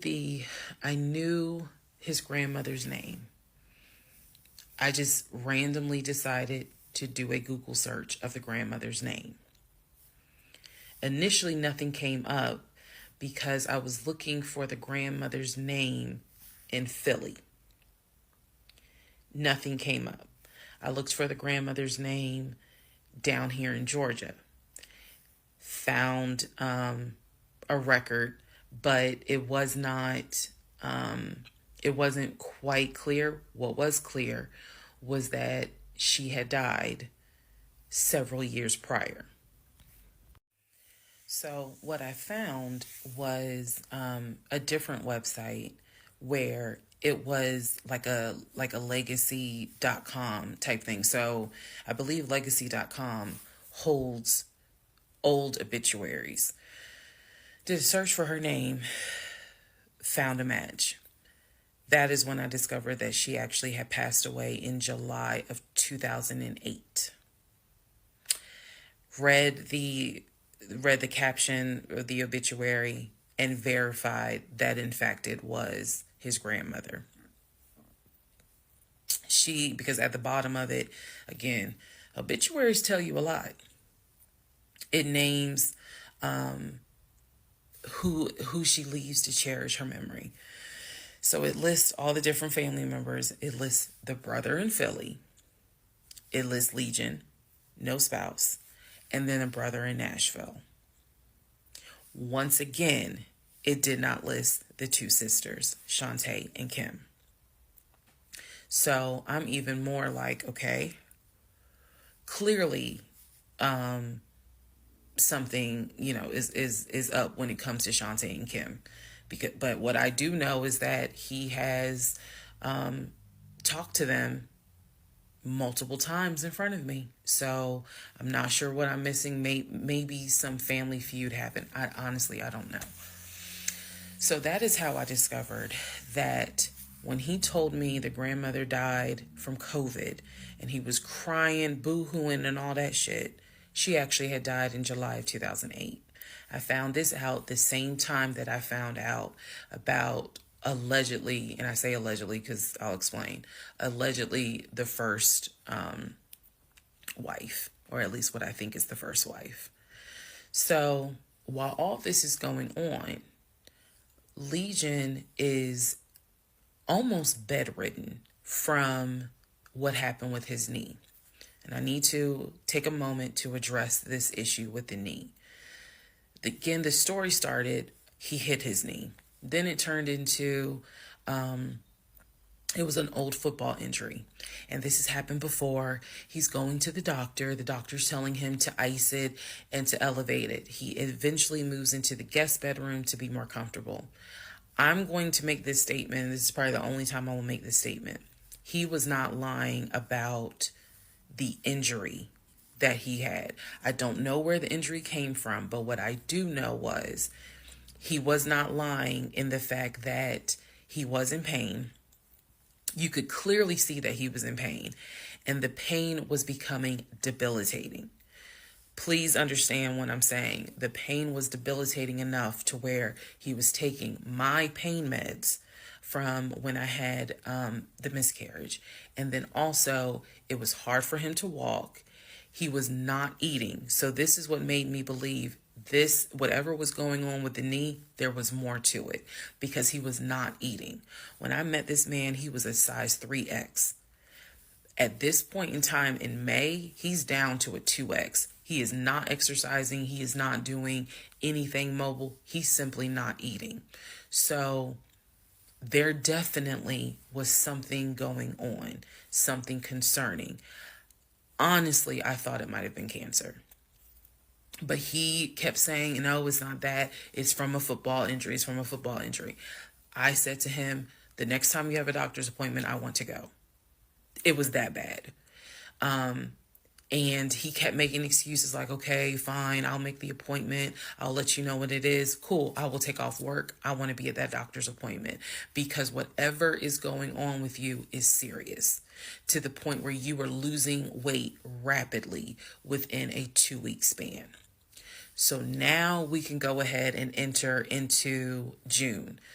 When we enter into June, I have verified, read the divorce documents for not one wife, but 2 wives. I have called San Diego State, verified they have no record of him. He claims he was a private citizen. I don't believe that. They're saying there's no record of him. I have pulled his background. It is showing that you've lived in Pennsylvania, Rhode Island, and Georgia. When I look at the addresses, it is tied to at least 2 women, both of whom I'm showing divorce records on file that you had. I've also verified that your grandmother actually died in 2008 and not in 2020 from COVID. I know all of this as I'm going into June. His birthday is June 17th. So all I've been doing is just trying to figure out what is it I'm going to do. I spoke to the pastor and his wife. I believe it was actually the pastor I spoke to, because I knew the pastor previously, before he did our marriage counseling. And I told him what I found. Mind blown. Mind blown. Had no idea. He knew something was up. He knew that Legion was not really trying to make this marriage work. He had no idea all this was going on. So he asked me, are you wanting to stay, or do you want to end the marriage? I said, oh, absolutely, I'm ending it. Oh, hell yeah, I'm ending it. I have to. I have to end it. I have no idea who that man is in my guest bedroom. Not to mention, on top of all of this, he had lied about the death of the ex-wife's daughter. Part 32. Part 32. Who the fuck did I marry? All right. So we're now in June. By this point in June, I have been offered the new job. accepted it, put in my 2-week notice at my previous job, and was going to be starting the new job later on in the month. So when he laughed where I told him I wanted to get a new job, that laughter fueled me to get a new job. So here's what happened the beginning of June. At this point, he's completely bedridden. When I say completely bedridden, what I mean is, I'm trying to clarify this so it makes sense. From what I see, he is going to work, but he's calling out a lot more. Okay? So he had already left the condiment company and was working for Apple. So he's calling out quite a bit because the pain is pretty bad. So he's hardly eating. At this point, hardly. For example, if I were to say, oh, I ordered a 10-piece wings, he's eating 2. And that's it. That's all I would see him eat. I was going to work and coming home. The house was in the exact same place that it was when I left. Nothing in the kitchen had been moved. Nothing in the refrigerator had been moved, which led me to believe that he had not left the bed from the time I left to go to work until the time I came home. At this point in time, he's drinking Powerades like it's water. I mean, I'm buying cases of Powerades. And that seemed to be the only thing that he was taking in. So if he was a 3X when I met him, he's probably at a 1X, maybe a 2X, depending on the clothes. He's lost a lot of weight because he's not eating. So that's the reason why I say he wasn't faking whatever was going on. I think the issue with his knee was a symptom.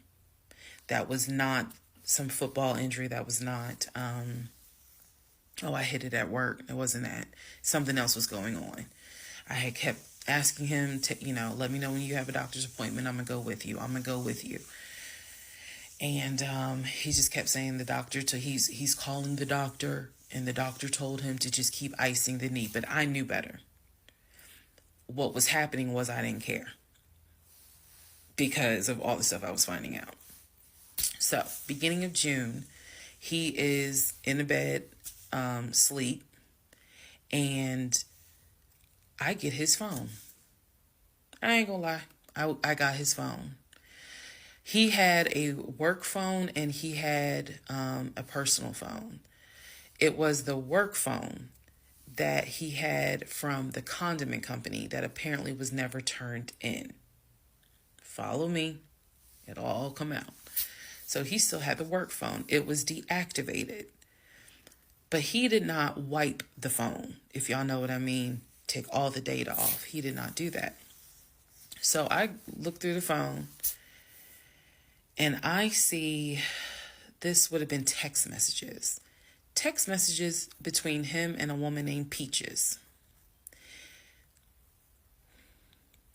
I go back to the beginning of the text messages. This is on the work phone. This is the beginning of June of 2021. I go back to the text messages the beginning of the text messages between him and Peaches. Yes, that was her name, Peaches. I'm reading the thread because he's knocked out sleep. So I'm in the bathroom with the door locked, reading the thread. And what I can tell is that he met Peaches on POF. If you don't know what POF is, it is Plenty of Fish, a dating website. He met Peaches. I saw the messages in June, so he met Peaches around February. Met Peaches from POF. And apparently Peaches was,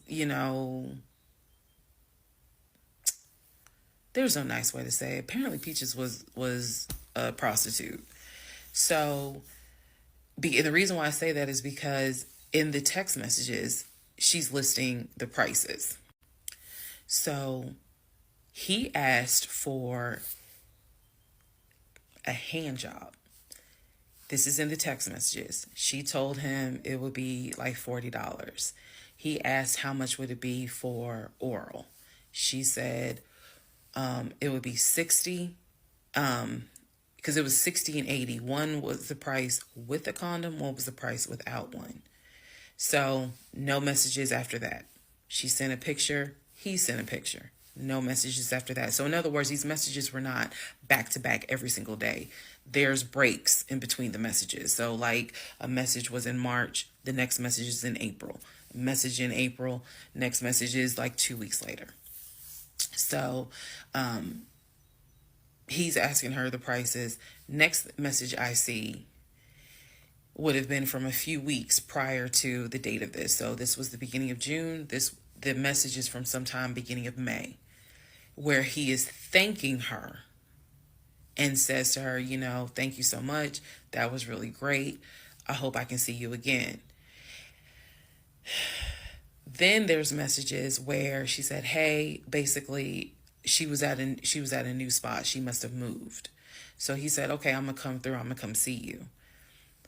He's asking her to confirm the address. He was like, is it the house with the brown trash can with a white car in the front? She says, yes. So I'm thinking he was actually in front of the house when he's texting these messages. Then again, he does whatever he does, and he sends her a message a few hours later saying, thank you. That was great. I'm reading all this. And I will tell you guys something that you may or may not understand. Some women may or may not understand it. The cheating didn't even faze me. Didn't even faze me. I didn't cry. I did not feel like, what did I do wrong? I was relieved. The reason why I was relieved is because up until this point, I kind of struggled a little bit on whether or not, God, I know, Lord, you hate divorce. But I can't stay with a guy that lies. So when I saw the cheating stuff, I was like, oh, shoot, thank you, Jesus. Okay. Because I know my Father in heaven is going to forgive the fact that I'm going to divorce him for infidelity. Go ahead. It's fine. Jesus will forgive me. So I was relieved, to be honest with you. Like, oh, okay. I got grounds now, bitch. That's how I felt. So saw the messages, forwarded the messages to my phone. I had to take my phone because the phone was deactivated. So I kind of had to do a little ghetto, hold the phone up, take my phone, and take pictures of what I see on the phone, so that I would have proof.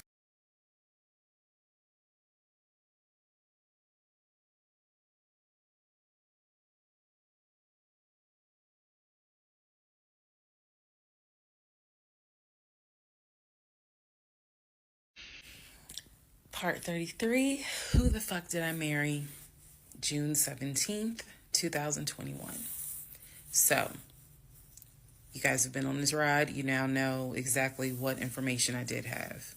The morning of June 17th, which was his birthday, he was in the bed as usual. Powerade bottles all over the place because I wasn't in the mood to clean. And so I went in his room. He was awake. He was watching YouTube on his cell phone. He watched a lot of YouTube, watching these two guys that always were fixing Jeeps on YouTube. And if I saw them, I would know exactly who they are, but I can't remember their name. It's a popular show on YouTube. Anyway, so I go in there and I just calmly sit on the edge of the bed. And I was like, can we talk?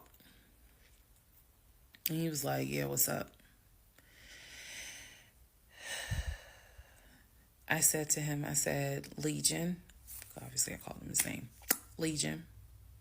I said, I'm going to ask you something. I just want you to be honest with me. So he starts, I can already see in his eyes, he's about to get defensive. And I was like, calm. Because this is the tone I had. Calm. I said,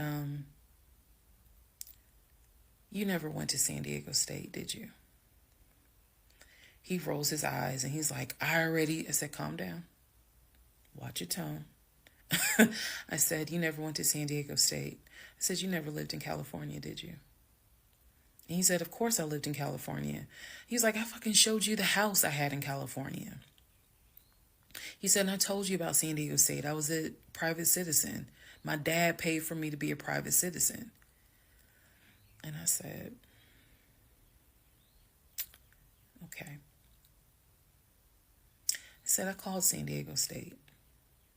And he looked at me. His eyes were like empty. Like, he wasn't shocked. He wasn't like, oh my God. He was just more like, okay. I said, they have no record of you.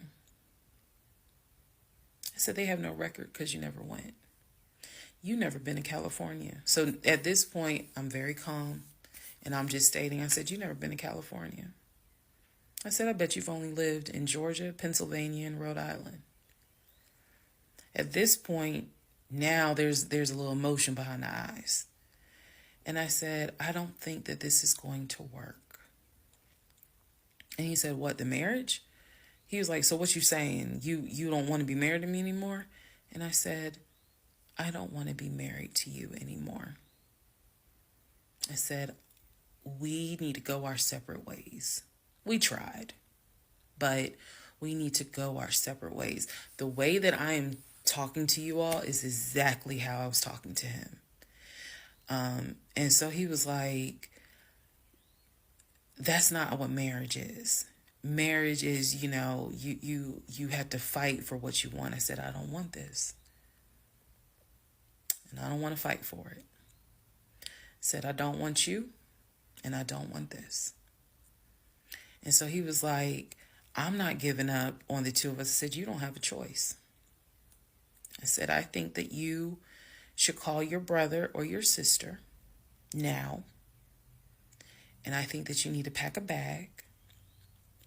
And I think you need to get the fuck out my house. And he was like, I don't really have time for this. I don't feel well. I said, I don't care. You need to get out of my house.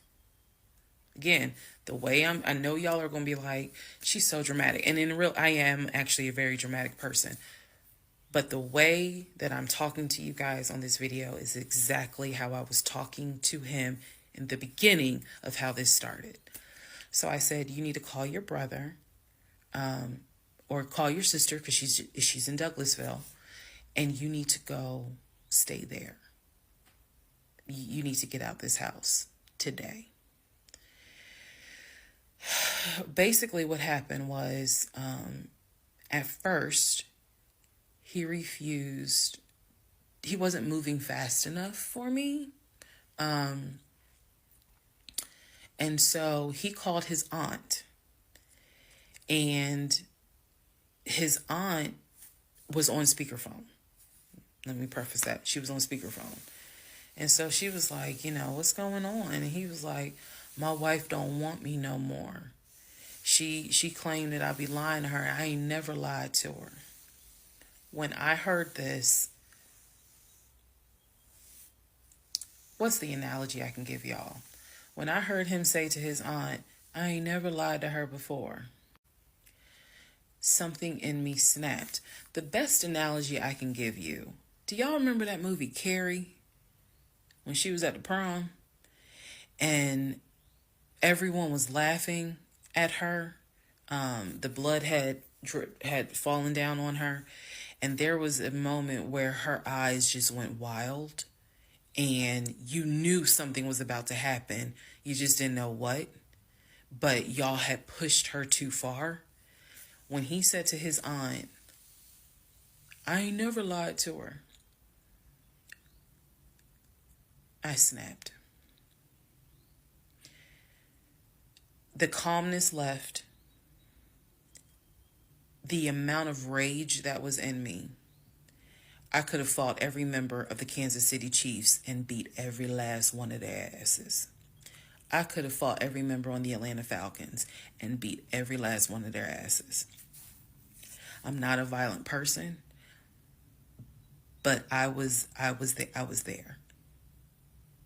That statement, I ain't never lied to her, took me there. I went off. I went off. I went off so bad that first of all, every part of me was shaking. I called my mom. My mom was on speakerphone, and she's in Arkansas. My mom's a praying woman. I was cussing like a sailor. My mom finally said, put him on the phone. So I gave him the phone, and I'm standing there, and I'm looking around the room. Is the scene that I remember is the Angela Bassett scene in Waiting to Exhale, when her eyes are darting around the room right before she grabs everything to put it in the car to set it on fire.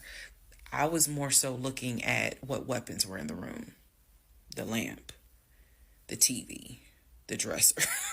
I was looking more, while she was talking to him, my eyes were darting around the room, because if he did not get his ass up and get his shit and get up out of my house, it was going to be bad. If I have never in my life been on TikTok and said thank you, if had it not been for the blood, y'all, I know this is going to sound dramatic. I know this is going to sound like, girl, you so funny. You don't understand. Had it not been for the Lord on my side, had it not been for the fact that I know I got a praying mother, I know I had a praying aunt, I know I've had a praying grandmother in heaven, because I'm telling you, I clearly saw what was getting ready to happen had he not gotten up, got his shit, and got out of my house. So I'm trying to calmly say this because I'm trying to calmly tell this story because the rage had taken over me. The pure, unadulterated rage that I felt when he said to his aunt, I ain't never lied to her, after I had discovered only 2% of the lies at that point. Just 2%. So it was enough for me to be like, you need to get your stuff and go. So my mother gets on the phone and she says to him, Legion, she called him by name. She said, I am not there to control my daughter. She said, in the name of Jesus, get your stuff and get out that house, because I think she might kill you. Get out of the house. She's on my phone. His aunt is on his phone. His aunt said, nephew, come home. Home for her was Philly. She said, I'll send you money. Come home. Leave that house right now, she said, because I think that woman is about to kill you. Let's just go to part 34. Let's all just take a deep breath. Part 34. Who the fuck did I marry? So the aunt told him, I'll send you money. Come home. I'm yelling in the background, by the way. I'm not standing there calmly. I'm yelling. I said, oh, he got money. Yeah, you got money. You got money in that offshore account, right? You got money in that Chase account. You got money to drive. So do what you got to do. I told him, and I'm not going to repeat some of the stuff I said because my mom might see this TikTok. But I did tell him, I was like, if you don't get out of this house, actually what I said was, you have two options. You either going to leave this house voluntarily, or you're going to leave this house involuntarily. And he tried to get a little nuck if you buck. He tried. And that's when because he was still on the bed, still laying in the bed. And he was just like, you ain't going to do shit. Like, don't talk to me like you done lost your fucking mind. Da, da, da.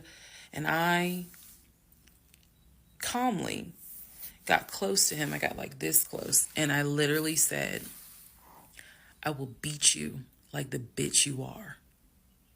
I dare you to try me. I said, I will literally beat you like the male bitch you are. And so when I said that, his eyes were like, I said, I'm not even playing. Because at this point, I'm rocking like back and forth. Y'all, again, I'm not some hardened type chick. I'm not. I want the soft lifestyle. But I have been pushed to the point. So I'm rocking, I'm walking back, I'm pacing. So finally, his aunt was able to get through to him. I had called my aunt, my mother, my aunt. I had called the pastor I had called all these people because I did know that I was in a very dangerous place. Not because I'm scared of him. At this point, I was scared of me. I don't know if this has ever happened to someone where you know yourself. You know that you got a line. I was over that line. So I had enough wherewithal to be like, okay, you probably gonna go to jail today. You probably gonna go to jail. You probably ain't gonna have that job in the morning. Like I was there.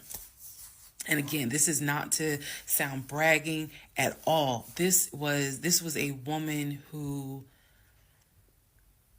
I could not believe that even with the attempt of me trying to give him one last opportunity to tell me the truth, he still lied in my face. I was at my edge.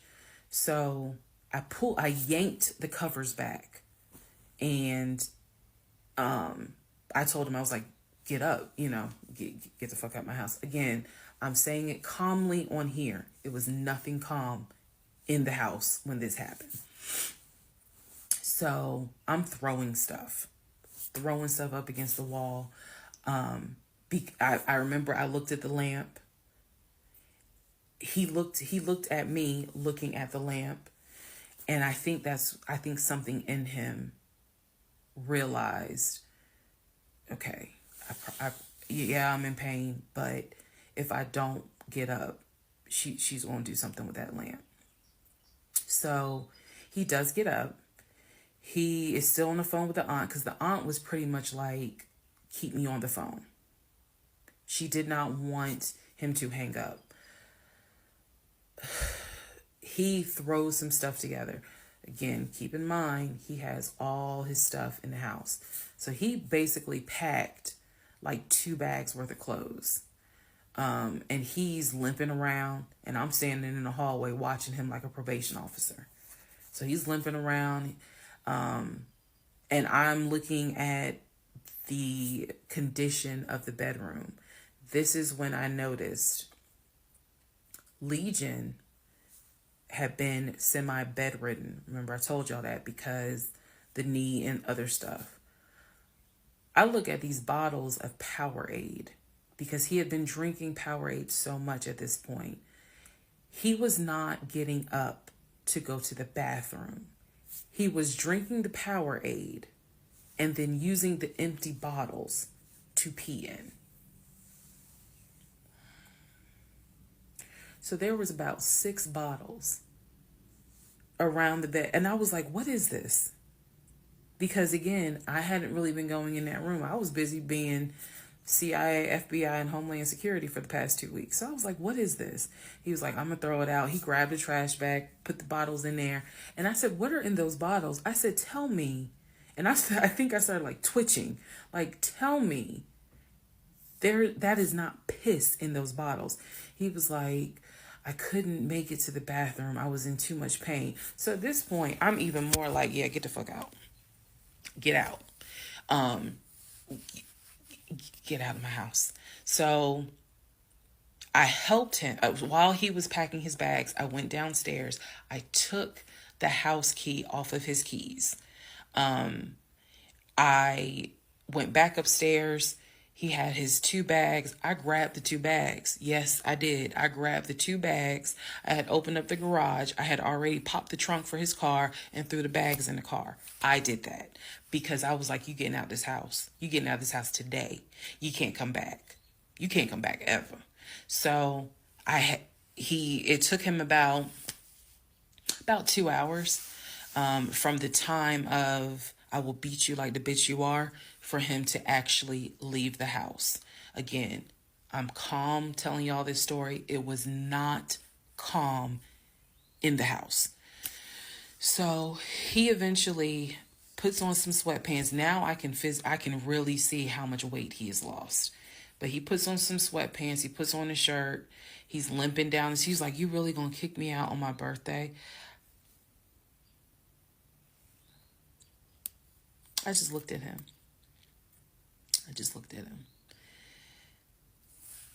opened the door. He went through the garage, got into his car, called, his aunt was still on the phone, and she was like, I'm going to send you some money. And that's the part I was like, clearly he has the money. Like, you ain't got to send him money. He doesn't even have to go to Philly. He can just go get a hotel for now. I don't care what he does. He just got to leave his house. So he ends up getting in the car, driving off. My mom calls and she's just like, is he still there? I said no. I had not told her what all he had lied about.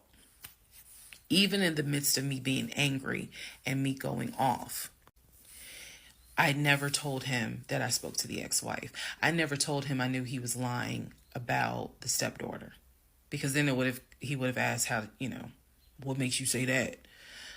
So I did keep my word. I never told him I spoke to her. So he eventually left. I text a friend of mine. I text my landlord. I said, I have an emergency. I need to know if it is okay to get the locks changed. Landlord was like, that's fine. My landlord was super cool. Shout out to Mr. Patel. I went to Home Depot, bought brand new locks, text a friend of mine, asked him, when you get off work, can you please come by my house? I need the locks changed today. So he was like, oh, okay, what's going on? I said, I'll explain it later.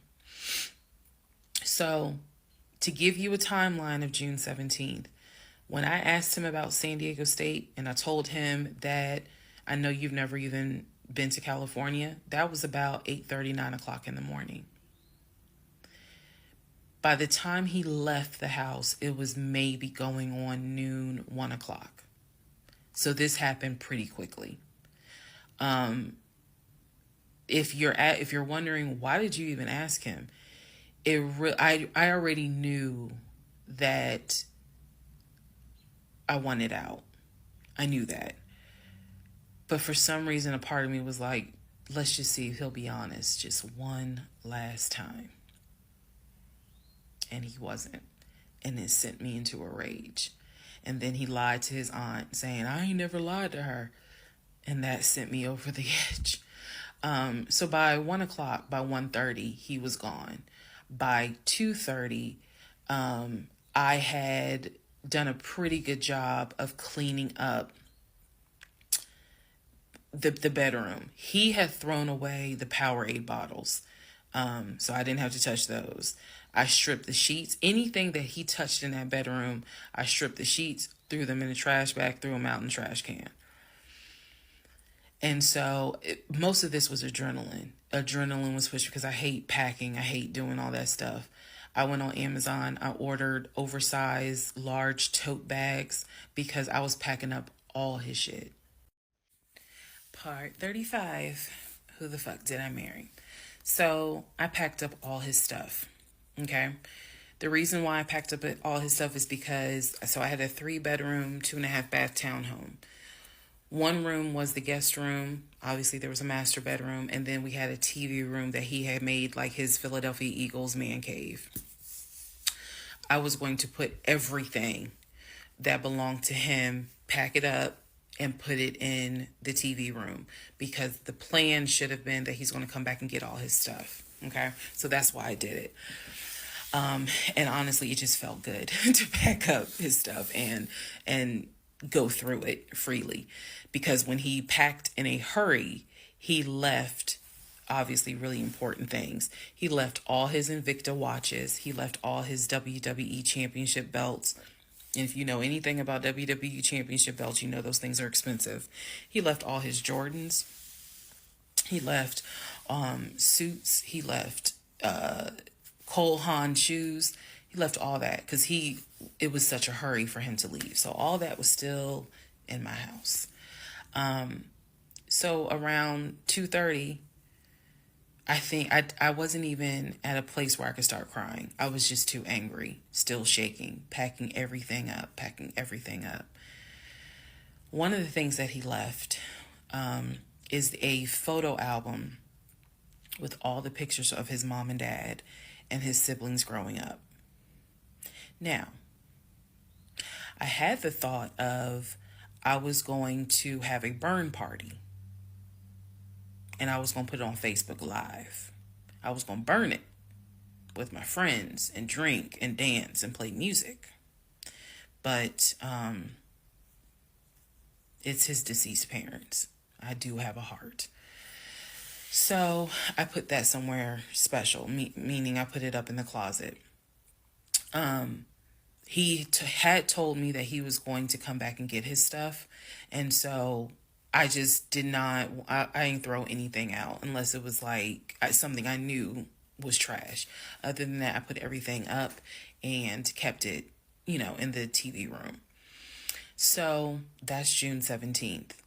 Also on June 17th, I had already ordered his birthday cake. I had ordered the birthday cake like the end of May because it was like a special birthday cake. So I also had to go get the birthday cake from the bakery in East Point. And I took it to my family's house and we ate it. Yes, I had left the house, went to my family's house, filled them in, my aunt, my little cousin, and my grandfather, because my mom was in Arkansas. So went over to their house, filled them in on what was going on. They could not believe it. Although my grandfather then told me, he said, he ain't look like he was a football player. He was like, I didn't want to say nothing, but he ain't look like he was a football player. Gotta love grandparents. So we ate his birthday cake. Went back home. The friend that I had called came, changed all the locks, I changed the security codes. Effectively, he would not have been able to get in that house. So that is what happened on June 17th. So now we can fast forward. He would text me and he would call me that he got to Philly. Apparently he left Georgia and immediately went to Philly. So he immediately went to Philly, and he did text me and said that he made it to Philly and he was staying at his aunt's house. I know that this is a short part. That's okay, because what we're doing now is I went through how we met. I went through how we dated. I went through how we got married. Now I'm taking you all to June 17th. The week after June 17th, he's in Philly. He still would call me. He still would text me. The conversations we were having the week after June 17th, so this would be June 18th up to the 24th. The conversations we are having had to do with divorce. So who's going to file? And he was like, well, I don't want a divorce, so I'm going to fight you on it. Are you? Really? Are you going to fight me on the divorce? I didn't know anything about filing for a divorce. But I refused to stay in a place of ignorance. So I went online. There's a website that you can go to where you pay like a $239 fee, and you fill out basic information, and you choose your state. You choose your state, and they will they will make all your documents. All you got to do is print it out and take it to the court. And it is step-by-step directions. We didn't have any property with each other. We didn't have any kids with each other. So by the state of Georgia's standards, this should be an uncontested divorce. So the conversation that last week, the week of June 18th to the 24th, was about divorce. What stuff do you want to keep? Well, I'm going to come and get all my stuff. I just don't understand why you couldn't talk to me about it. I said, there's no room for talking because you've been lying to me since day one. But even still, keep in mind, as of June 17th, June 18th, June 19th, I did not know what I know now. So the lies were really only like 5% of the whole story. So June 24th or 25th is when I had printed my documents. And I'm laughing because at this point in time, I've read y'all's comments about how that man will print out stuff. I know. But I used the website, typed all my stuff in, got my documents, and then I went. I took a day off from the job because I was getting ready to transition into the new job. So I left work early, went to the courthouse, and filed for divorce. I filed. I paid.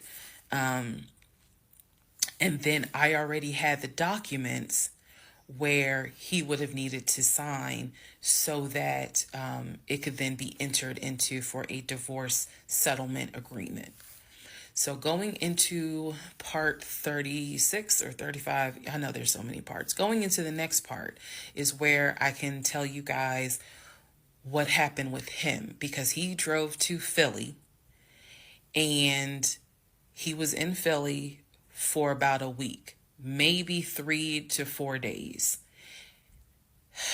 Then I get a message on Facebook Messenger from a woman claiming to be his cousin. Lord Jesus. So the cousin tells me, actually I can tell y'all. So the cousin tells me that he's there. He's telling the family that I kicked him out. He's telling the family that I kicked him out after he walked in on me having an affair. That I stole his money and I then kicked him out. And the man I was having an affair with, he said, was a law enforcement officer who used his duty weapon to threaten him to get out the house. This is what he told his family. And the cousin was reaching out to me. She found me through a search on Facebook and was reaching out to me because she's like, we know he lies.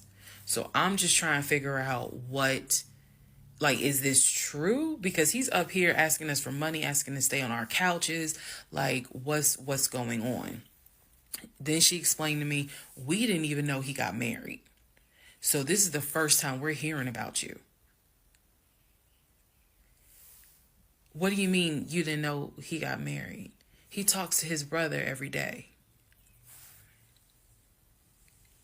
She said, who told you that? I said, I've heard him talk to his brother every day. All his brothers. She said, all his brothers? How many brothers do you think he has? I said, he has 4 brothers. I named them. She said, he has 2 brothers. She said, he has the twin and he has the older brother. I said, twin? Who is the twin? Welcome to the next part where we discover the real family tree. Part 36, who the fuck did I marry? The family tree. Please fasten your seatbelts and put the tray tables in the upright position. Let's go. All right. The cousin, I'm not going to name her. The cousin had reached out to me on Facebook, asked me to please give her a call. So this conversation was on the phone. Yes, I was actually speaking to her. She informs me again about the whole he's up there. He's telling everyone that he walked in on me cheating on him. It was with a law enforcement officer, and that the law enforcement officer used his duty weapon to threaten him to get him out of the house. The reason why I'm particularly mentioning the fact that he said it was law enforcement is because he was trying to get a family member, like one of his cousins, to call the agency of the law enforcement officer and file a complaint, which in hopes would then start an internal affairs investigation. Yeah. So, female cousin's on the phone with me. She's telling me everything that he is telling them. She's like, look, we know he a liar. We don't fuck with him. He's been a liar since a kid, but he's also family. She said, we didn't know at all who you are. So I thought that was interesting because I was like, you didn't know who I was, but his brother knew who I was. And so, again, that's when I said to her that I was like, he's talked to his brother every day. So why wouldn't the brother tell y'all that he had gotten married? And so she said, what brother? And so I told her the brother's name. And she said, he told you that? I said, he was having the phone calls in front of me. So at this point, what the cousin said was, she was like, okay, I'm going to confirm that with him. She was like, he lives up the street, so I'm going to just confirm that with him. She was like, because I'm pretty sure that they have been beefing for a while. I was like, I can only tell you What I saw, what I heard, that's all I can say. So then when she asked me about, well, how many brothers do you think he has? And I said he has 4 brothers. Again, I listed all of them. This woman was like, he has 2 brothers. She said he has the twin, and he has the older brother, the one that he was on the phone with every morning, blah, blah, blah, blah, blah. I said, twin? Who's the twin? So this is where she explained to me. She said the parents, mom and dad, had the older brother. The older brother is about 5 or 6 years older than Legion. Legion and the younger brother, who lives in Nashville, they are twins. So when he kept saying the younger brother, my younger brother by 2 years, it's his older brother by 20 minutes. They are twins. I have seen a picture of this brother. Yes, they do very much look alike, but I didn't know they were twins. It doesn't even matter. I didn't know they were twins. But definitely they had the same mom and dad. So she was like, no, that he's older than Legion by 20 minutes. They're twins. She said, so the parents had 3 boys. Brother in Philly, the older brother, and the twins. She was like, who the hell are these sisters that you're talking about? So I tell her, I was like, Shantae and Kim. She said, I don't know who Shantae is. She said, Kim is my daughter. Kim is not his sister.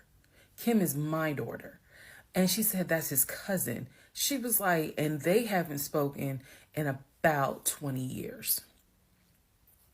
So, no, that's not his sister. He does not have any sisters. And I said, well, then what about the other 2 brothers? She was like, what other 2 brothers? I said, the brothers from his dad. She was like, you mean to tell me this man is going around telling people, I know somebody's going to quote Nicki Minaj, lying on your dead mama, but try not to. She says, you mean to tell me this man is walking around lying on his dad, saying that his dad had kids outside of his mom? And I kind of stuttered like, yeah. She was like, he does not. She said, I have no idea who those 2 men are. She said, those are not his brothers. But if y'all remember, I've met those 2. And he introduced them as, you know, man, this is my brother John. This is my brother Matt, you know, type thing. And so they both were like, oh, my sister, it's good to meet you. It's good to meet you. Remember that, because obviously I do eventually talk to those 2 men again. So she says to me, the family tree is mom and dad, the 3 sons. She was like, there are no sisters. She said, I don't have a clue who Shantae is. She said, Kim is my daughter, so that's just their cousin. But again, they ain't spoken 20 years. I said, okay. And then there was the grandmother. She said, yeah. She named the grandmother. She was like, yeah, she died in like 2008. I said, yeah, he told me that she died in 2020. And that, you know, all of you were coming down for the memorial service. And she's just like, she died in 2008. I said, then there was the uncle who also died from COVID. She was like, which uncle is that? I told her the name. She said, he's been dead since like, 2010.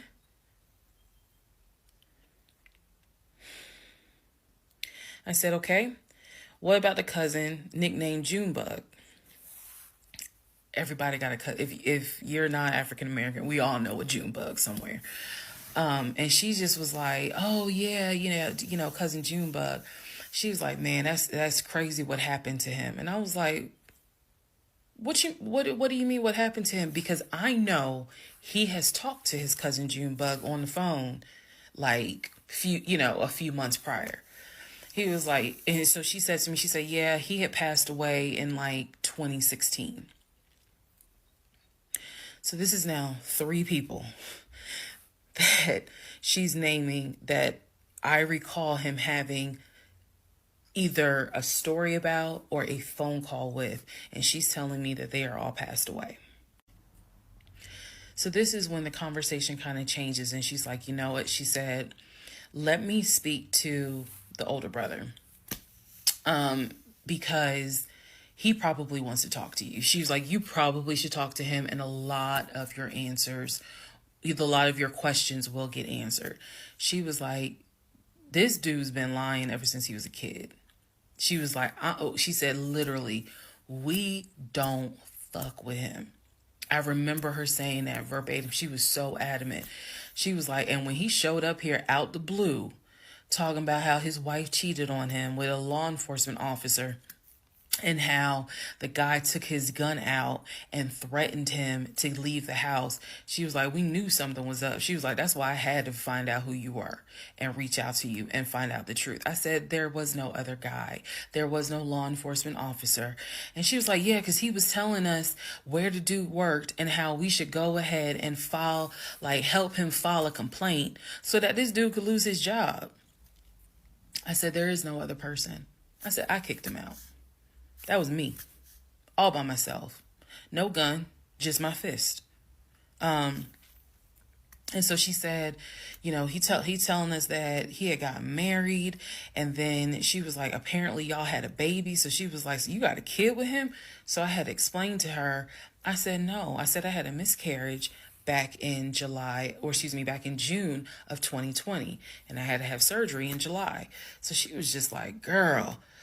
So she started really being encouraging and was saying, you dodged a bullet, honey. She was like, I don't wish this. She's like, I know he my family, but I don't wish him on no woman.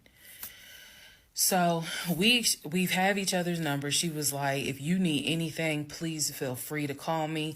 She was like, I've had my own issues with him. I've had my own issues in life. But she was like, get your divorce and be done with him. Then she said, I'm going to put you in contact with the older brother. Next part is me finally talking to the older brother that he had been talking to every morning. Part 37, who the fuck did I marry? So at this point in time, I have filed for divorce. I paid for the filing fee. I'm representing myself pro se, and it should be an uncontested divorce. During this time, Legion had driven to Philly, lied to his family, and said I had cheated on him, that he caught me, and that the guy I cheated on him with was a law enforcement officer who used his gun to threaten him to get out the house. None of that was true. At some point while he was in Philly, he ran out of options in terms of where he could stay. Family members did not want him to stay with them. Apparently, a lot of bridges were burned, according to the female cousin I had talked to on the phone. So he left Philly and went to Augusta. Yes, what you were hearing is correct. He drove from Georgia to Philly, stayed in Philly for about 3-4 days, left Philly, drove back to Georgia, went to Augusta. Keep in mind, if you have lost your notes at this point, he was raised in Philly and did high school in Augusta before he went to California. So he has family in Augusta. So at this point, he's on his way to Augusta to stay with a new set of people. The reason why this is important is because what I have is a divorce settlement agreement. That divorce settlement agreement has to be signed by the two of us, where we are basically telling the court, look, this is what he's keeping, this is what I'm keeping. I need his signature. Let me repeat that. I need his signature because I wanted a very quick and painless divorce, as much as it could be. So by this time, this is now around June 25th. So around June 25th, he's now in Augusta.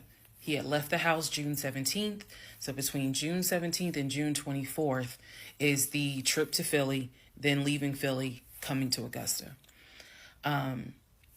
My aunt and my little cousin get in the car with me, and I drive to Augusta with a rag on my head, some sweatpants, and a tank top because it's July, so it's hot. But we ride to Augusta. I had spoken to him. I had said, I just need you to sign this piece of paper. And he was like, I'll get to it when I get to it. No. we're going to get to it as quickly as possible. So if that means I got to drive to Augusta tomorrow morning at 7 o'clock, I'm going to do that because I need that signature.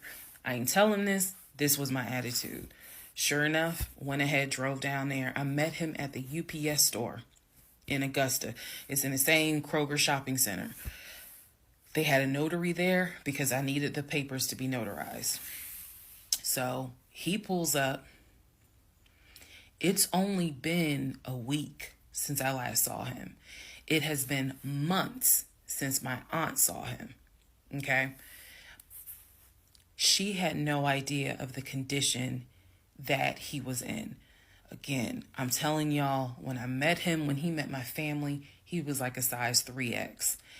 In just a short span of time for a week, he easily could have been in an extra large, maybe even a large, but was wearing 3X clothes. So he has told me this whole time, he didn't know I had spoken to his family. Okay? Probably need to put that in there. He did not know I had spoken to his cousin. So he was telling me that he had a place to stay. He was staying with some family members, and everything was cool. He told me he was going back to Augusta because he had a job. That's what he told me. The family member, the cousin, told me, oh no, it's not that he had a job. We kicked his ass out because he's still lying. And we don't want anything to do with him. So when I saw him get out the car, I immediately knew, you probably have not washed in 3 days. I'm not overreacting. His nails had not been cut, so his nails were a bit long. He smelled like the Chattahoochee dump on a hot summer Georgia day. He stunk so bad. And for a moment, I did not recognize the man that I was legally married to. I did not recognize him. He almost looked, what's the word? Emaciated? I may be mispronouncing it, but the way someone looks when they've lost so much weight and it's almost like your skin and bones. He looked homeless. He smelled homeless. And my heart just kind of broke. It kind of did. I'll be honest, it kind of broke. It did not break enough for me to not get that signature though. So when he walked into the UPS store, you clearly could see that some of the people were like, let me get away from him. Me, I just was like, okay, so I just need you to sign right here, and I just need you to sign right there. Okay, and then a woman named Lauren came over and notarized the papers, and then we were done because he signed the divorce agreement. He didn't even read it. Reason why I'm pointing that out is because he didn't read the part where what's left in the house now belongs to me. Where he took technically what he was going to take. Everything else in that home belongs to me. Remember, I told y'all he had left all his Invicta watches. He had left all his WWE championship belts, his Jordans, a lot of his clothes, his Cole Haans. He had left all that stuff. He never even read the divorce agreement. So he signed it. I signed it. Lauren notarized it. We leave the store and I said, have you eaten? And he was like, yeah, I ate. It's just, my knee. So again, he's talking about the knee, but if you saw him, you would know there's way more to it than the knee. So I said to him, look, since you met me here, let me give you some money so you can get you some chicken nuggets. Yeah, that's what I said. You can get you some chicken nuggets. So I believe I gave him like $5 or $6. Go get you some chicken. I think I Zelled it to him, actually. Just go get you some food. Then because where he parked was not far. It was like, okay, I'm parked here. He's parked in front of me in the other row. So there's that aisle that you can drive down. So I walked him to the car. And I saw the condition of the inside of the car. And that's when I knew he's been living in his car. He's been living in his car. So clearly, I no longer had a question of, so where's this offshore account? Where's the U.S. bank savings account? Where's the checking account? Didn't have that question anymore. Because if you had money, you wouldn't be living in your car. You would not be in the same clothes that you were in when you left my house on June 17th. And this is now June 25th. So he was like, I'm going to be all right. I'm about to start a new job. I'm going to be cool. I got a family member I can stay with. Everything's going to be okay. All right. I said, I will let you know when the divorce is granted. I said, I will send you a copy of the divorce decree. And he was like, okay. He said, well, how long you think that's going to take? I said, I'm not sure.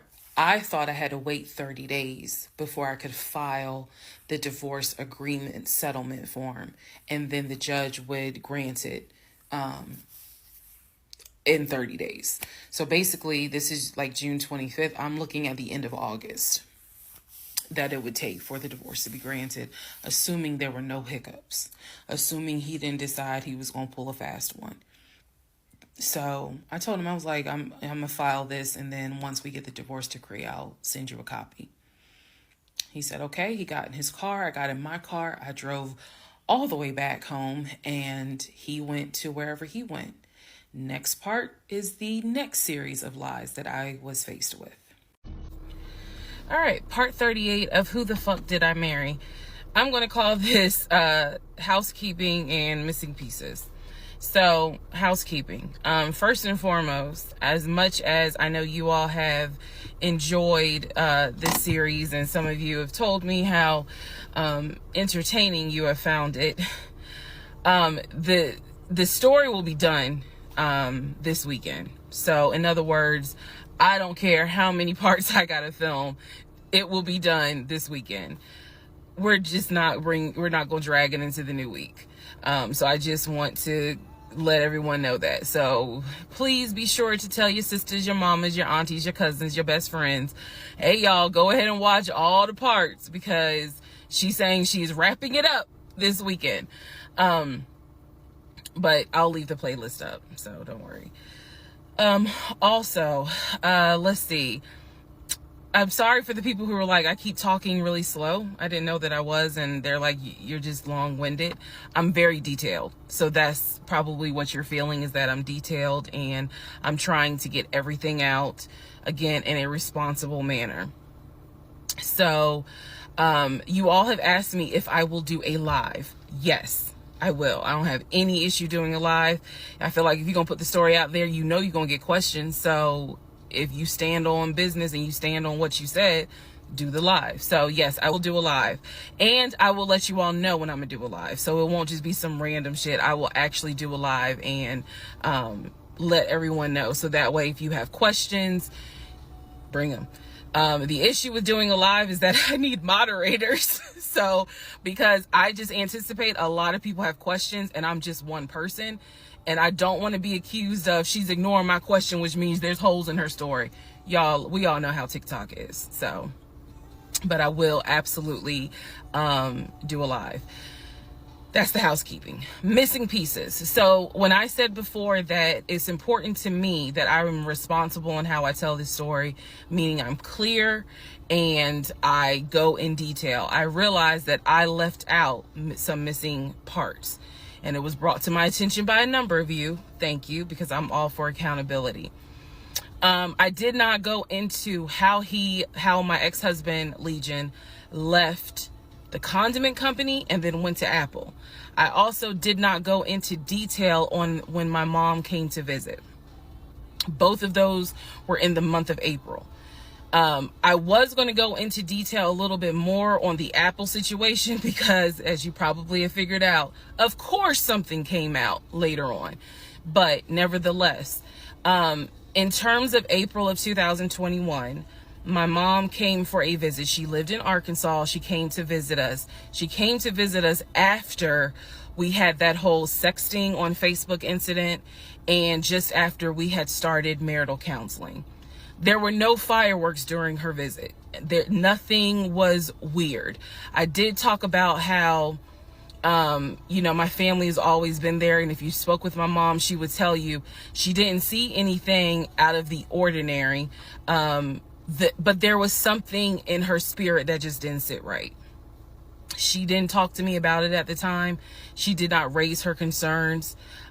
She simply, when she came to visit, we welcomed her with open arms. Legion was excited to meet her. She was excited to meet him. We took my mom out to eat. It was a typical, very quiet, non-active visit. I didn't know what my mother thought until later on. So she didn't share with me during the visit, something don't seem right. She and I sat in the guest room talking. I never told her anything that was going on. Number one, because again, it goes back to that mindset of what happens in my marriage needs to stay in my marriage. And I talk about how I didn't think looking back, it was not a good idea that I told my aunt what had happened. My aunt is not the type that's going to tell my mother that, in other words, if you confide in her, she keeps it between you and her. So my mom never knew that there were any issues. And so there was nothing for her to be on mama bear mode. Had she known, this would have been a very different trip, but she didn't know. So she did come to visit.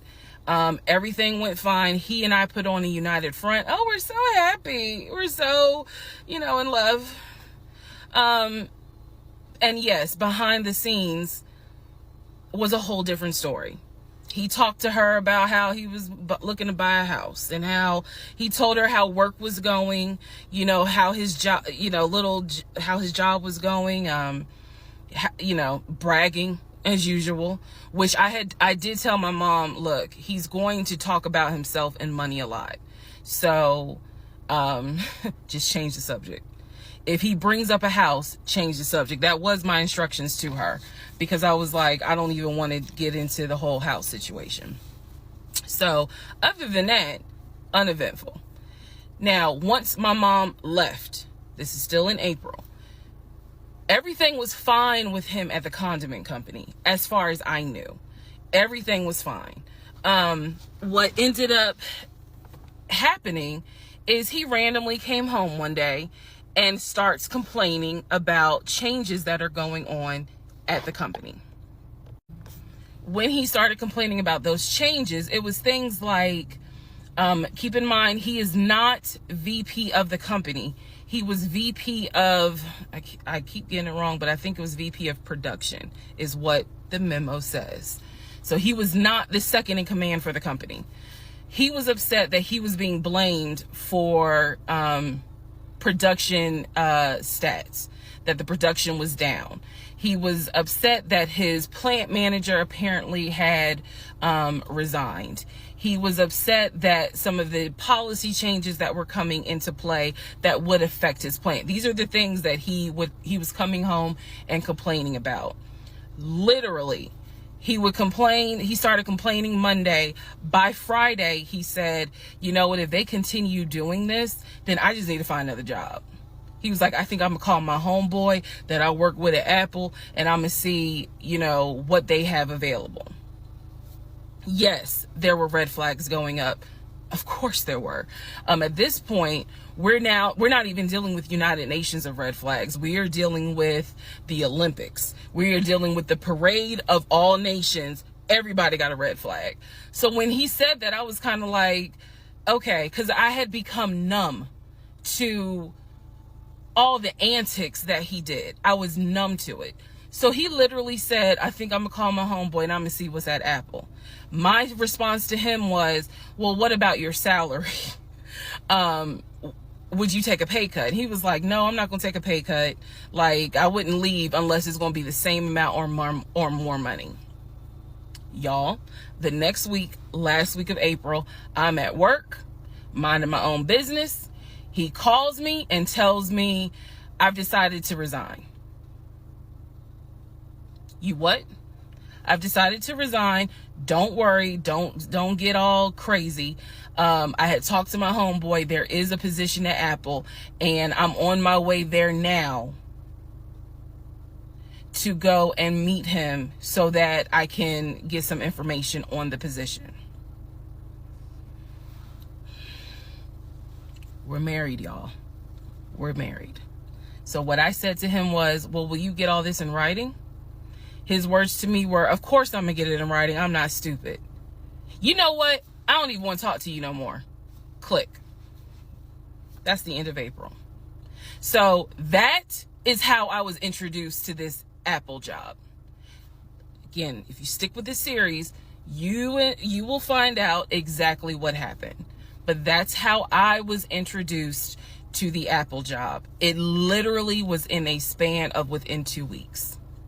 And he resigned from the condiment company and immediately said, I'm going to move over to Apple. Just wanted to clarify that. So, we will continue on. Part 39, who the fuck did I marry? Everything you're going to hear probably in this part and the next part, all of this happens in the month of July 2021. Divorce has been filed. It was filed the end of June. I got his signature on the divorce settlement agreement. I thought that I had to wait 30 days before I could actually file that with the court. And so this is kind of in the limbo period because I'm still within those 30 days. So he left a book bag at the house. Book bag that had all kind of paperwork in there. Inside the book bag, this is the paperwork that I found. Number one, I found a packet from the condiment company where it showed his 401k contributions. It also stated in there that he had been terminated. So he was terminated from the condiment company according to the paperwork in the packet that I saw in the book bag that he left at my house. Also in the book bag were paycheck stubs from a previous job where he worked at a cemetery. The same cemetery that he took me to show me where his grandmother and grandfather were buried. So let's go ahead. I'll do this video and say this is what he told me. This is what I confirmed. He told me his grandmother and grandfather were buried there. He showed me a headstone with a family name on it. If you go back in previous parts, I talk about it. The truth is they are not buried there. He is of no relation to the people who are buried at that particular gravesite. Only reason why he knew about it is because he had worked there. Also in the book bag, it was a copy of a driver's license that he had. The address on the driver's license, now this I still don't have an answer to, but the address on the driver's license was the same address as the cemetery. Because I looked it up on Google. Also in the book bag was paperwork from another construction company job, meaning it was paycheck stubs from another construction company here in Atlanta that he had worked for. It did not have dates on it, so I don't know when he worked for the construction company. Also in the book bag paperwork was unemployment paperwork. So it looked like he had been receiving unemployment just before I met him. I met him in March. It looked like he had been receiving unemployment January and February. So once again, let's confirm. He did not work for the condiment company for 6 to 7 years. Also in there were scraps of paper from a temp agency where it was information on the job that he had been placed at. Where was that job? The condiment company. He would be a forklift /loader is what it said. So I interpret that to mean he can drive a forklift, but he would have been loading up the 18-wheelers for them to go out to their deliveries. Also in this book bag was paperwork from Clayton County courts, I believe, for a weekend, what is it called? A weekender jail. It was like a weekender jail receipt. So I had to do some research. So apparently what that means is that there is an option where if you have a job, let's say you were sentenced to 60 days in jail, but you have a full-time job. Apparently the court can say, okay, you'll go to jail on the weekends. So in other words, you have to report to the jail on Friday at 5 o'clock, and you'll be there Friday, Saturday, Sunday. You will get out Sunday at 6 o'clock. Apparently that's actually a real thing. So what was in the book bag were multiple yellow receipts for different weekends that he had to report and get out of jail. Last but not least, there were some additional pictures, and then there were some, and when I say pictures, I'm talking about family photos. And then there was another additional copy of his driver's license with the Douglasville address. I looked up that address. The name associated with that address was the same name as the ex-girlfriend that he had in between the ex-wife and me. If you go back to the video where I talk about the conversation I had with the ex-wife, she tells me that the address was going to come back to the ex-girlfriend. I'm simply saying that is correct. So what she told me is true. So because of everything that I found, I decided to go down a new rabbit hole. Again, just recapping what I said in previous videos. Ex-husband was always a stickler about law enforcement. His dad was a retired police officer. I'm just telling y'all the story. His dad was a retired police officer. Mom was a retired teacher. After his dad retired, they moved to Augusta, started a church. He took me to that church in Augusta, the same day that he took me to meet his aunt who lived in Augusta. So these are now things that he actually took me to, just like he took me to the cemetery. So that's what I found in the book bag. The weekender jail receipts. I went ahead and went online to find out exactly why did he have to go to jail for the weekend. And I'm going to end this part here. The next part has to do with his criminal history.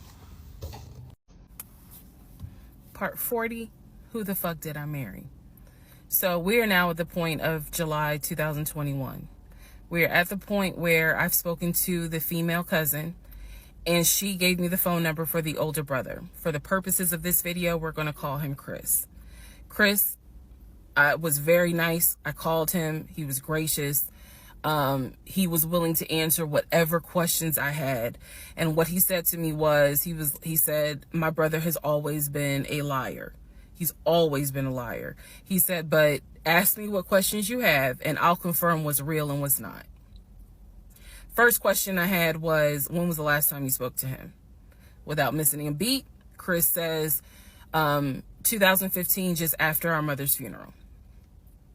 I explained to him about the phone calls, the fact that Legion would be on the phone for 35 minutes, laughing, talking to Chris, relaying messages from Chris to me, and relaying messages from me to Chris. Without missing a beat, Chris says he was never talking to me. And he said, now I am going to say this. Maybe he was on the phone, but he was not on the phone with me.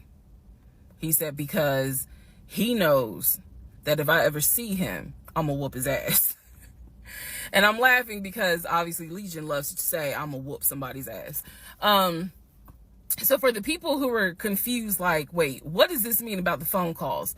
What this means is every single time that my ex-husband was on the phone, holding his phone like this, talking, laughing, cracking jokes. Hey, my wife said that, we can go later on this evening and all this other stuff.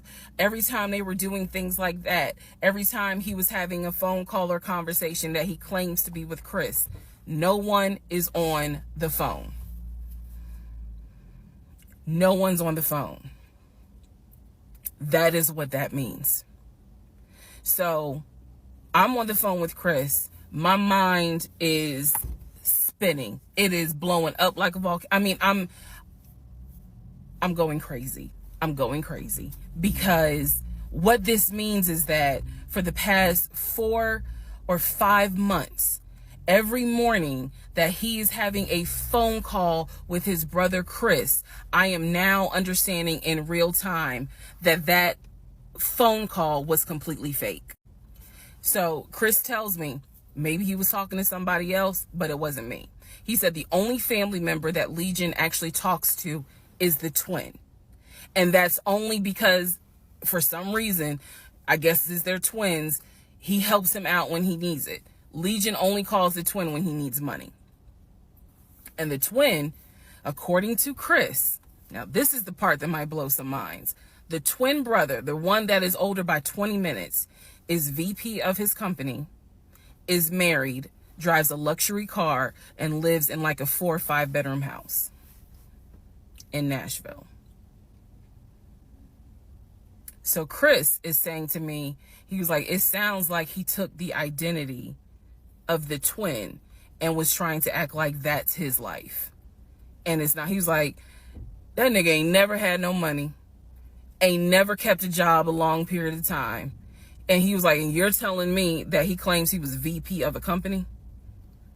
And so he was like, did you ever see anything? Did you ever meet people like Chris? I respect the fact that he was asking me the same questions y'all are asking me. Did you ever meet any family members? And I told him, I said, I met your aunt. Well, what aunt is that? I told him her name. He said, that ain't our damn aunt.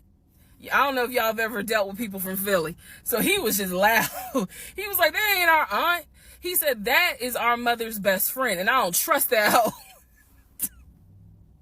I'm sorry. It's the way he said it that it makes me laugh. Anyway, he's like, I don't trust her. I don't trust her at all. She is not our aunt. She was our mother's best friend when our mother was living in Augusta. She's not our aunt. So then I explained to him about the other brothers.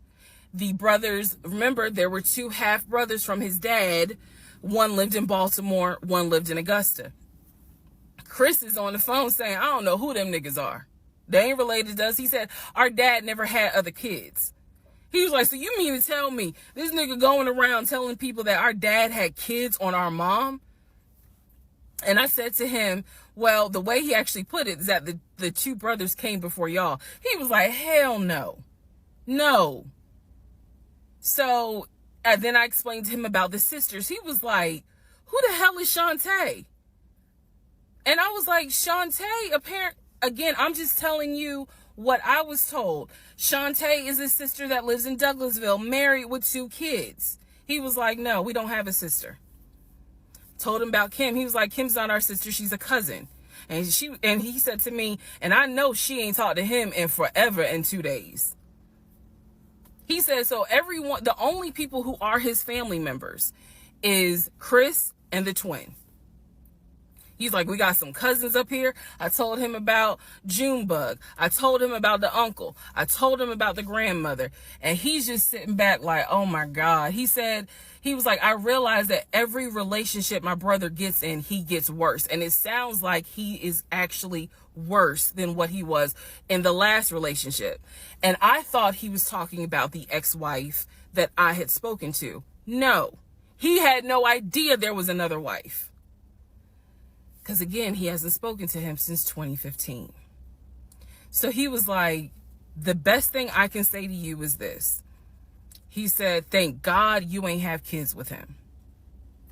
He said, get your divorce and forget you ever met this man. And he was like, and I know how that sounds because he's my brother.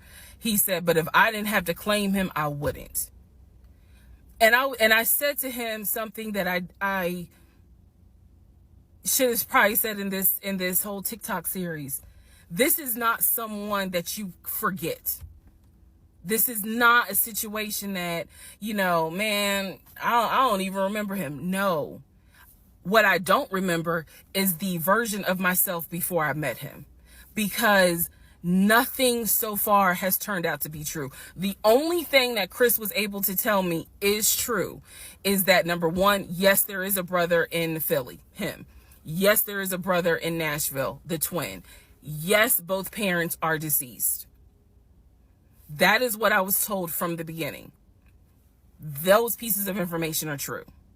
The grandmother did die in 2008. He was like, no, she definitely didn't die in 2020. I told him how I found the obituary. And so he was like, and the uncle, he said, which uncle is he talking about? Because if you guys remember, back in one of the parts, I talk about where he said his uncle was giving him advice on why he should not open up his savings account to let me see it. He would not let me see it. And so I'm telling Chris about the uncle, and he was like, that uncle been dead for years. I told him about Junebug. He said, Junebug been dead for years. And I said, Chris, he was having conversations with Junebug on the phone in front of me. He was like, it wasn't Junebug. He said, it sounds like my brother was making up the conversations. He said, he definitely was making up the conversations with me. He said, hell no, I ain't gonna be on the phone at no 6 o'clock in the morning.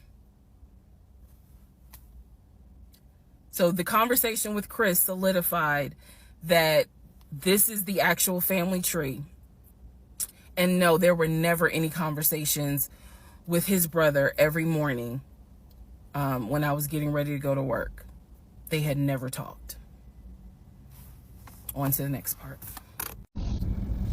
Part 41, who the fuck did I marry?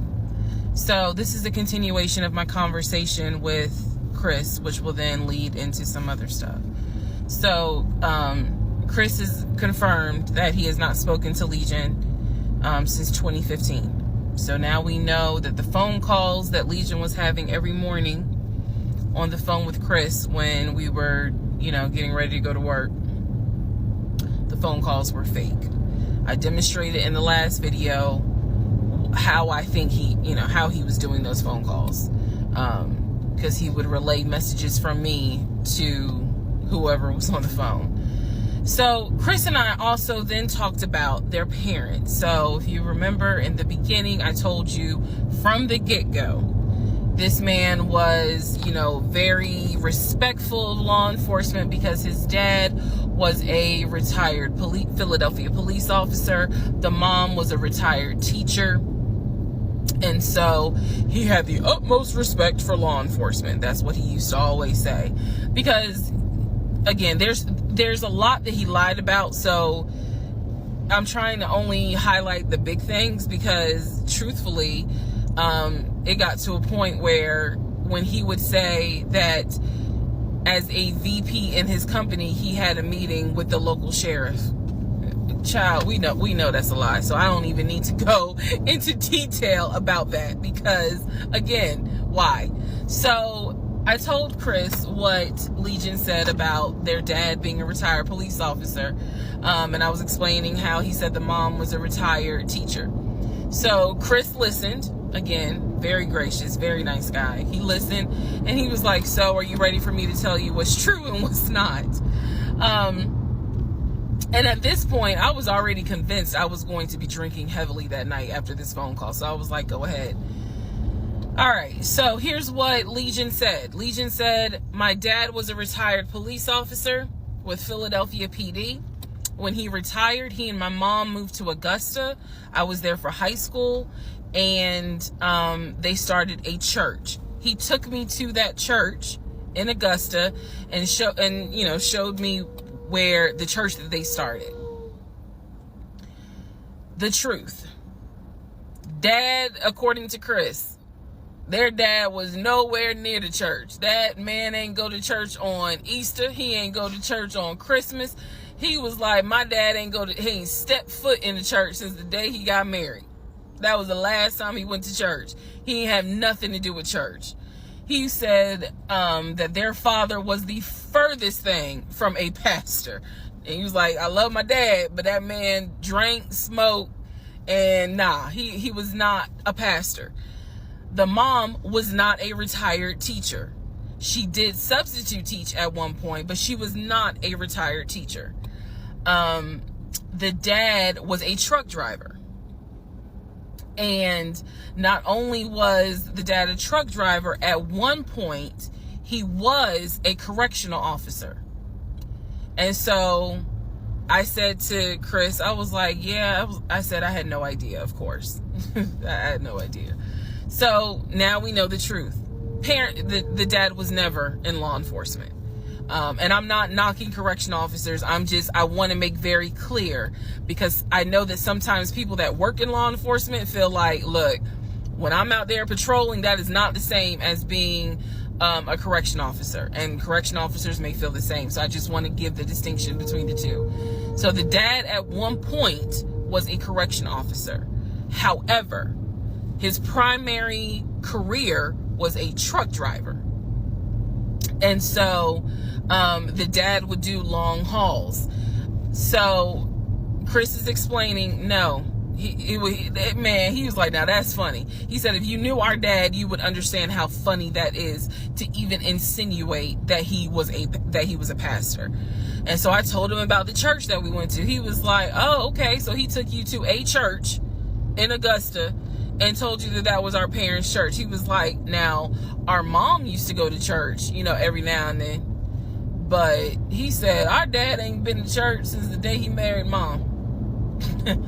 So the church that Legion took me to and said that his parents started that church, that was not true. So he just took me on a field trip for nothing, basically. So I told him about the weekend, because I did tell Chris where I worked. And that is when Chris said to me, because at the time I worked in a law enforcement agency, and he said to me, now how does that work? He said, because Legion, he done been in trouble a few times. And I was like, what do you mean? Because I had not yet gone online into the court system to see what type of trouble he's been in. And so he explained to me, he was like, just run his criminal history and you'll see it for yourself. He said, because I don't know all the charges, but run his criminal history. I said, okay. He gave me some homework. I'll run his criminal history. So again, he cleared up a lot of stuff in regards to the family dynamics. He did explain to me that, yes, he does have a daughter. He and his ex-wife are divorced. And I said, well, Legion would talk about the niece, meaning Chris's daughter, and would send her stuff for her birthday. And he was like, he said, I'm almost positive my brother never sent anything for my daughter's birthday.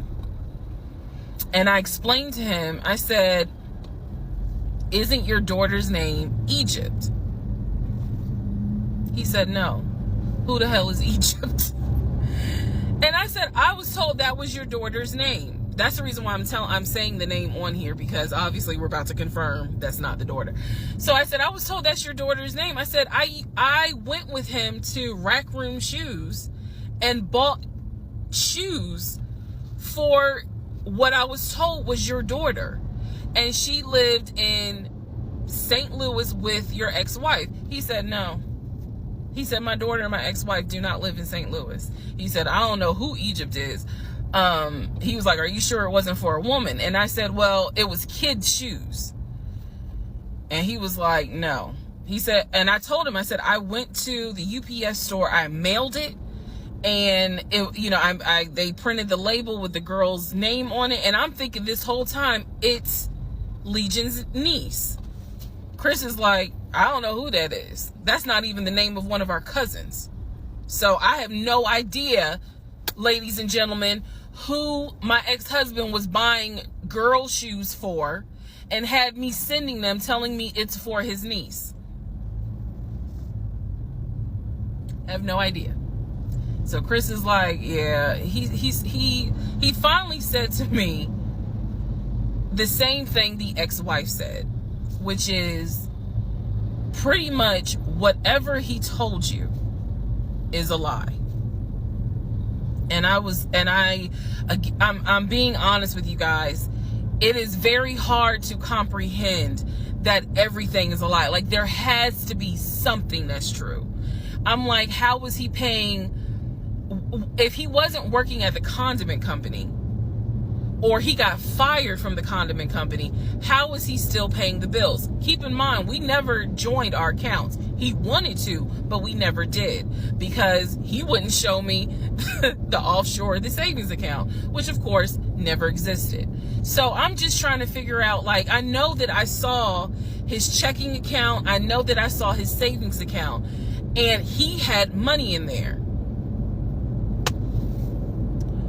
Something had to be true. Something had to be true. And Chris was like, no. He said, it sounds like everything my brother said, everything that he told you was made up. He said, those phone calls were definitely made up. He said, I don't know who Egypt is. That's not any family member of ours. I don't know who Shantae is. We don't have a sister. He said, we don't have half brothers. He was like, I'm telling you who the family members are. He said, I am so sorry that my brother put you through this. So now let's go into the next part. Part 42. Who the fuck did I marry? So I finished going through the book bag. Still July of 2021. I finished going through the book bag. There were some other folders with papers in there. He had left the work phone.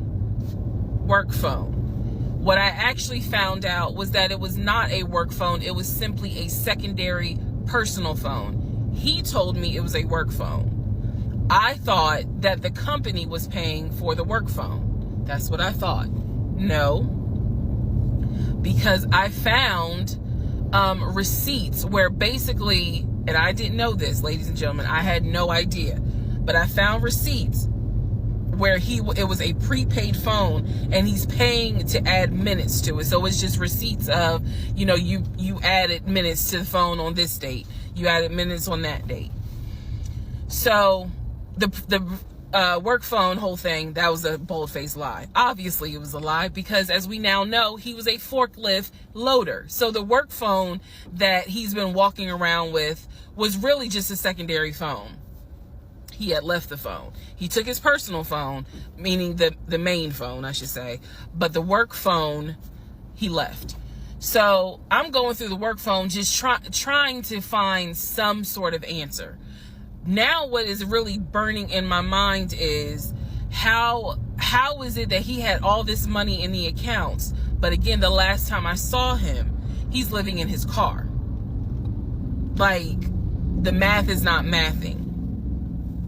I go into not just the photos of the work phone.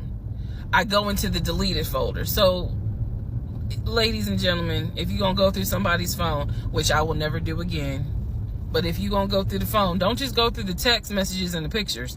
Go into the deleted folder, because sometimes you find a gold mine. In this case, I went into the deleted folder of the pictures in the work phone. I keep saying work phones because, again, this is just a secondary phone. It is deactivated. There's no minutes on it.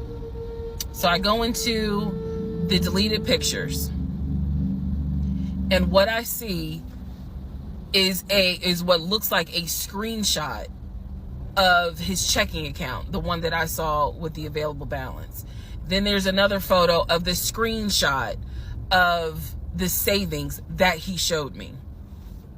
Now, one of two things it could be. Either one, it's not real and it was pulled offline, or two, he took a screenshot of his own account and saved the photos. So this is when I got introduced to reverse Google image search. I did a reverse Google image search. Sure enough, as you probably have figured out, some of you, because I read it in the comments, what he showed me when he turned his phone around, showing me his available checking account balance was nothing more than a screenshot that he had found on Google.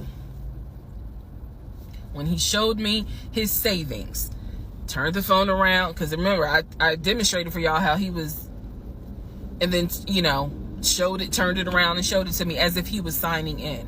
When he did that, he was simply showing me a screenshot that he had taken from Google Images. Because when I did a reverse Google image search with those two photos, the checking and the savings, it came right up. It was nothing more than just Google Images.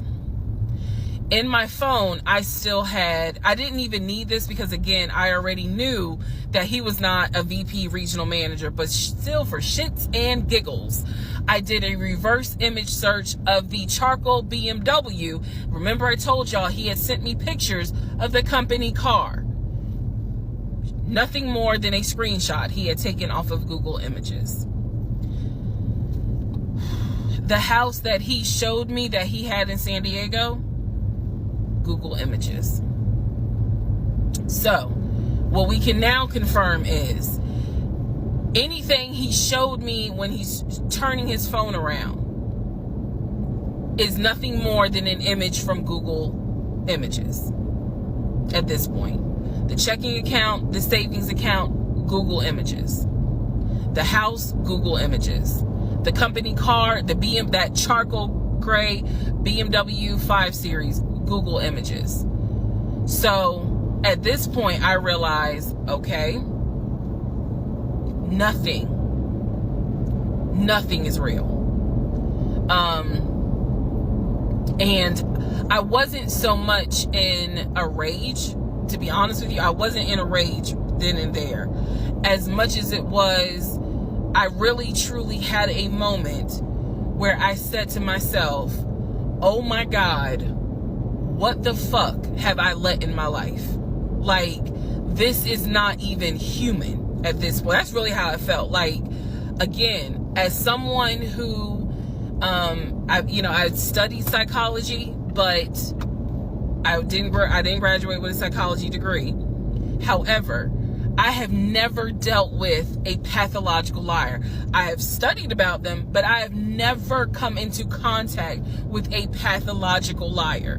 Because to a compulsive liar, if you ask them, man, why did you lie to me? They probably are going to have a reason. Pathological liars don't have a reason. Like, there's no limit to the lie.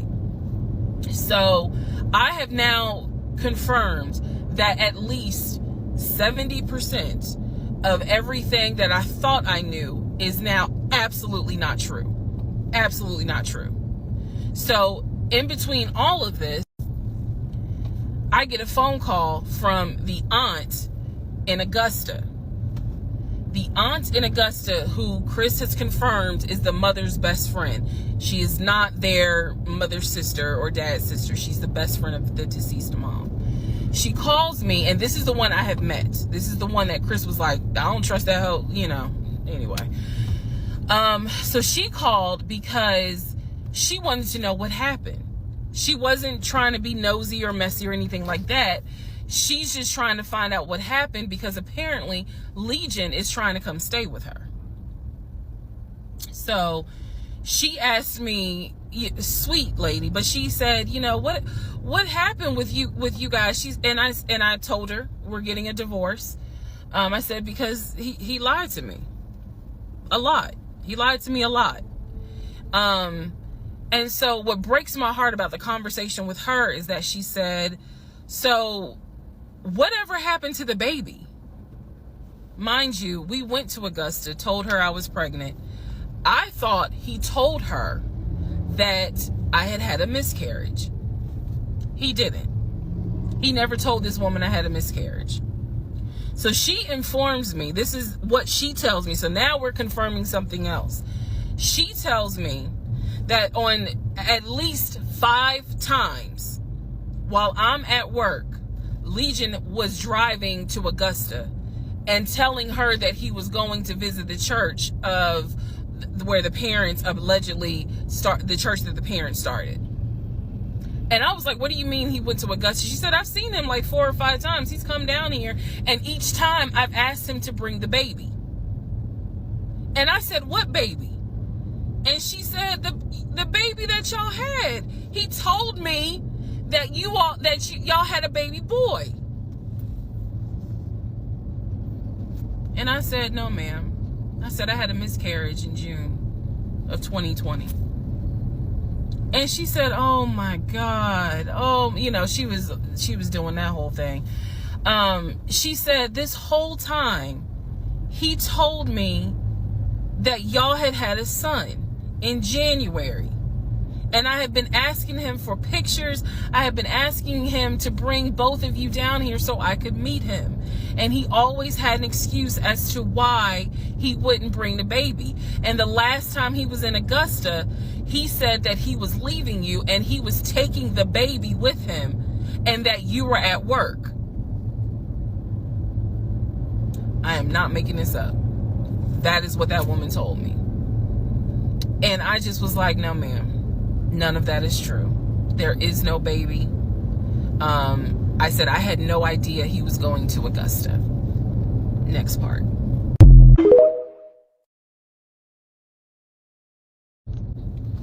Part 43, who the fuck did I marry?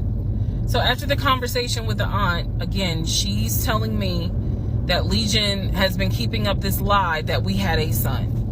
I let her know, no ma'am, there was no baby. We did not have a baby. And I said, I thought that he told you.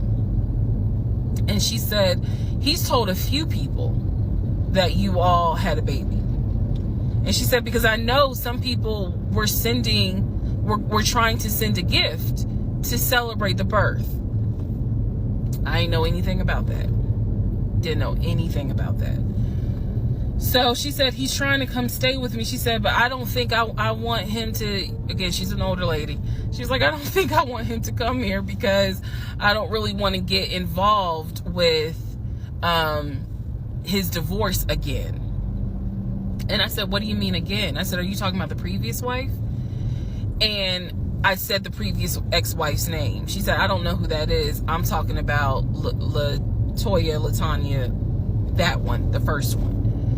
And I said, well, what happened? Do y'all remember I said in my previous video that I read their divorce records. He had filed for divorce and they had a temporary protection order against each other. I said that. So now the aunt is on the phone saying that she had to go to court and testify on Legion's behalf in regards to the temporary protective order. And I was like, well, what happened? She said they got into a fight with each other. And she slapped him. And I said, well, do you know why they got into a fight? And she said, yeah, apparently he had lied to the wife and it was something major and they got into a physical fight. And she said that woman almost beat his behind. And so he asked the court for a temporary protective order. So now I'm just getting the backstory on how that TPO was even came into play. So I told her, I said, Miss Christy, we'll call her. I said, you don't have to worry about that. I said, we're not, he's already signed the paperwork. We're not fighting. I don't have it in me. I don't. So I said, I'm not going to tell you not to have certain people in your home. But I am going to tell you that I'm just barely kind of discovering exactly what the lies are in regards to Legion. So if you feel comfortable having him in your home, then do it. I said, but I am going forward with this divorce. And once the divorce is final, I will have nothing to do with him. And I said, and I'm so sorry, that he lied to you. And kind of pulled at your heartstrings in regards to a baby. I said, there is no baby. So she said, so y'all are really getting a divorce? I said, and I didn't want to cuss to the older ladies, but I said, yes, ma'am, we are.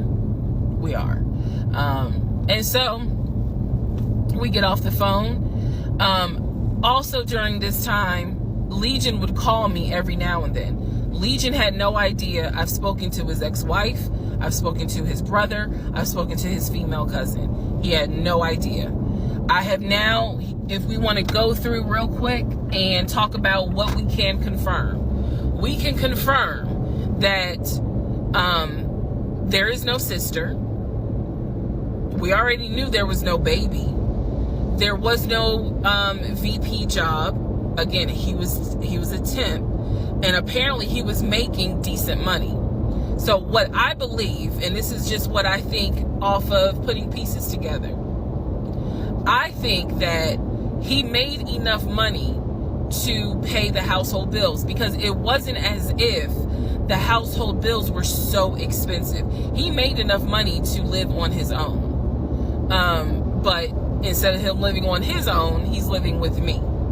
So we can also confirm that when he told me that he was paying his car off and he called the dealership and paid his car off, we can confirm that that's a lie. That story will come up later on. So pretty much at this point, the only thing I know to be true, his name, his date of birth, the secondary social security number that was on my background check, and that he has 2 brothers and the parents are deceased.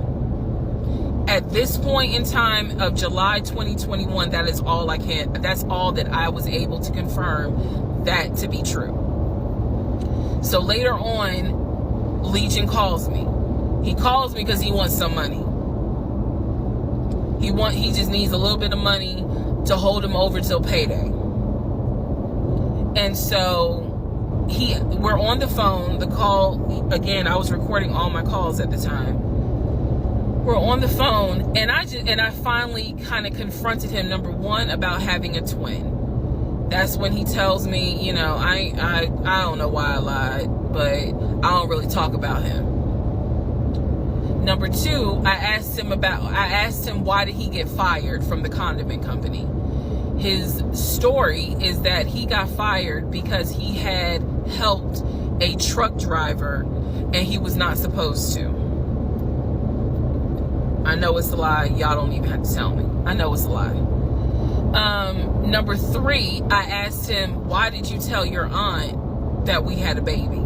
He claims he never told her that, and that she's old and she didn't know what she was talking about. So then I asked him if he was ever in trouble where he's been arrested. And he said, yeah, I've been arrested as a juvenile, but my father had my record expunged. I said, were you ever arrested as an adult? He said, nah, I ain't never been arrested as an adult. I said, so you never went to weekend jail? He said, no, I don't even know what that is.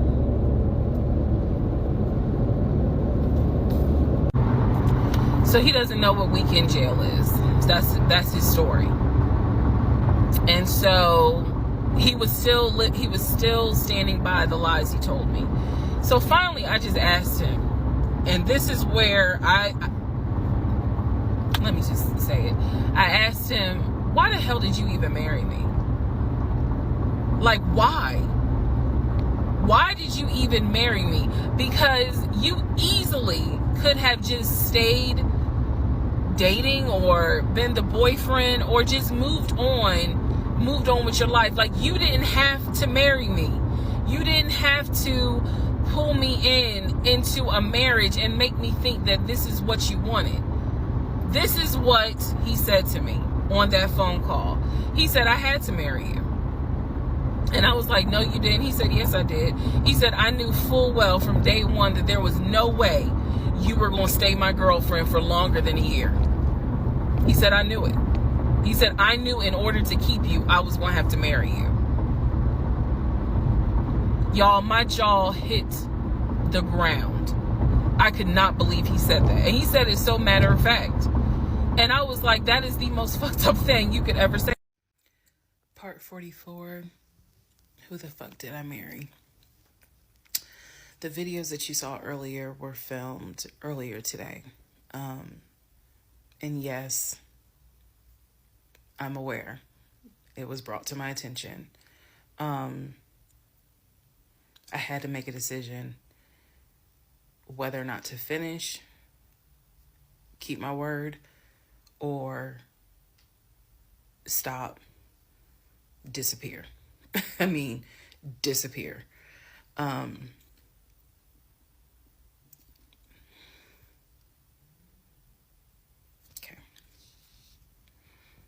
Let's finish. So, first of all, let me say this. It is not easy telling this story. It's entertaining. I know it's gone viral.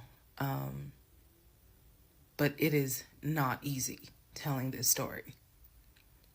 I made a decision to tell this story. I made a decision to share my story, what I went through, in hopes that it helps just one person. But I would be remiss if I didn't tell you all, it is not easy telling this story, to relive it, to face certain things out loud that I had to face internally. Just want to say that. So I will push forward to finish, but today got to me. The toll of this got to me today. So I know that you all are like, we're waiting on the next part. We're waiting on the next part. I appreciate that and I get it. Because if I was in those shoes, I would be waiting too and be like, where is it? So I understand that. But the toll was real today. All right. So with that being said, we are still in July of 2021. I had talked to the brother, Chris. I talked to the aunt. I talked to all these people. And now was the time where I had saw the receipts for the weekend jail type thing. So I went ahead and did a search for his criminal history. I ran his criminal history. I did that on my own at home with my money. So this was not, I think someone had asked if I did anything with my job. No, I did not. I know better. So I ran a criminal history, or I paid for a criminal background report. For him to say that he appreciates law enforcement so much, it was obviously a lie, because the criminal history showed that he had been arrested for criminal trespassing. He had been arrested for suspended license, suspended registration. But the big thing was impersonating an officer. If you don't know anything about impersonating an officer, it is a felony. Period, point blank. As sure as Peachtree runs from Bankhead to Buckhead, it is a felony. So seeing what court it was in, I did another open records request for the incident report. I wanted to know exactly what the circumstances were, especially given the fact that I worked in law enforcement at the time. What were the circumstances as to how he was arrested for impersonating an officer? So I did an open records request. I got the incident report, and I'm tired of saying my jaw hit the floor. But on this one, my jaw hit the fucking floor. I respect law enforcement. Again, I was working in an agency with a lot of great men and women. Basically, what the incident report, and I'm paraphrasing it because I don't have it sitting in front of me. Basically, what the incident report shows is that he pretended to be an officer using a badge. I later found out it was the badge that his dad had as a former correction officer. Same last name. So he was pretending to be a police officer at an apartment complex on the south side of Atlanta, and proceeded to tell people that he was an investigator and he was looking for drugs. He also proceeded to try to pat down someone, and then also proceeded to try to go into a woman's apartment and do a search. This is in the incident report. So naturally, the woman who he was trying to get into her apartment to do a search happened to either work with or worked at a local police department. So she just simply called her coworkers or called her homeboys or whatever. And so he was subsequently arrested and subsequently was charged and found guilty. That is what I found in his criminal record report. It is fair to note, had I known that he had a criminal history, we never would have even finished date number 1. Some things I'm just not going to get involved with if I know from the rip. So what does this mean? Again, we've been going over what's the lie, what can you confirm? I can confirm that there was no way that this man ever had a passport to take me to London. When he claimed that he was voting in the election, there's no way that he did, because he tried to tell me that he was still a registered voter in California and that he did it online. I knew it was a lie, but again, at this point in July, I'm able to confirm that, yeah, you never had a passport. You never voted. The small things that mean something to me, he never did it. He wasn't eligible to. So now I know that not only have you, yes, been arrested. Now, what happened as a juvenile, I don't care. But you have been arrested. You have done some sort of time. And now it explains why you knew your way around the county so well. If you go back to the previous videos, I had mentioned that I was wondering, how do you know your way around here? And the story was his sister used to live in this county, and he would come visit when he would fly in from California, when he would go see his parents in Augusta. That was the story. So that explains the criminal history. And I'm also going to take you guys back and remind you when I had to go in for my polygraph and how the polygrapher had asked me, do you know anyone that is a convicted felon that you have relationships with, blah, blah, blah. And remember, I said to him, my husband and I are estranged. I honestly don't know. Fast forward to July, where I find out that, yes, in fact, on top of everything, I was married to a convicted felon. Had no idea. No idea whatsoever. And it's nothing but the grace of God that I was honest with the polygrapher and telling him, look, I don't know what's in this man's background. To say that I have no idea who I married is an understatement. It is a complete understatement. It's fair to say, well, you only knew him for like 2.5 weeks before you quarantined with him. That's fair. And I can understand that, and I take responsibility for that. But in the big scheme of things, I had no idea the creature that I was sleeping next to every night. No idea. All right, part 45, who the fuck did I marry? So we are now end of July, August time frame. During this time, Legion basically disappeared. Remember, I'm still waiting on the final divorce decree to come up. I'm actually waiting for the 30 days to be up so I can file the divorce settlement form.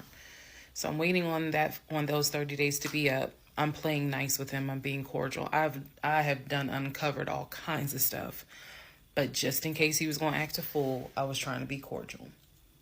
So I had spoken to him on like a Monday, and I was trying to get a hold of him for something. But I'm the one that initiated a phone call in the coming days. Never heard from him. Never heard from him at all. His phone was dead. It was going straight to voicemail. And I genuinely was worried. A few days turned into a week. By the time I hadn't heard from him in a week, because I knew he was not living anywhere but his car. I knew that. So this is what happened, y'all. I first reached out on Facebook. Remember, even though he has told me that he had all these siblings, we know he didn't have all these siblings, But remember, I told y'all I had met the brother in Augusta and I had met the brother in Baltimore. These are people I've met. The brother in Baltimore I talked to on FaceTime. The brother in Augusta I've actually physically met, hugged, shake hands, all that. So I reached out on Facebook to people that I remember him talking about all the time. The friend Omar, the brother in Augusta, the brother in Baltimore, another cousin in Augusta. I was doing a search for these people's names, just like, hey, have you heard from Legion? The brother in Augusta told me, no, I haven't heard from him. I've been trying to reach him, but the phone's going straight to voicemail. I knew he was living in his car. So my brain was doing everything it could not to go on the deep end. I reached out on Facebook to the brother in Baltimore. And I said, hey, gave him my name. And I said, have you heard from Legion? Now, mind you, the brother in Baltimore and him have talked on speakerphone. I guess it's important that I make that distinction. They have talked on speakerphone. So I know that they have talked at least in 2020. So I said to him, again, according to Legion, they talk all the time. But I have heard them on the phone in 2020. So I said, have you talked to him? The brother from Baltimore informs me, no, I ain't talked to him. He owes me money. So I ain't got nothing to say to him. And I said, wait a second, he was telling me that y'all are brothers. He was like, man, he's like a brother. But I don't fuck with it. I don't fuck with him because he owes me money. So they had not spoken. This is now July 2021. They had not spoken in well over 6 months. So all the phone calls, this is what it means, guys. All the phone calls that he had with the brother in Baltimore in 2021 were not real. Then I reached out to the Omar guy, and I remember the story was that he and him known each other's years since California, worked together at the condiment company. I reached out to Omar and said, have you heard from Legion by any chance? Explained who I was. He responds with, and I'll never forget it. He responds with, no. I have not heard from him. I have absolutely no contact with him whatsoever. We are not friends, and I would appreciate if you do not reach out to me again about him. The stories I was told was that this dude is supposedly his best friend. Shocking moment. So they had not spoken in years. They're not cool. He does not fool with him. Okay. Went on to the next person, a female cousin I had met. She said, no, I have not heard from him. Why would I hear from him? We don't really talk. I think she was genuinely weirded out by the fact that I'm reaching out to her out of the blue, asking, hey, by any chance, have you talked to my soon-to-be ex-husband? So what I discovered because he ended up being gone for 2 weeks. What I discovered in those 2 weeks, let me be very clear with the statement I'm getting ready to make. I reached out to every person I know who apparently has had some form of relationship with him. Either he said that they were friends, they talked on the phone, he said they hung out. The brother in Baltimore, I was told, had been to the house while I was at work. Brother in Baltimore said, no, that never happened. I've never been to your house. All these people knew that Legion was a liar. And I think that they all felt bad, with the exception of the Omar guy, felt bad that I was kind of just discovering what they've known for years. In those 2 weeks, I found out every single person I reached out to, not a single one of them gave a shit if that man was dead or alive. All of them had the attitude, some even said it, no, I haven't heard from him. I don't care to hear from him. It was as if, for me, it was such a sad moment because I discovered this man has no friends. Fuck whatever he has said. I am now able to prove it. He has no friends. There is nobody who is concerned that they have not heard or seen him in over 2 weeks. Some people months. One guy years. None of them were concerned. So basically what I'm saying is that I discovered he had burned bridges with everyone. Burned bridges with family, burned bridges with so-called friends, burned bridges with fake brothers, fake sisters, fake aunties, uncles, everything. He had burned bridges with everyone. And for me, that was more telling than anything else. Yes, I knew he was a liar. Yes, I knew he had made stuff up. I was genuinely surprised to discover nobody gave a shit about this man. No one. I had never met every single family member, but the fact that he was living in his car, the fact that he wasn't bathing and was just had disappeared was shocking to me. So, where was he for those 2 weeks? Glad you asked. He had checked himself into a behavioral hospital in Augusta. Why? Not to get help. No. This is July in Georgia. It's hot as hell. It's sweaty. It's damp. It's humid. It's everything. He checked himself into a hospital so he could stop sleeping in his car for 2 weeks. When he checked himself in, they took his phone, and that's why no one was able to get a hold of him. And by no one, I mean me.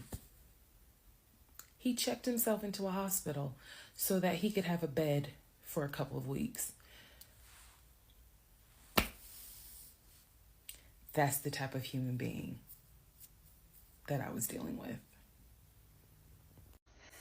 Part 46, who the fuck did I marry? So after the whole missing in action debacle where he disappeared for a couple of weeks, Legion started calling and texting me, telling me that he was ready to come home. Yes, you heard that correct.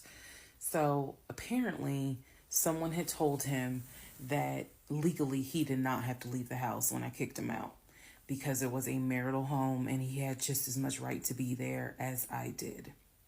So he started harassing and calling the shit out of me. He was calling, 30 times in 1 hour. He was Facebook Messenger calling me. Let me be clear. Facebook Messenger calling me. He was calling me so much. He was messaging me saying, I'm coming home. I'm going to get some money and drive up from Augusta. You have to let me in the house. It's not fair what you're doing. All this other bullshit. It was non-stop. He would start calling at 7 o'clock in the morning. He would not stop calling until 10 o'clock at night. He was calling so much, leaving messages, like I said, just straight up harassing me. So I reached out to attorney friends. I reached out to local law enforcement. Local law enforcement informed me, well, technically he's right because he is still legally your husband. Our divorce had not been finalized at this point. The paperwork had been sent in. I was just waiting on the judge to give me her signature, but it hadn't happened yet. So the local law enforcement did tell me if he comes back, our officers would have to let him in the house. You don't have to stay there. They gave me different options. I was trying everything in the book because he is saying I'm coming back to the house. I told him, do not come. You were not welcome. I'm not letting you in the house. Again, the locks had been changed. The code had been changed. So I told him, if you come to this house, step foot on this property, I'm calling the police and getting you arrested for trespassing. You should know about that. He was adamant. He was adamant that he was allowed back in the home. He didn't know the conversations I had with local law enforcement, but somebody was in his ear telling him, nah, you can go home because she's not allowed to kick you out. Okay. So I didn't know when he was scheduled to come because he was trying to get the money for the gas to get back to Clayton County. I tried everything I could.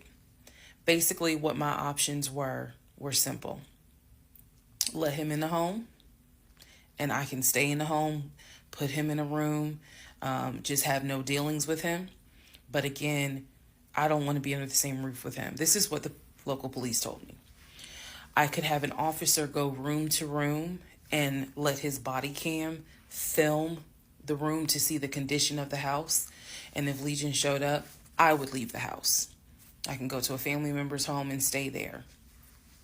This is literally in August, right before my lease is up. So I was already moving. I had already secured another home, did exactly what I said I was going to do, moving to Cobb County. So I just needed a couple of weeks before I vacate the home. So the other option was, again, have the officer film the home with the body camera. That way it shows what the condition of the home is at the time that he moved in. So if anything gets messed up, I can sue him. What am I going to sue him for? But nevertheless, or the third option is I can stay there with him, make life miserable. So my plan was the option of have them film the home. I was not staying in the same house with him. I didn't care. Also, there was no guarantee, and I told the officer this, look, if y'all allow him to stay in this house, I am telling you by tomorrow morning, every utility in this house will be off. He will have no running water. He will have no air condition. This place will feel like a sauna. Officer kind of chuckled and was like, again, ma'am, I mean, this is one of those domestic situations. He is allowed in the home. Okay. So again, I had no idea when he was coming. I was on pins and needles every day. I'm seeing the phone ring, like I said, about 30 times every hour. I'm seeing the messages. I'm seeing this. I had reached out to a police captain. I had reached out to the chief of police. I was trying to get all kinds of help. Like, it ain't what you know, it's who you know. So he eventually tells me, I'm going to be there on Wednesday. This is just an example. I'm going to be there on Wednesday. I had been calling a police captain who was really gracious, really kind, and was trying to help me because I was like, bro, I just need 2 weeks and I'm out of this house. And we already knew he legally could not go to the new house. I was trying to see if I could move in early to the new place. The landlord was like, I really can't let you. So I felt like I was running out of options. He's saying he's coming. He's saying he's coming. He's adamant he's coming. I guess somebody felt sorry and gave him some gas money so he could drive from Augusta up to Clayton County.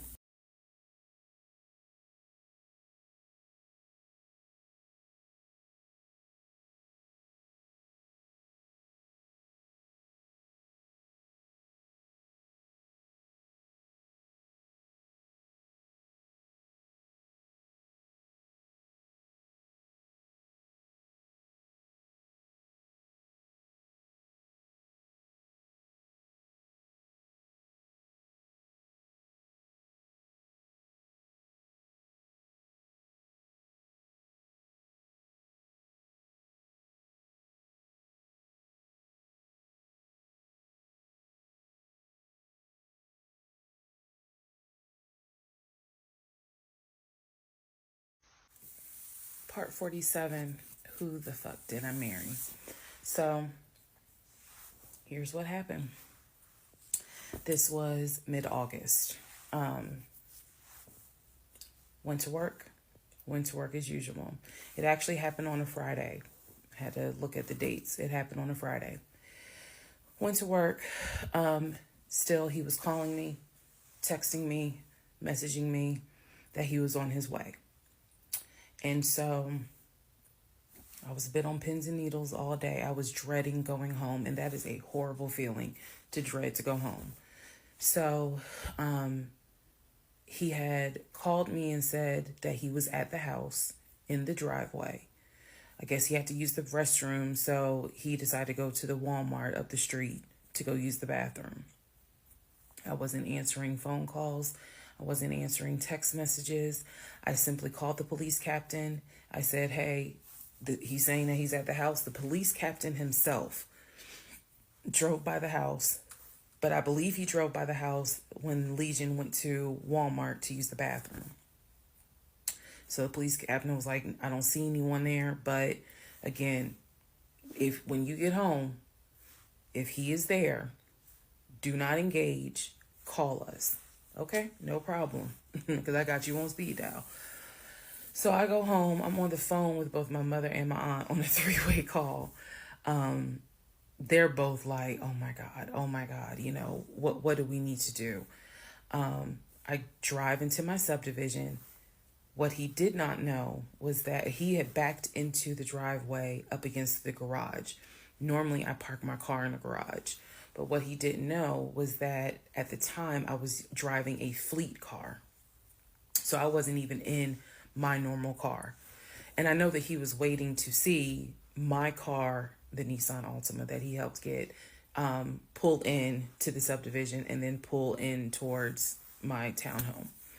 That didn't happen. Because I'm in a different car, he didn't recognize it. So when I turned onto my street, as sure as it is hot in Georgia in the summer, that man was sitting in the driveway in his Ford Taurus. Okay? So I live at the time not far from a cul-de-sac. So when you go straight down, you just turn around the cul-de-sac to come back up. So that's exactly what I did. I went to the corner, turned off so that I can see the house, but he would not have been able to see me. I went ahead and called 911. I was very calm, told them exactly what the captain had told me to say. I was like, my name is, the address is, I need police here because my ex-husband is here. He is not supposed to be here. And I feel as though I am in danger. She said, okay. She, again, regular phone call. She said, we're dispatching police to your home. As soon as I hang up, I then call the police captain. He immediately answers the phone. He says, we just got the call. I'm sending 4 officers your way. Okay, good. Get off the phone. Call my mom and my aunt back because they were both like, call us back. Call them back on 3-way. I continue to sit there until I see 4 officers, 4 cars pull in and stop just in front of my house. So then I ease up. He gets out the car, I guess, trying to see what's going on. I explain to the officer that walks to my window. I say, this is what's going on. So I was trying to sound extra law enforcement smart. I was like, check him through GCIC. You're going to find that he has a warrant out for his arrest for violation of probation. And the officer kind of smirked because she was like, we know. We already checked GCIC. The captain called us. So I was like, okay. So anyway, they tell me to sit in the car. They go up to the window of the car and ask him to step out of the car. He does. When he stepped out the car, I was like, oh my God. I hadn't seen him since the end of June when I met him at the UPS store. And he looked bad then. He was still in the same clothes. When I told you guys when I met him, he was like a size 3X. What got out of the car was easily a medium or large. Easily. That is how, and it makes sense because, he probably wasn't eating. Except for somebody gave him $6 for chicken nuggets. But what got out of the car was something I didn't even recognize. So he gets out of the car. They arrest him. There was no incident or anything like that. He was arrested peacefully. They put him in the back seat. My neighbors are all looking like, what is going on? And so the officer comes up to me and she said, he's asking to speak to you. Do you want to speak to him? I said, yeah. So she walks with me keep in mind, she's wearing a body cam. So she walks with me to the window. They put the window down. And I remember looking at him. I was like, I told you not to come. And he said, I just wanted to get my stuff. I just wanted to get the TV. I said, what TV? The TV that you gave me in the divorce? And he was like, yeah, that TV. And I said, it's mine. You gave it to me. I have the fucking text messages proving that you gave me the TV. And I'm trying not to scream because the neighbors are all watching. And he was like, I know. I just needed my stuff. I'm sorry. I'll never bother you again. I'm sorry.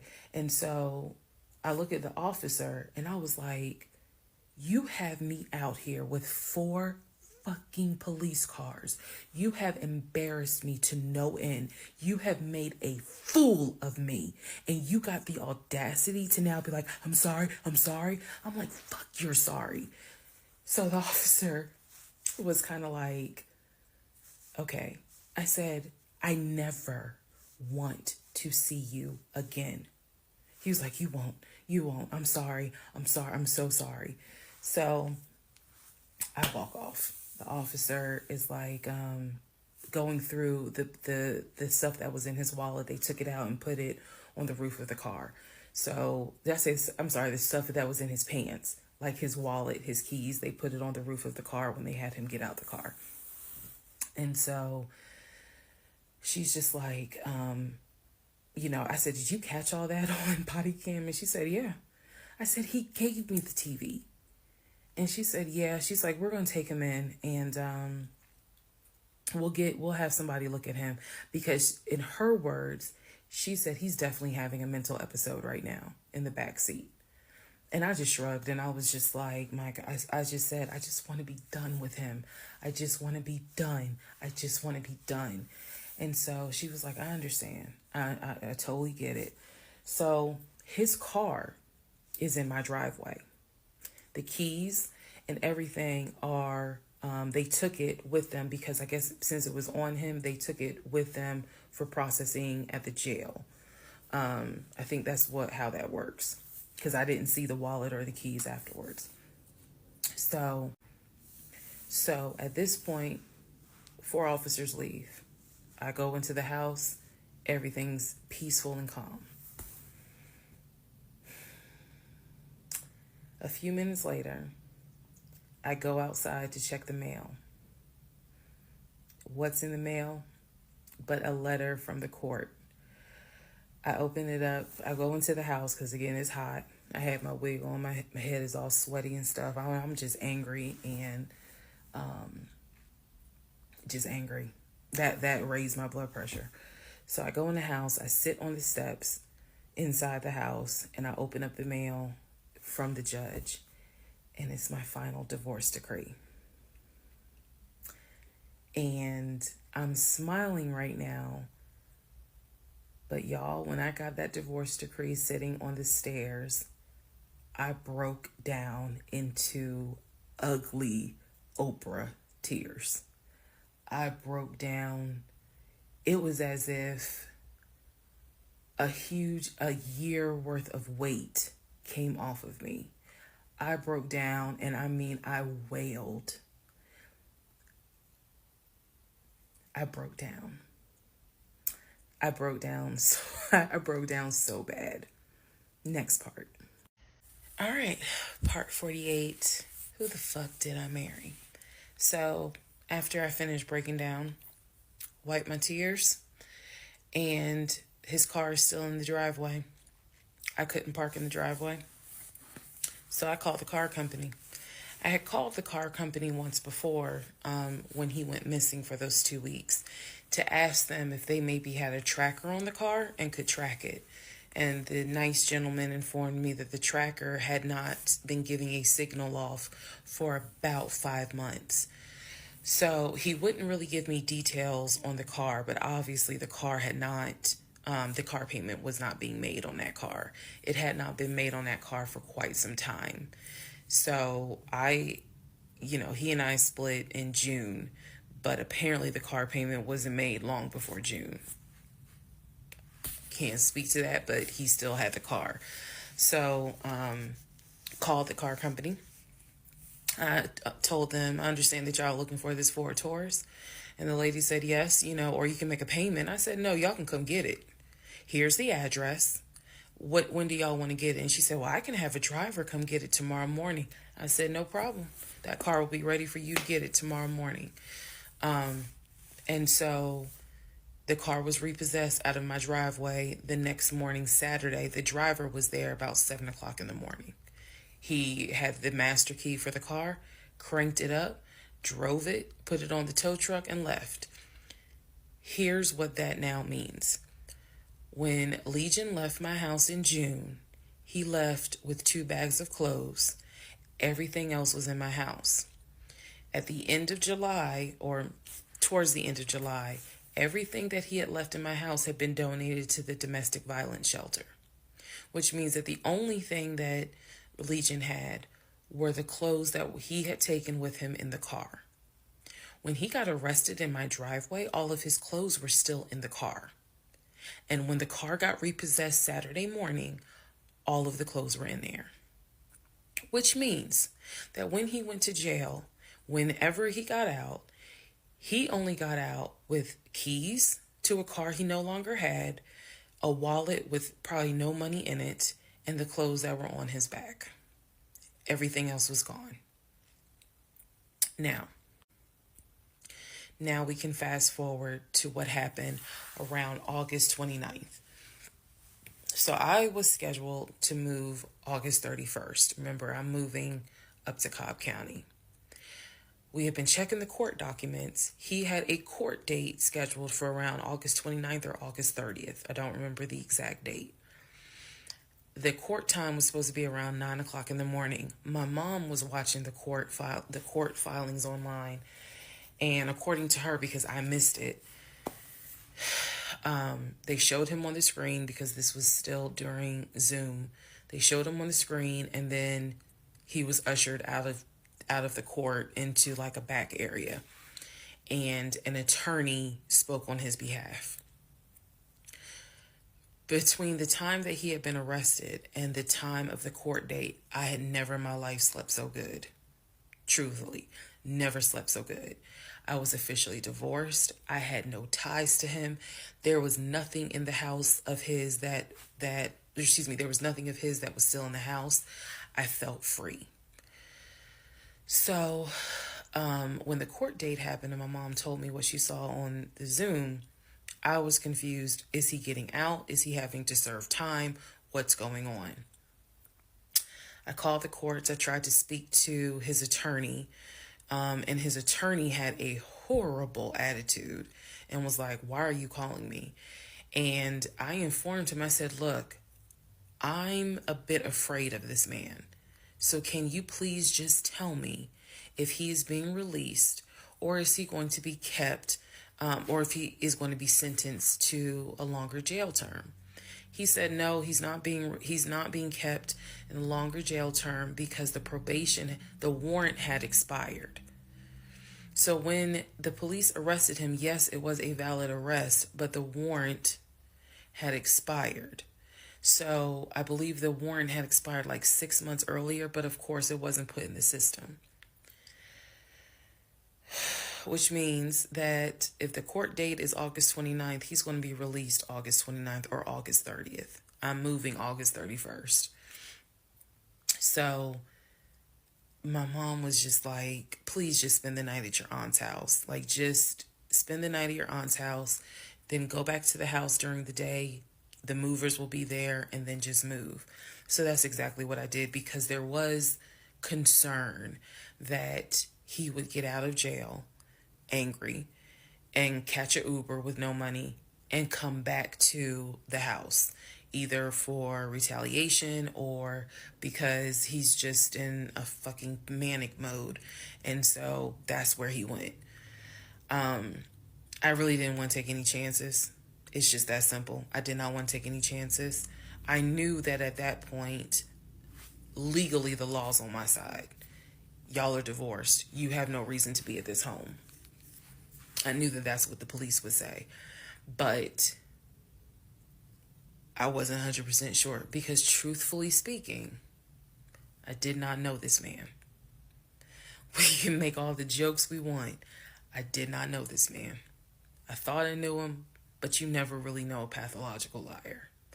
So, needless to say, he got released August 30th. I went to my aunt's house for the night. August 31st, I went back to the house. The movers were there. They packed me up, and we got out of there so quick. I think they packed me up in about 2 hours. I honestly told them there is extra money in this if you guys can get me packed up, meaning loaded up onto the truck, because everything was packed.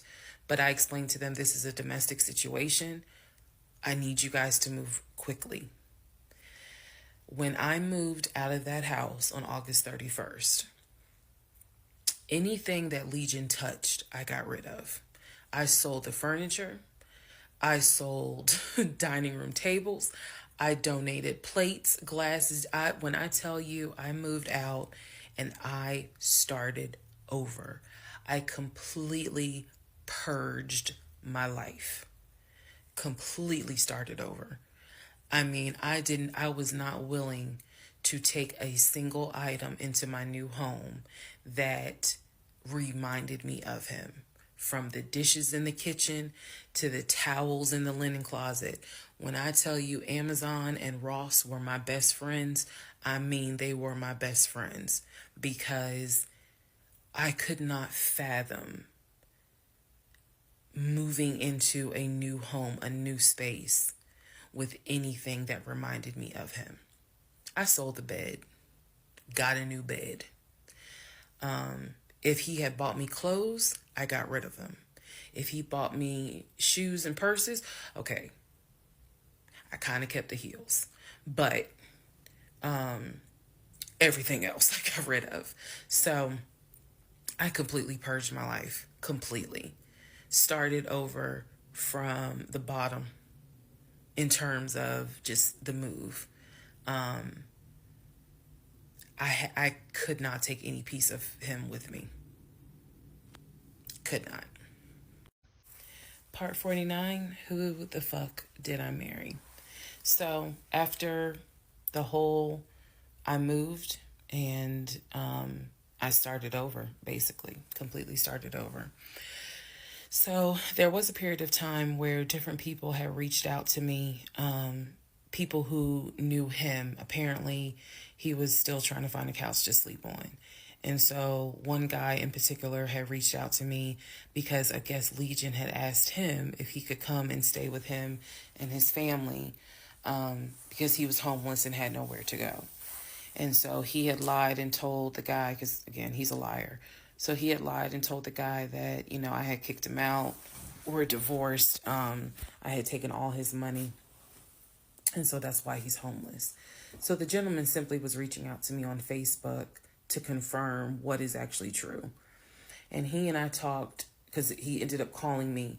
He and I talked for a while. Very respectful, really nice guy, very compassionate. And so I told him, I was like, I said, we're divorced. So I have nothing to do with him. I said, I wouldn't bring him in my house with my family if I were you. But that's just me. And so the guy was like, lady, he didn't say lady, but he was like, lady, you dodged a bullet. He was like, I know you may not see it now, my sister, but you dodged a bullet. You dodged a bullet big time. And so, just in talking to him, he was very encouraging. Like, it sounds like you got a good head on your shoulders. It sounds like you a good woman. And no, he was not flirting at all. He was like, it sounds like you a good woman. And I really hope this does not mess you up. Like, don't let him mess you up. Don't let him, diminish your shine kind of thing. And I appreciate that. I did. Because at that time, again, had moved into my new place. 2021 was the worst year I ever had. I'm not saying that so that 2024 can be like, hold my beer. But 2021 was a dark year. Started out married, end of the year divorced, end of the year with COVID and divorce. And that period of time, that August, September time, I felt like I was just walking around like a numb woman. I didn't know if I was coming or going. I didn't know I didn't know what to do because I felt like I had just been through hell. And it was a period of time where I had to sit down and I had to really, really deal with some stuff that I just simply was not ready to deal with. Things that I had to come to grips with that I really wasn't ready to come to grips with. So, fast forward all this time, get to December of 2021. Yes, this is where the story does end. Get to December of 2021. I am out sick with COVID. I'm not at work. I get a phone call from my coworker telling me that Legion has called our job looking for me and was trying to get information on how to reach me. Yes, I had already changed my number. Again, I had already moved, but he knew where I worked. So apparently he had called trying to find me, and the person that answered the phone was like, we're not going to give you that information. So he said, well, can you ask her to give me a call? I'm just trying to get a hold of her so I can get my stuff. The stuff he's talking about are those tote bags from July. So he was calling. And it was a problem. He was trying to reach out to me on Facebook. He was trying to reach out to family members on Facebook, trying to get me to call him so that he could make arrangements to come get his stuff. The devil is a lie. So my friend Tracy, who came to my rescue again, my friend Tracy was like, okay, here's what you're going to do. She said, you're going to send him a message and you are going to say these exact words. I sent him a text message. She said, and she told me, you're going to send a text message because it's going to be time-stamped. And basically the text message says, I do not have your stuff. I did not have your stuff. I have nothing that belongs to you. If you continue you are disrupting the work of my job by calling and asking for me. We have no contact with each other. I will send you a copy of the divorce decree that shows whatever is in your possession you own and whatever is in my possession I own.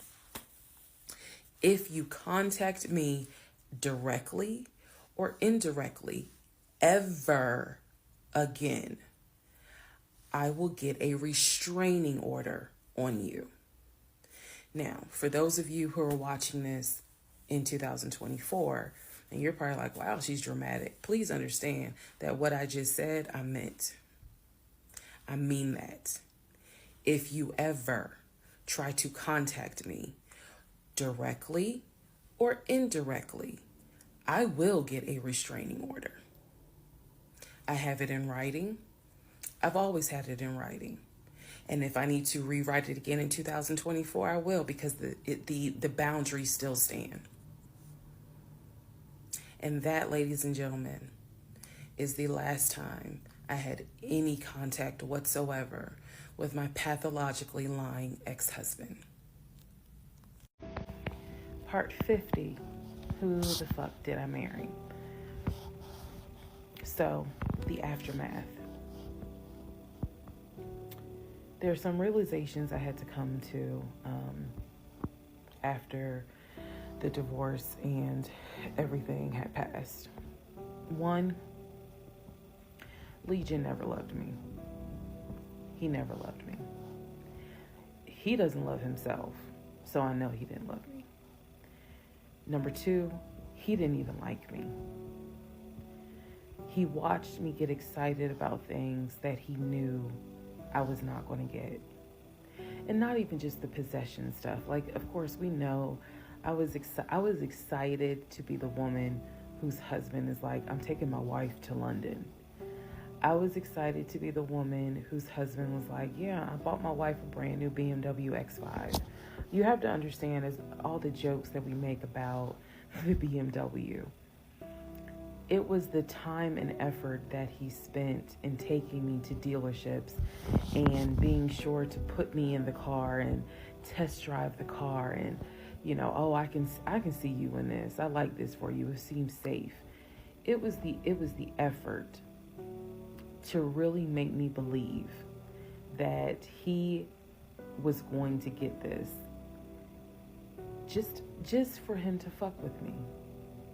The effort in taking me to all these homes, to see my face light up as a woman who grew up on welfare, to be able to walk into these 4 and 5 bedroom homes knowing that he didn't have any money to buy it. Imagine if he had just been honest and said, hey, I like in my free time to go to open houses and just see how the other people live. Imagine if he had just said that versus wasting not only my time, but the wasting the time of the realtors who did nothing wrong. There's a level of cruelty to my ex-husband that I had never experienced before. And God knows, I pray I never experience it again. That's the word that comes to mind when I think of him. He is cruel. And it wasn't just me, he did it to the ex-wife. So, do I trust? No. I trust the people who were in my life before him. If we were friends or if we were in a relationship or whatever and I knew you before him, I trust you explicitly. But if you're somebody I just met, I don't trust you. I don't. There's no point in me getting on here and saying and making it seem like, oh, I'm so strong, I'm so brave. I struggle big time. Because on one hand, I want to like someone. On the other hand, I'm immediately thinking, what if it's a repeat? And I'm going to be honest with y'all, I can't go through that again. I can't. Every single thing in our relationship was a lie. It took me a while to realize every single day this man lied to me. Every single day he lied to me. Every conversation he had was a lie. I will never know how much he lied to me. I'll never know. I've made my peace with it. I will never know how deep it really truly goes. I only know what I experienced, and I only know what God allowed me to see. But I'm willing to bet that there's a lot I still don't know. When people say, oh, you dodged a bullet, like you just, and I've read a lot of the comments on this, and people have sent me a lot of the comments. And so I need to make one thing very clear. I am fully aware I dodged a bullet. I am so grateful to my God that I did not have that man's child. I'm sorry if that offends some of you, but it's the truth. I'm grateful that we didn't buy a house and that I'm not financially tied to him in any way, shape, or form. But I am also grateful for the fact that there are things about my ex-husband that I discovered in terms of how he is when it comes to other women. And I'm grateful that God has kept me and protected me. That's all I'm going to say. So when I started out making this series and I made the decision to tell my story, my motive was I just want to help one person. If there is a woman out there who's like, God, I want to be married and I met this guy and something don't seem right, but maybe it's not that bad. My advice is, honey, just go ahead and do your research, because I can honestly tell you, being single sucks. Okay, in my opinion, sometimes it sucks, but being married to the wrong person is a type of hell no one should have to go through. You should not have to be married to someone that does not like you. You should not have to be married to someone that doesn't even love you. And I know what that is like. I know what it's like to be told, hey babe, you know I love you. And yet, I swear I think that man sat back in the recliner with his WWE Championship Roman Reigns belt and laughed his ass off at me every day. Like, damn, she really believed it. Ha ha ha ha ha. I do. I really do think that. My radar was broken because I am an intelligent woman and I know that I know better. And I still sometimes ask myself, how the fuck did you let this happen? How did you let this be your story?